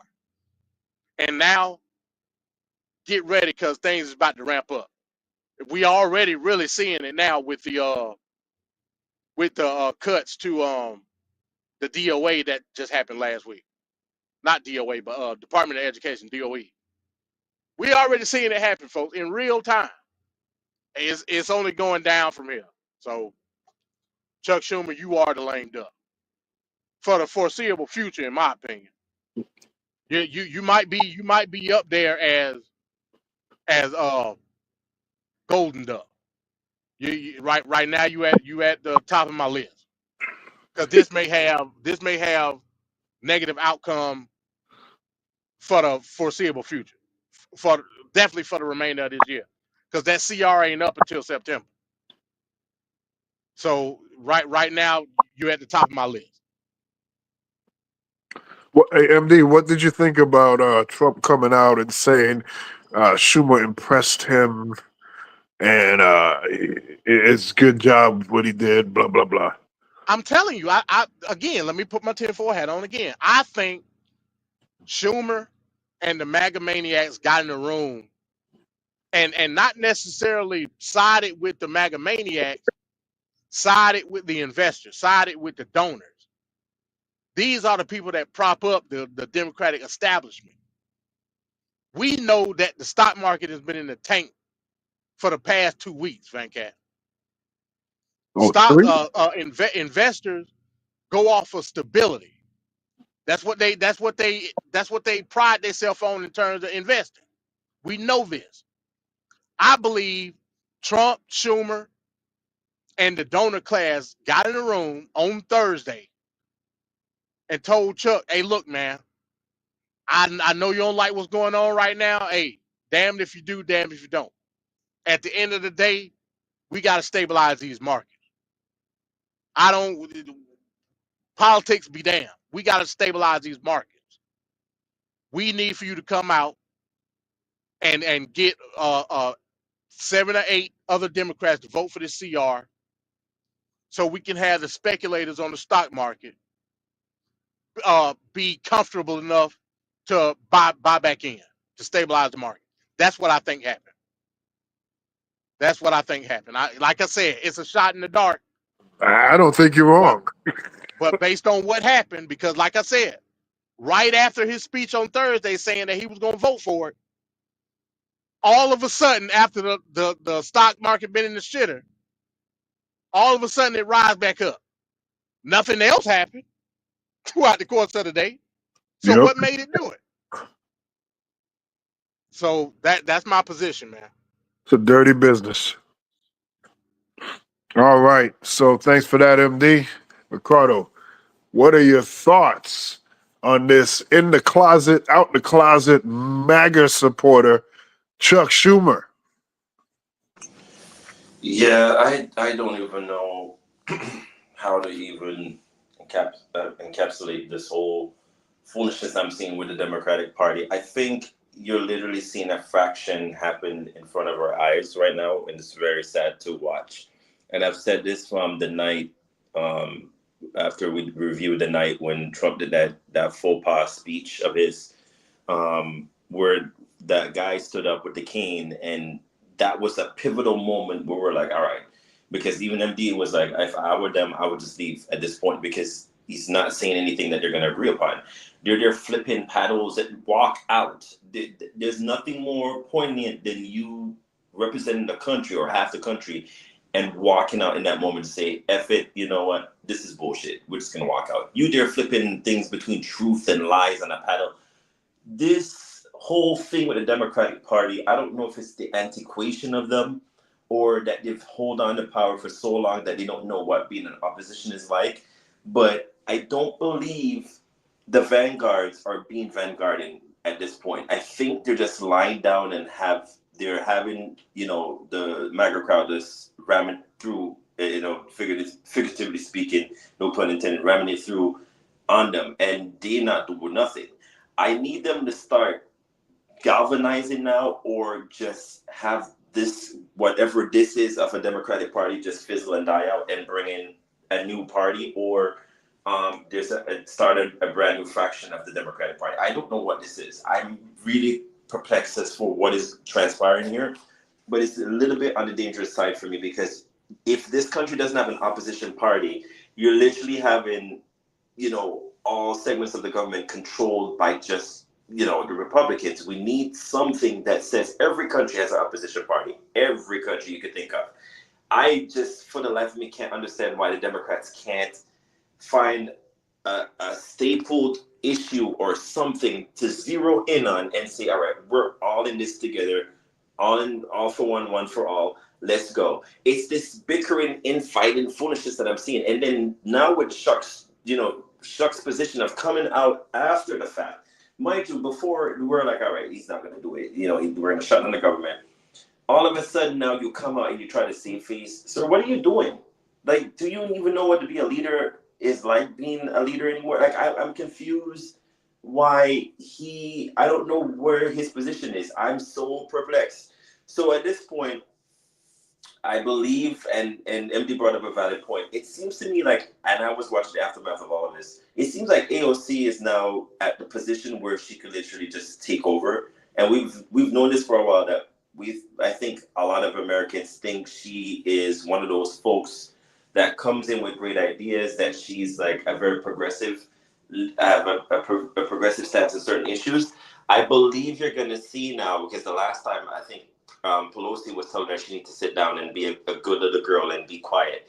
I don't think you're going to see that anymore. I think as you see, we move on or progress more into what is going to be the midterms of 2026, don't be surprised if you see AOC become the forefront or be pushed to the forefront now, especially now that she could get the Latino votes, and she's not really that far off with, the black votes. So it would be interesting to see the dynamics here between them pushing Schumer out or pushing certain people out now that we know that, a lot of people are going to be leaving before or prior to midterms or after. I think there's a lot of stuff that we're seeing in manifestation now that I need to see start happening now, because if we're going to win until 2026 midterms, this is not going to work out in favor of the Democrats. They need, like Steele said, it's very alarming. Alarm bells should be going off in everybody's mind now. Like, what are we doing? Shut down the government, make Trump administration look weak, and see that the American people see them for what they were, and then all the chips would have fell in place. I don't know what strategies the Democrats are going with right now. I'm so confused, lost in translation. Everything is topsy-turvy. Everything is just not making sense. I will say this, though. I don't know where the Bernie Sanders are. I don't know where Pelosi's are. I don't see none of these people nowadays. All I'm seeing is the AOCs. I'm seeing what's his name, that is the minority leader. And then there's Chuck. I don't know if I'm seeing that much people that I usually would see if they were in power, if that makes sense. I don't know if that makes sense. So it's like, it's kind of confusing. I don't know if they're taking a step back. I don't know if it's like an infighting issue going on. I don't know if everybody's setting themselves up to watch the domino effect of people leaving. But I'll say all of this to say, Democrats, and I'm not a Democrat, I'm an independent voter. If you can't figure out where your stances are for the people, what makes the people see the narrative is you saying, Trump is going to get rid of Medicare. They're going to get rid of the school funding for like the underprivileged, meaning like the disability kids and the kids that have disabilities and all of that. That's stuff that gets people thinking.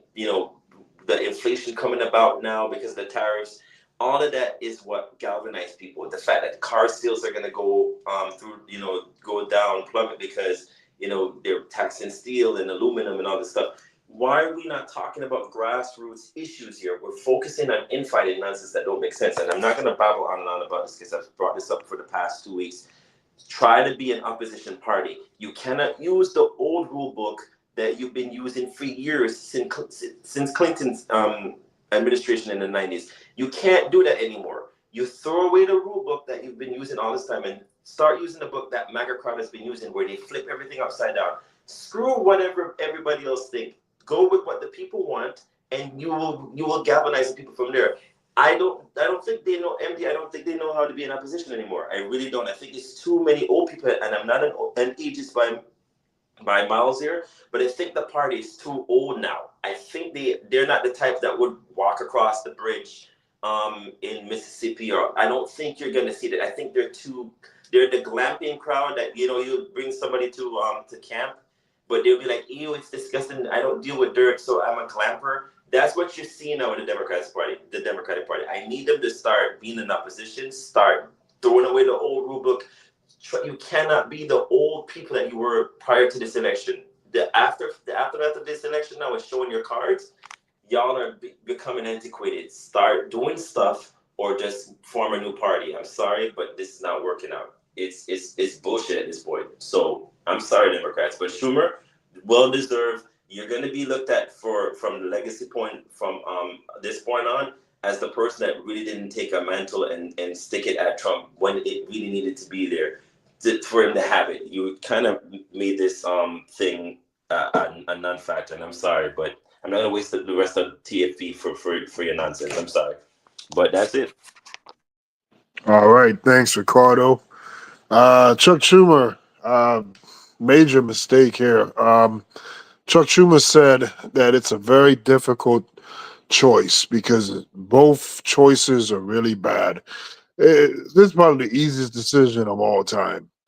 The fact that Donald Trump is spiraling out of control from his poll numbers to his economic agenda, everything, he's being seen as a failure at this moment.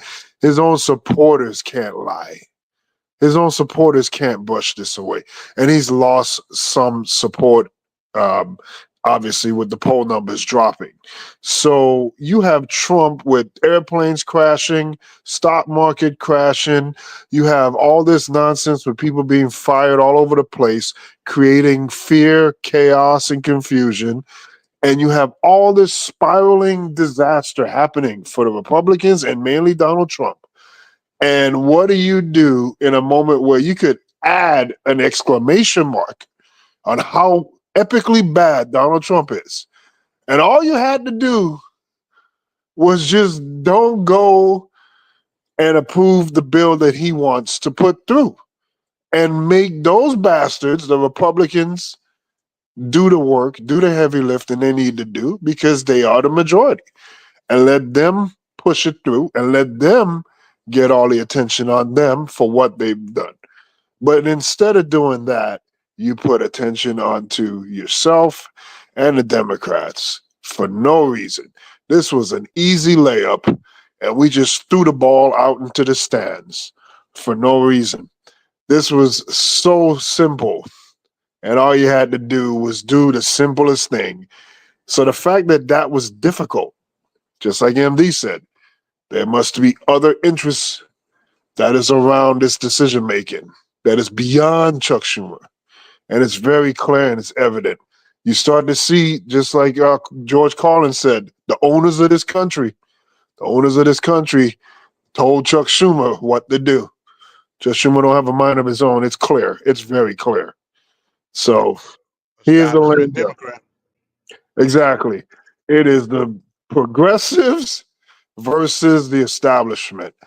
And with every failure, especially recently, the last 2 years or so, every negative that happens against the Democrats, I've noticed a trend of blaming progressives, even though they haven't pushed or been able to be in a prominent position to do anything.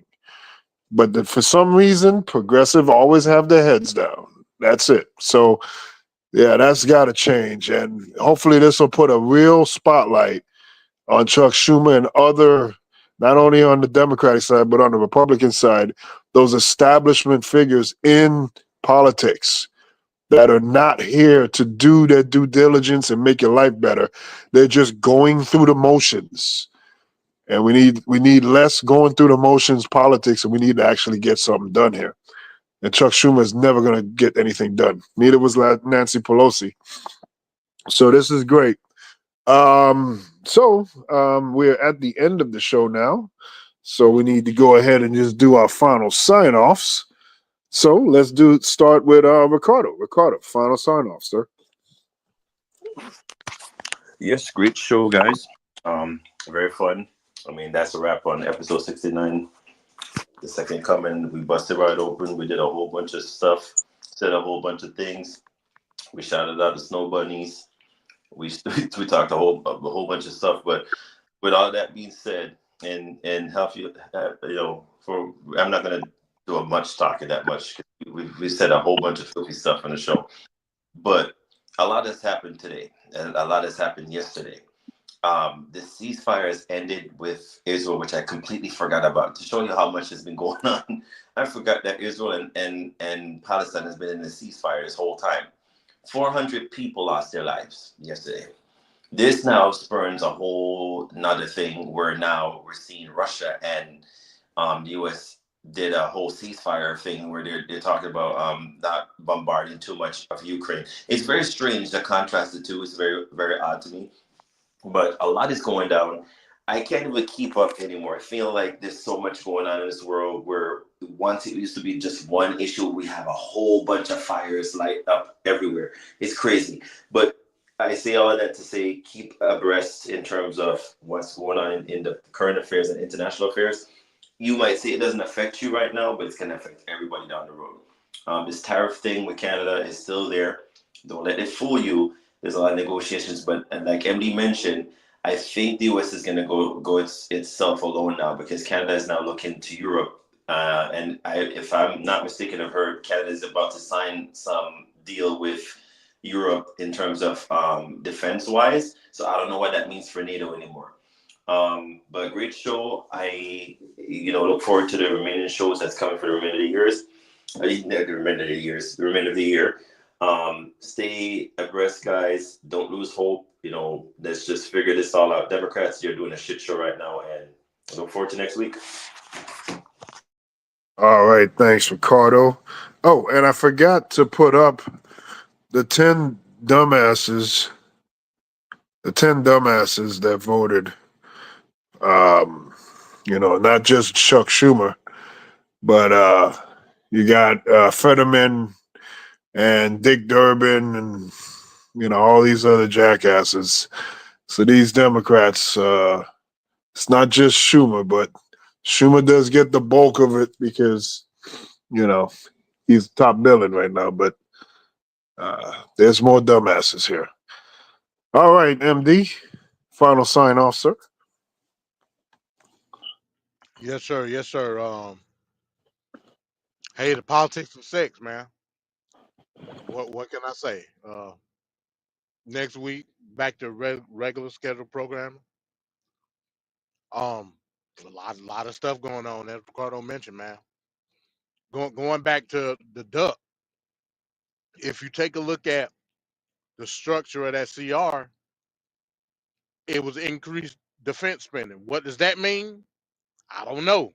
All I know is the day after they signed the bill in the Senate, we bombed the shit out of Yemen. Israel stopped the ceasefire, bombed the hell out of Gaza. Russia kept doing what they do. Supposedly they got some type of ceasefire about to happen. Do I believe it? No. Remember, Trump is the no war president. Just keep that in mind. Keep it in mind. So, I just want people to remember that. I think right now, with all the domestic stuff that's happening, I think we definitely got to keep our eye on international waters because it's about to go down. I'm going to just put it to you like that. Hell, and by the end of 2025, it may not be a Gaza no more. Syria, that's another big thing happening right now. I'm starting to see maybe al-Assad in Syria may not been so bad of a guy based on what's going on in Syria right now. It's hell in the handbasket, folks. I had to say it at some point. Hell in the handbasket. And with that, I say peace. This country is going to hell in a handbasket, and you know it. America today is a land of total chaos and confusion.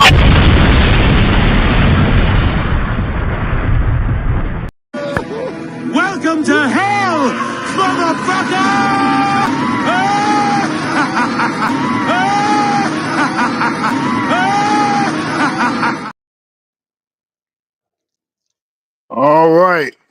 To everybody that was in the panel, to everybody that was in the comments, peace to Trevor, peace to the Straight Talk Society, Bones, Tequila, Zay, Nene, everyone else associated with Straight Talk. Have a great evening.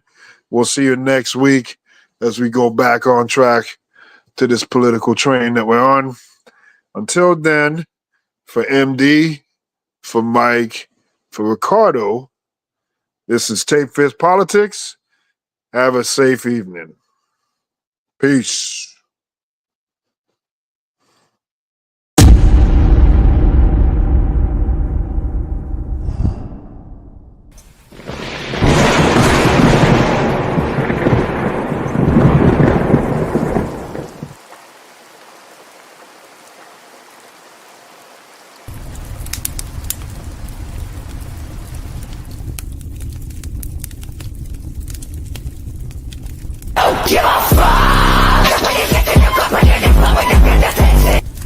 She just said a terrible thing.